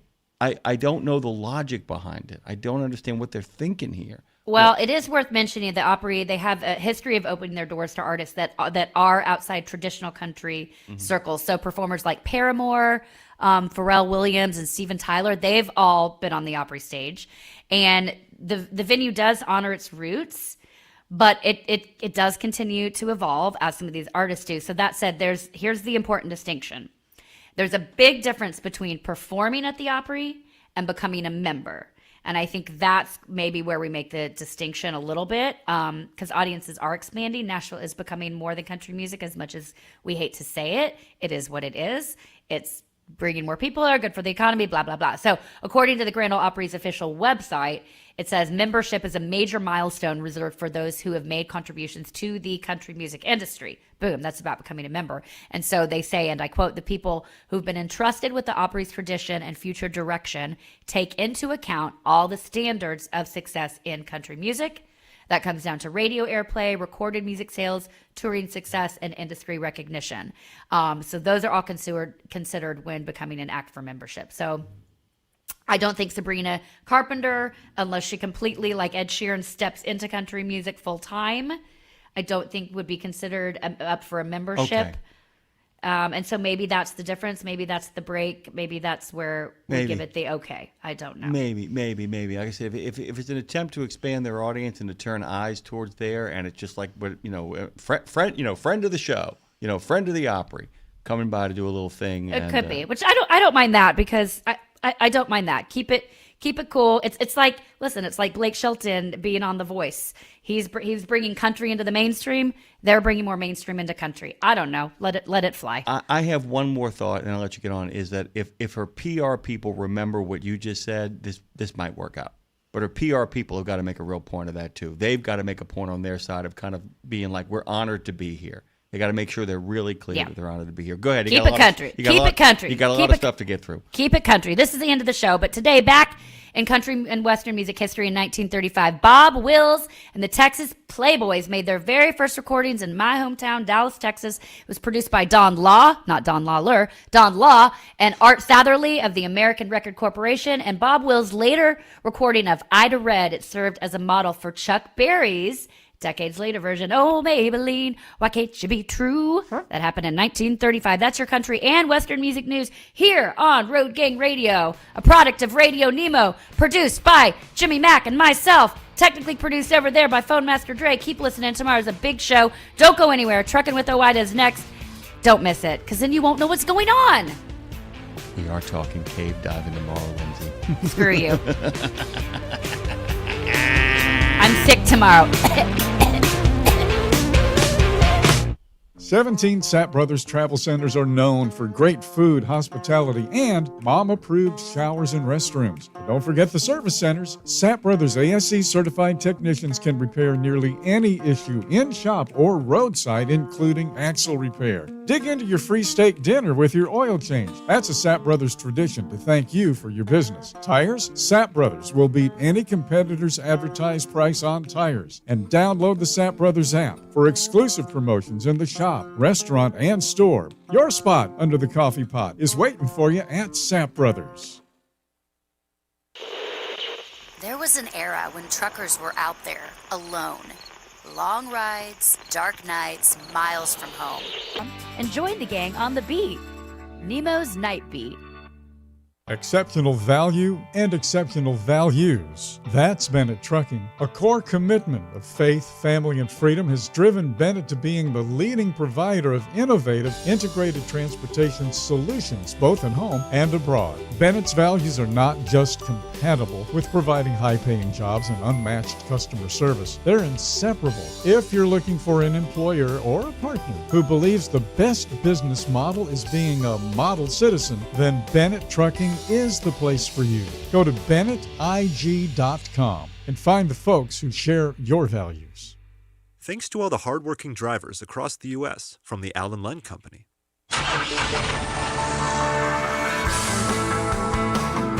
Rules, no matter how well-intentioned they may be, they have to be workable. Welcome to Trucking with OOIDA. I'm Ashley Blackford. And I'm Scott Thompson. Ashley, how's it going? It's going great. How are you? It is going great. I'm doing fine, and I'm doing especially fine because here in literally about 30 seconds, we're going to have Todd Spencer of OIDA.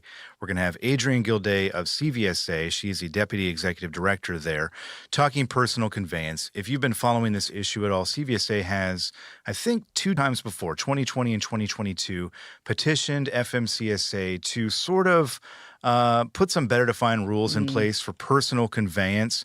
This is something, obviously, that is very important to a lot of folks out there. Sure. So we thought it might be a good idea to get Adrienne on the line to talk about CVSA's stance on this. And then Todd will talk about OIDA's stance and maybe a little bit of pushback. We'll see where they see some common ground. We'll see where they don't see eye to eye. So looking forward to this conversation. It will be coming up right after this very short commercial break. So the idea here, again, is to get a better sense of where we're coming from with regard to personal conveyance and CVSA's efforts to provide some better defined rules, which we're going to get into here, Adrienne. I do want to start with you, though, and let's just start with CVSA's stance, or I guess viewpoint, on personal conveyance, because this is an issue that you've all got some concerns about, right? Yes, absolutely. So essentially, we started kind of paying attention to this issue back in 2018 after FMCSA issued the guidance that allowed use of personal conveyance while laden, which the organization was in support of. But what we started to see were drivers using PC to extend their drive time, and then just a general kind of misunderstanding or confusion about what is and is not personal conveyance. So that's kind of where the topic started. And we started paying attention, and we started to see, a decrease in 11 and 14-hour violations and a corresponding increase in false logs. We started getting anecdotal notices from our inspectors saying, hey, I found this driver using CC to do this and CC to do that. And so, we just started paying a bit more attention to it. We petitioned the agency in 2018. They denied for asking for more data. We petitioned again in 2022 with a little bit more data. We had asked them to create a violation code specific to personal conveyance. And again, they denied it, just saying, hey, we need to make a stronger case here, which is totally reasonable. And so then we did a data collection in 2023, and that's really when our thinking on this started to change a little bit. We were looking to see if there's a correlation between misuse of CC and safety performance.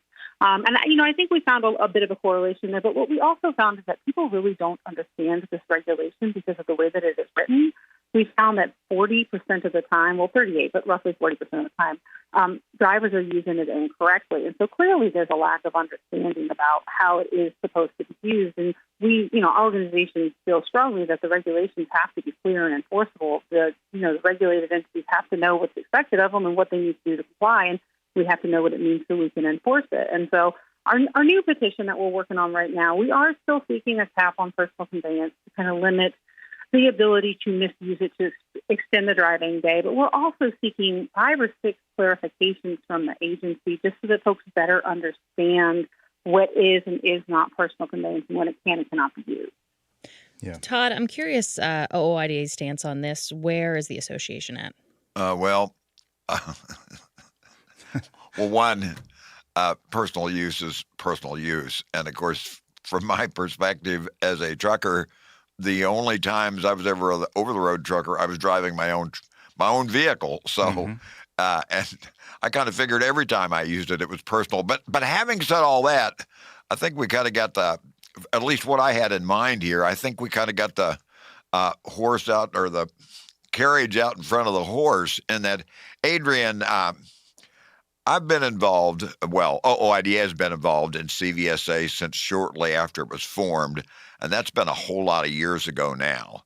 And I can tell you how and why, but, I'm sitting here thinking most people in the trucking community don't really understand what CVSA is and what it does.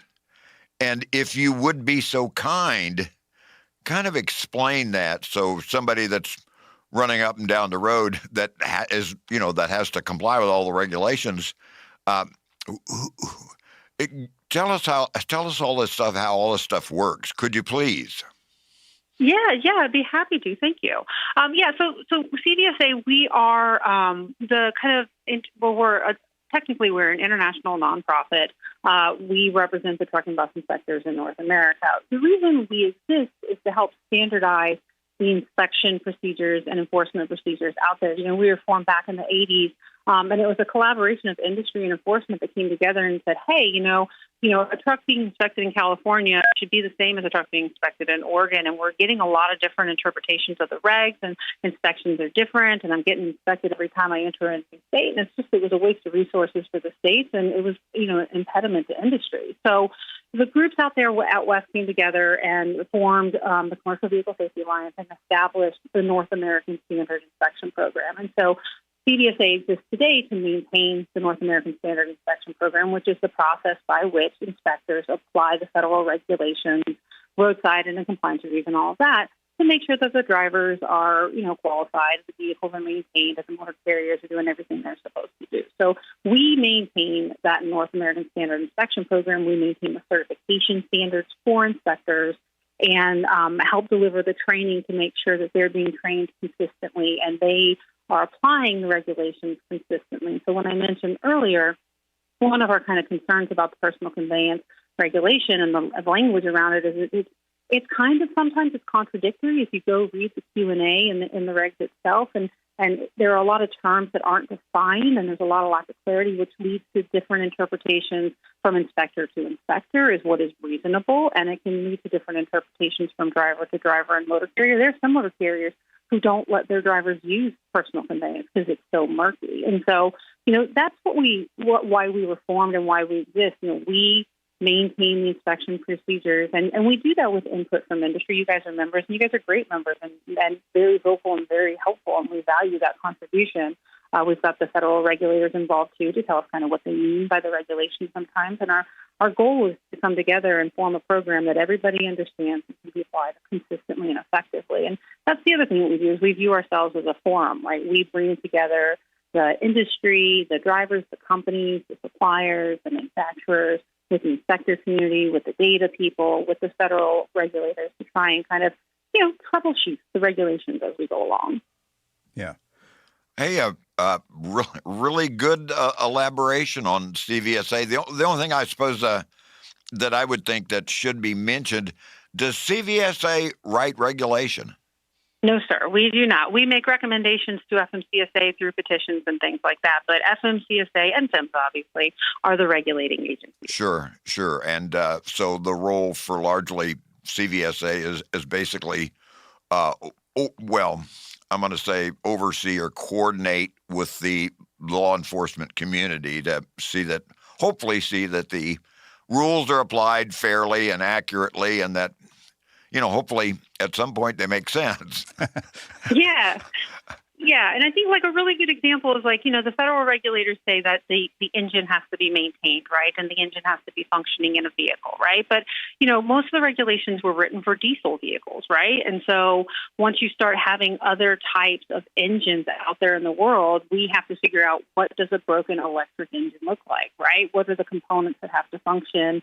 And how is it supposed to work? And so we bring in the electric vehicle engine folks, or maybe it's some other form of, combustion or whatever it is. But whenever a new component or something comes out onto the market, we have to say, like, when is this broken? And we bring in the experts on it. And then we, tell the inspectors, this is how you inspect that new thing. And so that way they're doing it consistently and effectively and applying the regulations correctly. Now, we've got the cart behind the horse now, I think, for the most part, Todd. Maybe. I'm going to say sure. We have, and again, an excellent explanation. OIDA's role. We've been like I used to joke, and it's absolutely true. OIDA has been a member of the Commercial Vehicle Safety Alliance longer than some of the states have, and the rationale for that was always, it was really simple from our perspective because, you mentioned the same trucks being inspected in every state. And that would happen with our guys quite often because owner-operators primarily, they would be singled out for inspections, whereas fleet trucks weren't. And, if you don't mind getting inspected once in a while, but when you're inspected in every state, that's over the top. And it's frustrating for drivers, but it's also a waste of resources to do the same thing. So we were always big supporters of the decal program and, through the years, and, again, you mentioned the 80s. That's how long ago this thing's been going on. We've periodically been frustrated over when decals are applied and when they're not. And I can remember one instance of a state making, and I used to attend all the CVSA meetings myself. I did that for over 20 years. And one state saying that we're not applying them because we don't have them and didn't have a budget for them. Yeah. So I offered to go out to the toll booth at toll gates and take up a collection for them. Yeah. Sometimes we try to find creative ways to motivate folks. Yeah, problem solving at its best. Yeah. Well, yeah. And I can remember once upon a time challenging one state to actually prove that they participate in CVSA by anything that they do because they weren't putting on decals. Again, it's some of the simplest things that sometimes can be so frustrating. But having said that, if they have the means to communicate, to share a message, and again, these are all cooperative efforts. So we want to cooperate. Just want to make sure things everything works as well as it possibly can. Recognizing that we're all flawed people, doing the best we can. Yeah, we all got room for improvement, right? And again, that's one of the things that we try and do is we do ask that our industry partners come and tell us where we're getting it wrong, and we try and address that through training. And hey, is it the regulations need to be clarified so that we're all on the same page? Which again, that's kind of what we're trying to do here on the personal conveyance side, because we're seeing, like I said earlier, like 40% of the time it's being used incorrectly, and I think we can all agree clearly there's something missing. And not trying to get rid of it. I mean, we definitely want personal conveyance to be there. It's just we want to make sure that we understand how it's supposed to be used and that the drivers understand how it's supposed to be used so that we can all kind of be on the same page. Todd, I think you bring up a great point because there are a lot of issues in trucking, just generally speaking, where there are groups who see eye to eye on certain issues. They do not see eye to eye on different issues. And you brought up a good point that there are a lot of issues in which you do see, the association does see eye to eye with CVSA on.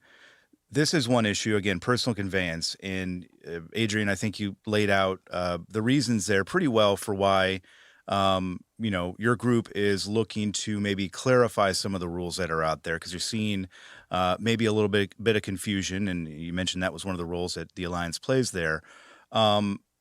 Todd, just from your perspective, though, on this, and you touched on it, but I'd like you to elaborate if you could, because you're speaking on behalf of the truck drivers out there who, as we know, are facing so many regulations. You talked about some of the issues there earlier. But when it comes to this issue in particular, personal conveyance, where does the association stand? And I guess what issue would you take with maybe CVSA sort of looking at this issue and looking to put in some better defined rules?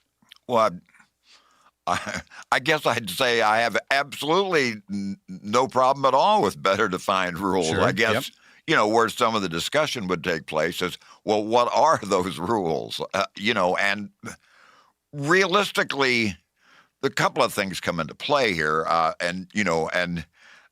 Adrian mentioned it, is that, there are interpretations that come from the agencies, and there are interpretations or decisions that come from carriers for their drivers. And one of the most craziest that, in my opinion, or I guess maybe just short-sighted rules to say, well, we don't permit personal conveyance.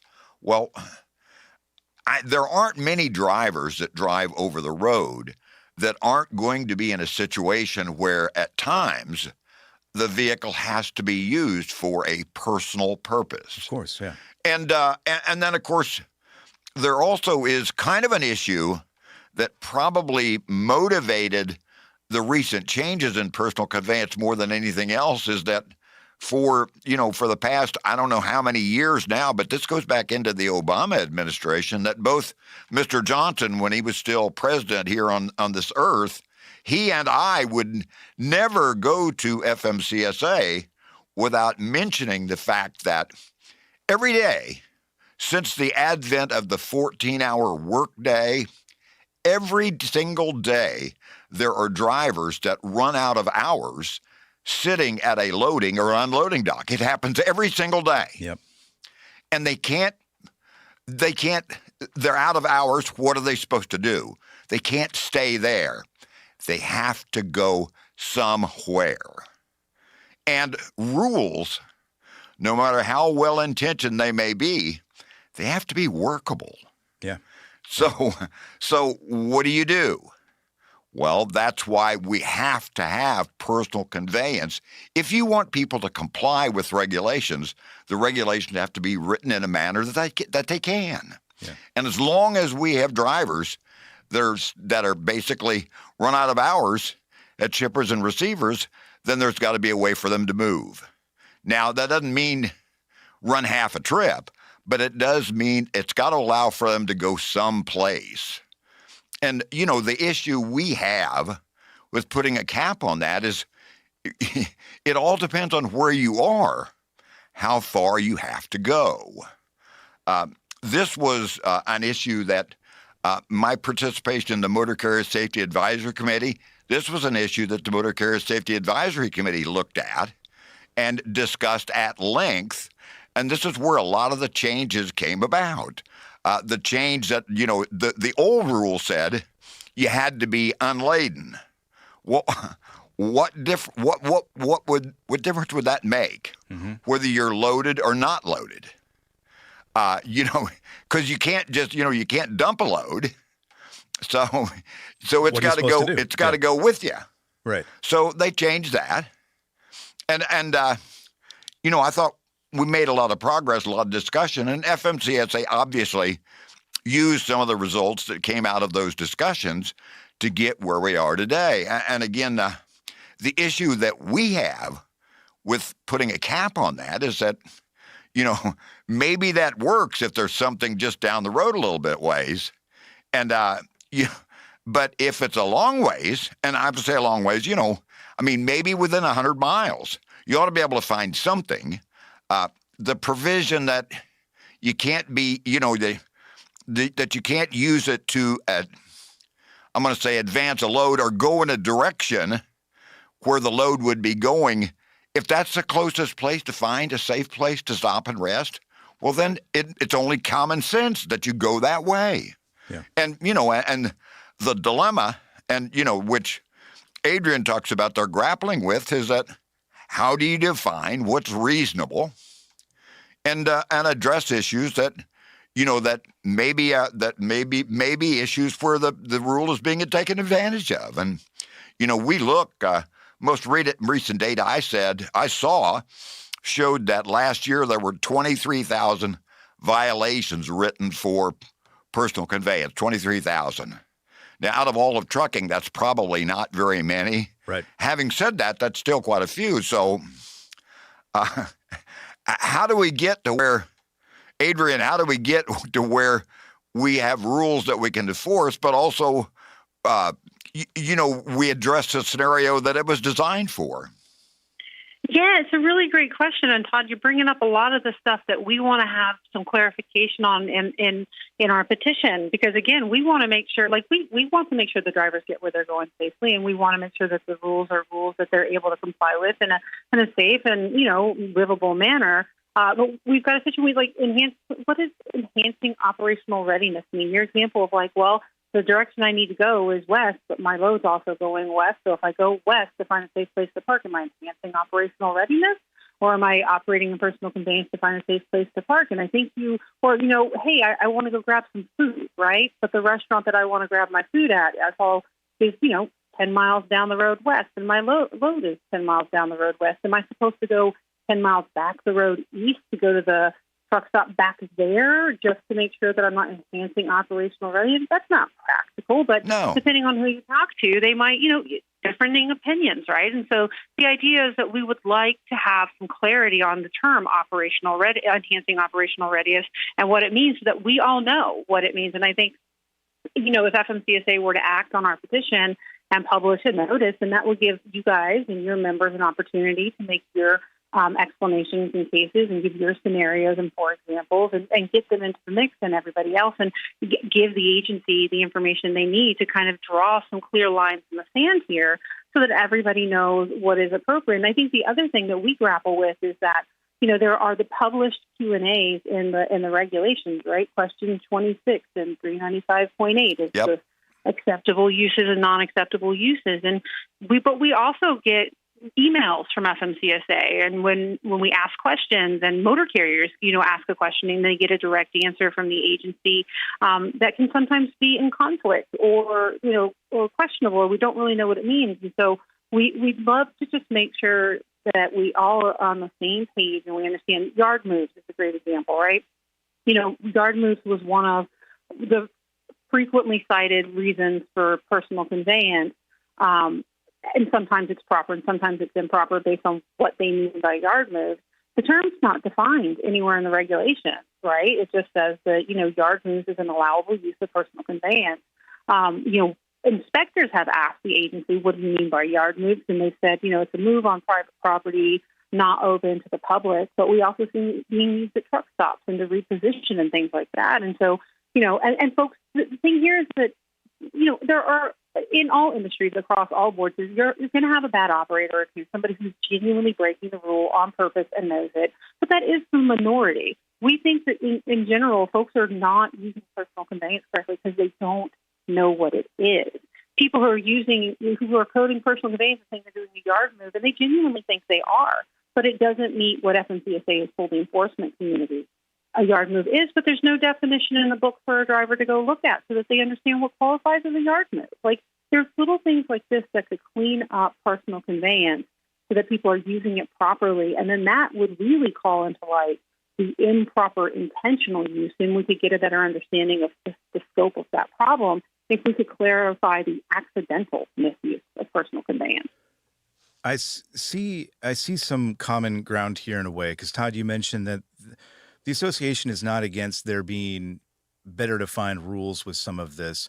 The issue, and I'm sure you've heard a lot of this, Adrian, from folks out there, is when you start bringing up, hard and fast limits, right? Like a 2-hour limit, prohibiting off-duty use of personal conveyance and so on and so forth.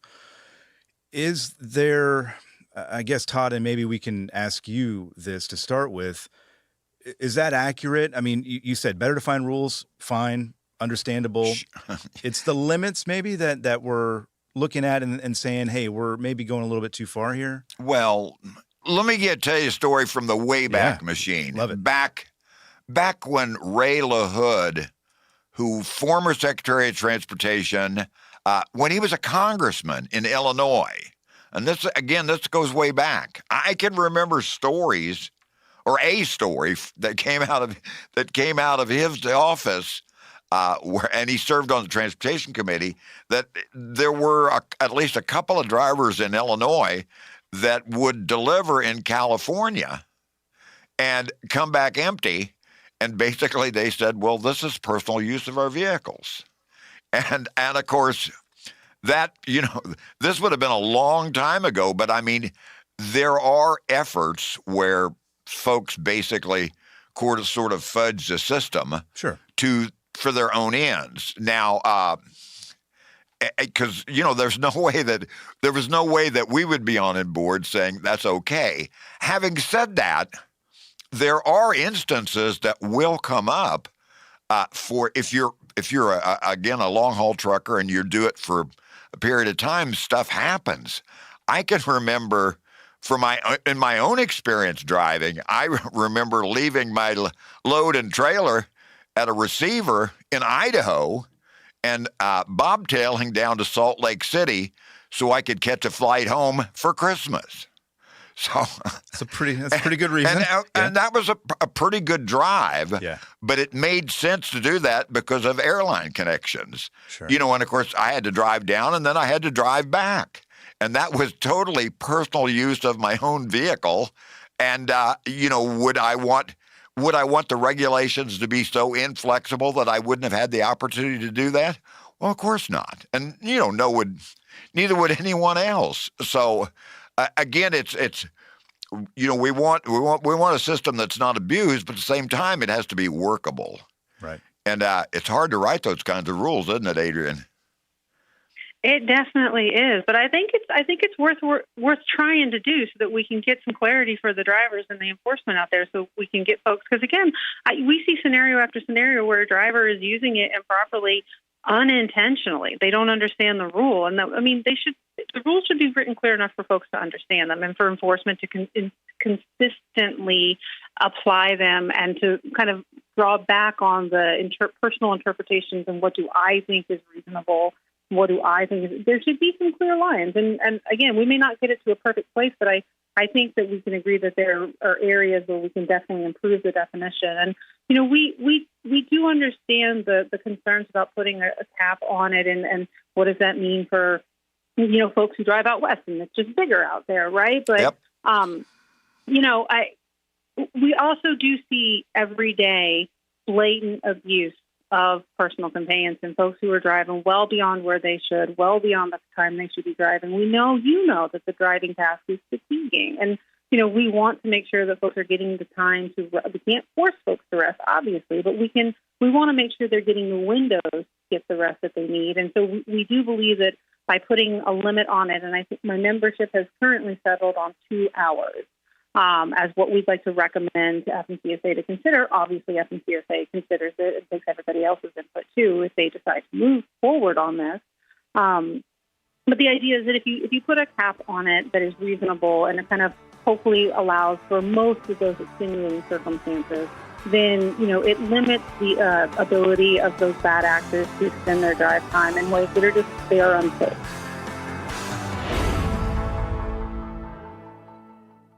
From the wee small hours of the morning to the crack of dawn, RadioNemo has been there with you. Whether you've got the overnight or you're the first wheels on the road, RadioNemo's been where you need us to be. Providing the laughs, giving the facts, playing the tunes, and keeping it rolling. We've been your light in the darkness, your first cup of coffee, and a voice of sanity. Semi-sanity, actually. We're all a little crazy here. Crazy for the men and women who keep this country going and moving and doing. Crazy for trucking, crazy for truckers of all shapes and sizes. Is that a fat joke? Not if we can help it. Because it isn't just about the rules and regs. It isn't just about the day-to-day. It's about your health, your homes, and your hearts. So we wanted to say thank you. Thank you. Thank you. Thank you from everyone at RadioNemo for sticking with us, standing by us, and keeping the traditions rolling into the future. The Joshua Chamberlain Society is unlike any other veterans organization. It's truly a family, and I know that firsthand from working with them myself. Their mission is to make wounded veterans and families of deceased veterans feel the support and appreciation of their community for life. Our veterans' injuries are permanent, and so is the JCS support. From monetary assistance like paying utility bills or college funds to helping our heroes find purpose, JCS is a family that surrounds and supports the heroes who have sacrificed so much. Learn more and make your donation at chamberlainsociety.org. That's chamberlainsociety.org. 17 Sept Brothers Travel Centers are known for great food, hospitality, and mom-approved showers and restrooms. But don't forget the service centers. Sept Brothers ASC certified technicians can repair nearly any issue in shop or roadside, including axle repair. Dig into your free steak dinner with your oil change. That's a Sept Brothers tradition to thank you for your business. Tires? Sept Brothers will beat any competitor's advertised price on tires. And download the Sept Brothers app for exclusive promotions in the shop, restaurant, and store. Your spot under the coffee pot is waiting for you at Sept Brothers. We're speaking with Todd Spencer of OIDA and Adrian Gilday of CVSA about personal conveyance. A conversation here between the two of you, really about where you see eye to eye on this issue and maybe where you don't see eye to eye on this issue. I guess as we come in here, I'm kind of curious, Todd, from your perspective, listening to Adrian, listening to her points there, and Adrian, I think you make a lot of good points. But Todd, when this petition, and Adrian, you are going to file this petition at some point in the near future, it sounds like, right? Yeah, we're working on refining it and welcome input, obviously, as we continue to work on it. Yeah, and that's what I was going to ask you, Todd, is that, when this comes in, OID obviously will be providing some input on it. Just based on the conversation here, can you kind of preview maybe what that's going to say and how maybe you might try to nudge CVSA into making some changes and providing more flexibility that you've talked about? Well, we will participate in, in the comment part of it, both with CVSA and with the agency when it gets there. But at the same time, Adrian, I think there's a meeting coming up just next week, isn't there? Yes, sir. I fly out tomorrow morning at 8:30 to head to Denver for our annual conference. Yeah, and will this be a subject of conversation there? I don't believe it's on any of the agendas currently, but obviously you've been to our meetings, Todd. Anything's fair game if somebody wants to throw it out into the room. Well, yeah, and by the way, that more and more as there are more economic interests show up at these meetings, it concerns me more and more greatly all the time. But I should point out that we will have people at that meeting next week. I know Louis probably on his way there right now. So at any rate, and a couple of others. So we try to provide input everywhere that that it's needed, And the part of the challenge that I think we are both aware of is that there are so many scenarios that sort of defy logical, a logical direction, so to speak, about saying, well, you do this and this and this in this situation, because the situations change, and I can remember well. I talked to a driver not all that long ago who was in a truck stop, and he was out of hours. He was there taking his break, and he's trying to rest, and there's some jokers in the parking lot, and every time he gets about ready to get a good sleep going on, they shut off his reefer. Oh, no. So obviously he goes out the door and sort of lets them know that he ain't all that keen on them doing that. But he's not persuasive enough to convince them, and he's not big enough to whip them all. So his only option is to go someplace else, because he has no other option, or at least none that I'm aware of. Now, if there's somebody who could call Adrian, and they would come out and remedy the situation, I'm sure he would be more than happy to do that. But that's not very practical. So he ends up because he's talking to me because he's got stopped and got written up for it. And, doesn't feel like it's right. And, I'd have to say that I don't agree. I agree with him. Mm-hmm. A lot of this gets down to just simple common sense. And I guess I'd say officer judgment. And, and officers are going to insist on having their own judgment, right, Adrian?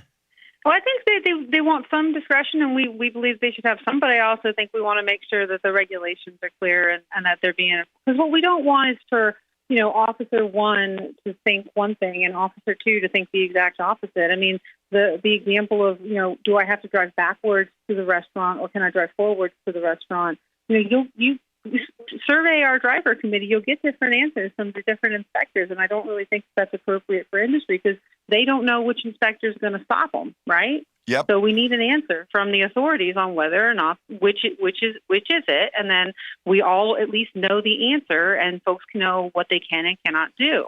And that, and that sort of touches into the subject of officer training, which I know you all provide. Yes, right? Sir. And but yes. not every. And now, correct me if I'm wrong here, and I hope you will. But not every officer that's going to come into contact with a trucker is going to be actually trained according to CVSA protocols, correct? Well, that's true. You get traffic and regular officers and state troopers and highway patrolmen and everything like that, not CVSA certified folks.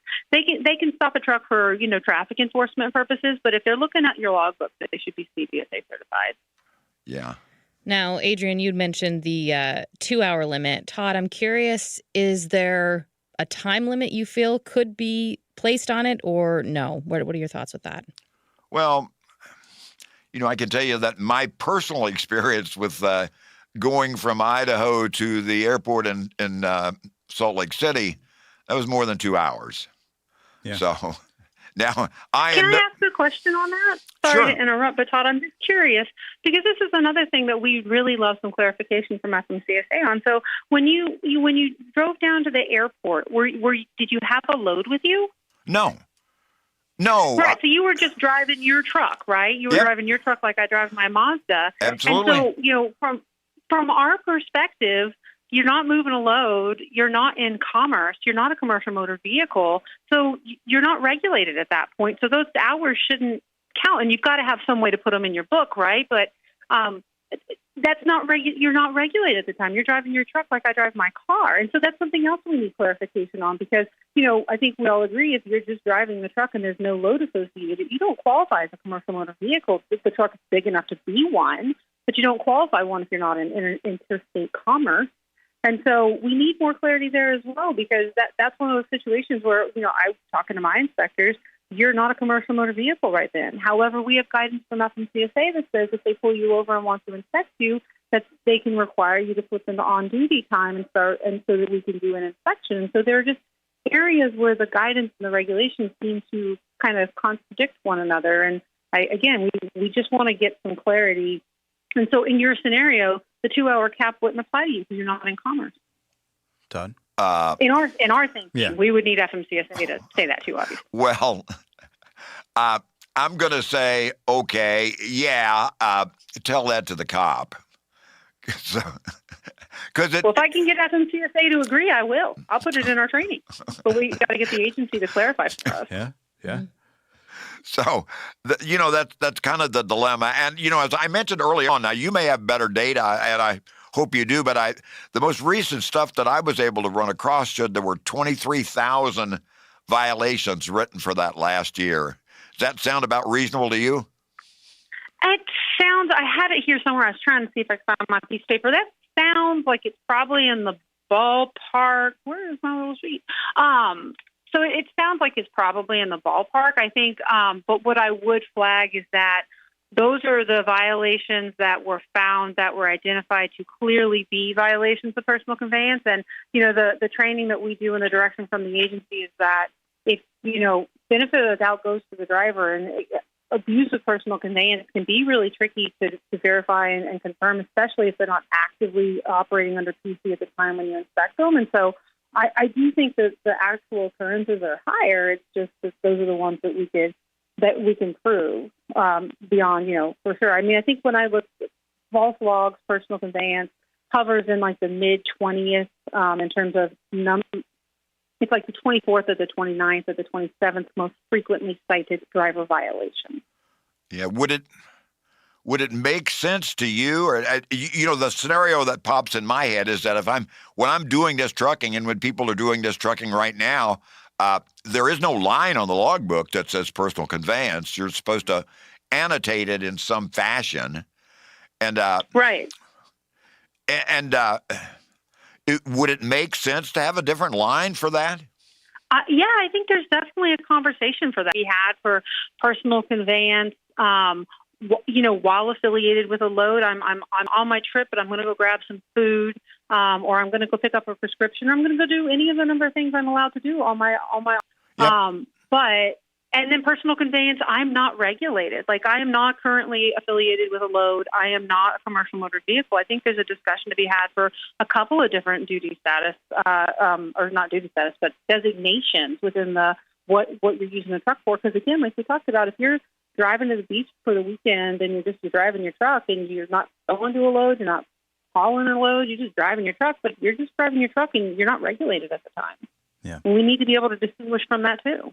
Todd and Adrian, I want to jump in here because we are a little bit short on time, but I want to give you both a chance to just kind of give your final thoughts here, because this has been a great discussion.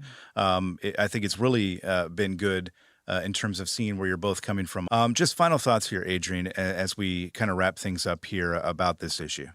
Yeah, well, I want to say first off, thank you. Really enjoyed this, and hope we get to do more of this in the future. This is fun. But just to kind of wrap it up from our perspective, we are looking at this issue and trying to do two things. We have two goals. We want to clarify the regulations so that folks understand the rule and that enforcement and industry have the same understanding of it, and we can all kind of move forward on the same page. And we want to combat misuse and abuse of it, where people are using the designation to extend their drive time, which, again, is not the norm, but it is out there happening, and it makes the roads less safe. And I think we can all agree we want safety on the roads, and so we're trying to do those two things: clarify the regulations and combat misuse. Todd, last word. We'll give you a few words. Well, sure. There was one thing that we actually both mentioned in passing earlier that I sort of wanted to just comment on. I know, among the frustrations for certainly some members that drive someone else's truck is the carrier policies that say no PC. Well, that's all well and good for the guy behind the desk to do that and the safety manager or whatever to do that stuff, but it's simply not practical even for drivers that drive for those companies. So, I would think a driver in that situation, regardless of what a company policy is, if you need to drive the truck for personal use, that should certainly be permissible under the law, because again, because cops don't enforce company policies. That's up to the company to do whatever they want to with that. Right. And I guess probably where we're going to end up being is that if it is your vehicle and you're using it for personal use, regardless of what you're using it for, that should be permissible because, I know we have members that have no other vehicle at home. I mean, they have. Doesn't make sense for them to have a vehicle at home in a lot of instances if they spend all their time on the road. Right. So if they're going to do anything, they're going to be sightseeing or any of this other stuff, they're going to drive a truck. It makes sense to do that. So that's kind of where we're going to be.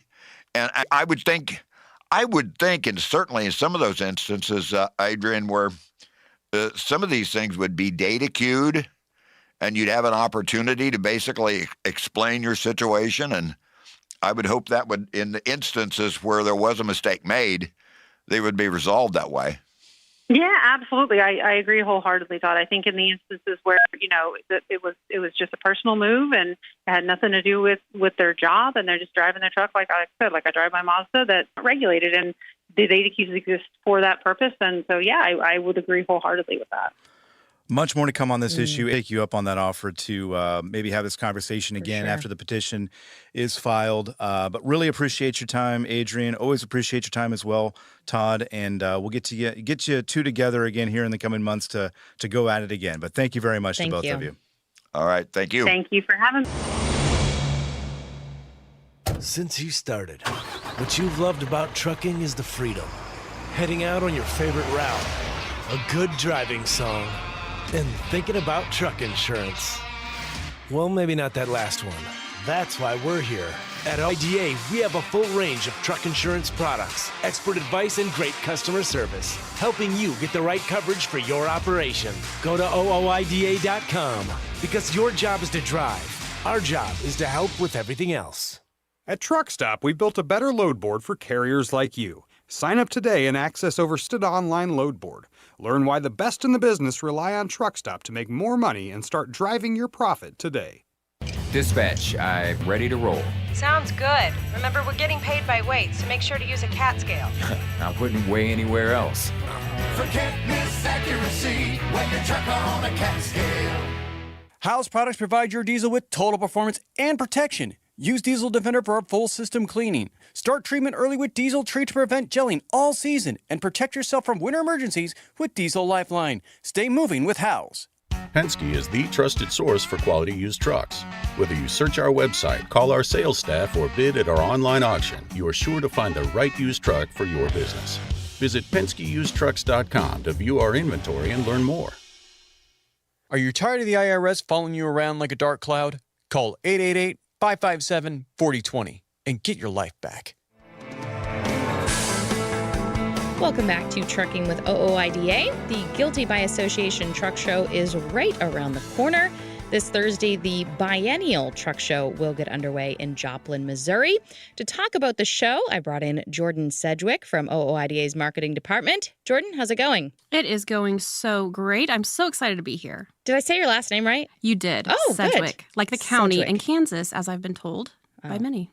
So there you go. Never heard of it. There you go. Yes, Okay. Sedgwick. As I was reading, I was like, oh, I meant to ask this question before. But I'm glad I got it right. Yes. Also, as I was writing this, biennial and biannual, not the same. Okay, do explain. So I wrote biannual, and then I was like, better Google that, as I say to myself more than once a day. And yeah, every 2 years is biennial, and then every twice a year is biannual. I thought biannual meant both, which is kind of confusing. Mm-hmm. And I feel like sometimes it can, but apparently Google told me biennial is every 2 years. Well, it's very confusing. It's like, are you paid bi-weekly or bi-monthly or and then you start thinking about it too much. And it's like, I don't know, is it every 2 weeks or is it every... So it's the same thing. It's very confusing. I trust you. I believe in you. Okay. Well, I went to Google, so. Thank you, Google. People say they use Chat GPT, and I'm like, I'm asking my questions to Google. I don't know if that's good or not, but anyway. So this truck show is one that OOIDA has, I think, typically always had a presence at. Mm-hmm. What is the plan for this year's show? What can people expect? Sure. So we're looking a little bit different this year opposed to our previous years. If anyone's attended... if they attended in 2023, that was our 50th anniversary. Very exciting. We had a couple exciting things going on. But this year, we are going for a new look, a new tone, actually new locations. So the strategy, the theme this year is celebrating the drivers. So we are celebrating all our truck drivers out there, member or not. We're very excited about the end of truck show season and celebrating everyone there. With that, we will have 2 locations. So normally we have our booth that is in front, or the truck that's in front of 4 State. We will still have that location, but we'll have a hospitality tent.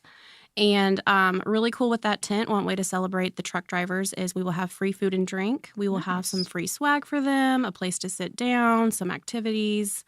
And we'll also still have our tour truck. We will never forget about Mr. Marty driving that tour truck. Couldn't forget about Marty. Absolutely not. So he will actually be across the street over at the Petro, right there in front. And we'll have a lot of similar things that we'll be offering at the hospitality tent. Just a different location in case there's people attending that aren't able to come across the street or they miss us. They can always hit up Marty over the tour truck. So really excited about that opportunity. It's completely different this year. We are also selling road gear. So that is our store that we have internally with OOIDA gear that people can have at both locations. So you want a T-shirt, you need a hoodie, a hat, come see us at either location and we can get it for you. Awesome.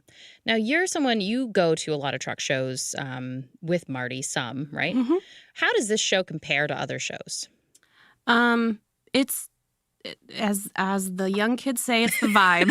It is the vibe. Yeah. Yeah. So anyone that's attended MATS, the Mid-America Truck Show down in Louisville every year, that is a more professional type feel. It's for connecting. It's finding partnerships. It's businesses, things like that. This is more of a true celebration.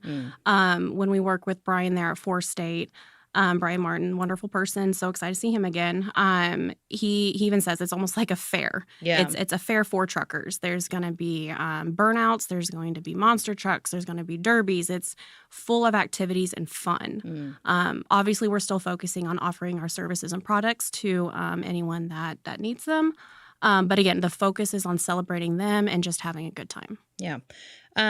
You're also someone who's on the phone with members, and, you know, a lot of the staff that go deal with members every day. How beneficial is it for our staff to go and to be able to talk to members and, you know, just truck drivers in general? Sure. So it's extremely beneficial. I think it's a really cool opportunity for any employee to be able to go and meet our members face to face. And yes, it's one thing to talk to them on the phone and go over the needs that they have, but to see them by their trucks, at their rig, showing off what they have and meeting them face to face and just having that connection, I think is extremely important. I think that truck shows and events are an amazing opportunity for us to meet these members face to face. And what can someone get, you know, if they come up to the OOIDA booth? I mean, I know we usually have people there from insurance, can explain that, and other things that we offer, right? Mm-hmm. Yeah, so we will have a truck insurance person there to talk. We will have someone from Compliance Connection where we manage driver files, maintenance files. We will also have someone from our life and health department. And really exciting this year, this is the first time that we're going to be able to sign people up for identity theft or occupational accident. Oh, wow. So any questions about that, please come by the tent. We'll have Susan there. And we'll be able to sign you up right then and there, which is really cool. Awesome. Mm-hmm. I know in 2023 we both went, and one of the things I noticed, I mean, the coolest trucks are at this show. Yes. Talk to me about that. You know, as someone who, I know you and I both don't have a trucking background, but so amazing to see these trucks and, I mean, what they can be. Yes, 100%. I think my favorite one from 2023 was right in front of our truck. And it had a full fish tank. I was going to say, I don't know if you remember that. Do you remember the fish? I don't think I could ever forget the fish tank. It was so cool. And they were real fish, right? They were real fish, and they were happy, and it was temperature controlled. So even being, because I don't know if it was right by the engine. It was close, I feel like. Yeah. But yeah, no, they had it all. It was so cool. And it's just these beautiful rigs that they have all shined up and pretty. But yes, that fish one really stuck with me. I tell everyone about it. You have to wonder, like, what was the thought process to be like, we want to do something really cool with the truck? I just can't even imagine who was like, Let's try a fish tank. No idea. But if they're there this year, I will come back and talk to you about the fish tank, and I will ask them the history. Process there. Yes. And I think I might have actually talked to them a couple years ago. But yeah. And then talk to me. I mean, Brian, he's there. He's the one at Forest State. I mean, he's a treat. Oh my gosh. I love Brian. So Brian and Bryce Martin, they are brothers that own Forest State, started it up. They're the ones that actually put on the truck show. We sponsor with them at the show. But they are just some of the best down-to-earth people just in general to work with. And I'm just so excited that OOIDA has worked so closely with them. And OOIDA will be doing a giveaway, right? Yes, we will. That. We will be having a giveaway, right? And it'll we have a QR code that's right in front of the tent, and anyone can enter 18 years or older. You do not have to be an OOIDA member. We will be giving away, the winner will get a Shoemaker battery charger, a detailing kit, some mud flaps, and OOIDA gear. So it's valued at around $499. Wow. We'll choose the winner next week, and you have 7 days to claim it, that whole spiel. But really excited to be giving this cool package away, especially with that detailing kit. I know we're going to be seeing these cool rigs, and I feel like that would be really beneficial for some of these truckers. Yeah, and these rigs are cool, but they are clean. They are so clean. You see them down there. I mean, it'll be 6 a.m., and they're shining their wheels, and I am so impressed. Yeah. How much do you enjoy? I mean, obviously you're there to talk about OOIDA, but just like meeting some of these truckers, their wives, their partners, like it's so fun. Oh my gosh, it is so exciting. One of my favorite parts is at any show, but especially this one where there's so many truck drivers there. I mean, there'll be thousands and thousands in attendance, is when I do get a break away from the tent or the truck and being able to take the golf cart and just go drive around these cool trucks and stop and talking to these people and seeing where they started, why they're here, where they're taking their next load to. I mean, all these guys have to, and women have to plan out their loads. Are they going to deliver after the show? Are they going to go before? I mean, the logistics behind it, it's amazing talking to them to see how they make it work out. And when the association, preps for, this truck show or any truck show, what is the goal? The goal? It's different for every show. Yeah. I feel like this is a trick question. Sorry. And I feel like you talked to my director, Katie, too much. She's all about strategy, but no. So ultimately the goal is to meet as many truck drivers as we can and just to get to know them, to see if or how we can help them out. Whether that means, obviously with the services and products, we have truck insurance, we have all those things, we have fuel card, but other things. I mean, obviously we started in 73 advocating for these drivers, and we need to know the issues out there. So one of our number one things is we always come back with just literal pages of handwritten notes from staff on what truck drivers are talking about. What are the issues? What do we need to work on, because you're the reason we're here? Yeah, that's super helpful. All right, Jordan, thank you so much. I appreciate your time. Absolutely. Thank you for having me on. And if you're at GBATS, of course, come say hi to you. Come see me. All right. And for anyone who is attending GBATS, you can also, of course, swing by the OOIDA tent. Scott Thompson will be there. If you see him, be sure to swing by and say hello. If you missed our earlier conversation on personal conveyance with OOIDA President Todd Spencer and CVSA's Andrea Galday, you can check out our show on OOIDA's YouTube channel. Had a really great chat with them about that, the different opinions that OOIDA has and CVSA, and where the future might lay for that. Thank you so much for tuning in. Be sure to stay safe. Have a great day. And if you missed any of our shows, you can tune into OOIDA at youtube.com. Today's episode of Trucking with OOIDA was brought to you by a dedicated team of people that includes Jim Fetzer, Tennille Flick, and Kim Boren. You got thoughts? We'd love to hear them. You can call us at 1-800-324-6856 and leave us a message, or send us an email at podcast@ooida.com, and we might just include it on the show.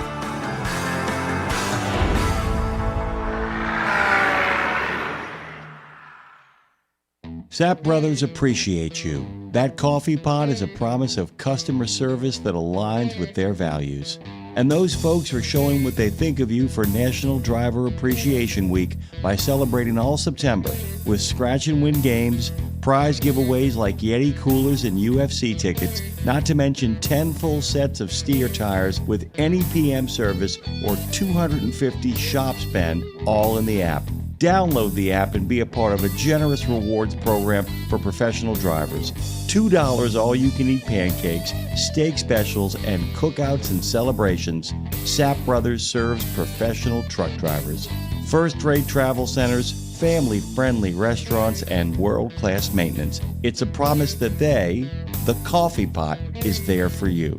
Go to sapbros.net and find the values you expect from home and download the Sept app. Pro drivers, say hello to your perfect fuel stop, Racetrack. Perfect as in hello, everything you need on the go. Oh, hi there, dedicated truck lanes. What's up, hot and delicious grab-and-go food? And hello, cat scales, clean restrooms, and large, easy-to-maneuver lots. Racetrack has what you want so you can get in, get out, and get back on the road, turning miles into money. Next time you need to stop, say hello to the fuel stop built for pro drivers. Racetrack, whatever gets you going. There are precious few nonprofits in the trucking industry, and even fewer that make a tangible difference in the lives of professional drivers. So thank goodness for the St. Christopher Fund. Since 2008, over 4,000 over-the-road semi-truck drivers have turned to the St. Christopher Truckers Fund when a medical issue took them out of work. The SCF steps in and pays necessary household expenses such as mortgage, rent, utilities, insurance, and vehicle payments. The SCF also provides free health and wellness programs for drivers. So find out how the SCF can help you, or help the SCF yourself. They'll turn your dollars and cents into that tangible difference for the professional drivers who need it most. Support our highway heroes with a donation at truckersfund.org.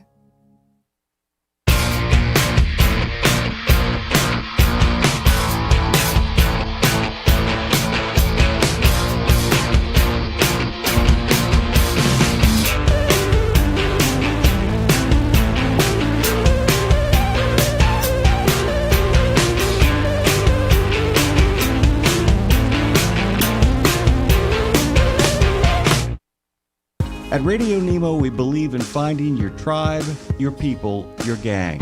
But you can't find your gang unless you find yourself, and you can't find yourself unless you write, right? Lindsay Lawler's We Should Write is a podcast about the healing power of writing. It dives deep with creatives of all types to discover how putting a pen to paper helps them work their stuff out, and maybe gives you the permission slip to do the same thing. We Should Write, live at noon in the center every Wednesday, and then everywhere you get your podcast. Go to RadioNemo.com and learn how to write yourself to healing, creativity, and clarity. Right? The Soup Nazi says no soup for you, but we've got plenty of alphabet soup for you on Nemo Nation every Monday. You'll know what's going on at FHWA, TCA, ATRI, CARB, NHTSA, NACFE, OVAC, NTSB, ATA, RLA, NMFTA, DOT, CVSA, TXTA, NASTC, NAPTA, and of course OOIDA and FMCSA, and more. Dave, we're gonna need a bigger bowl.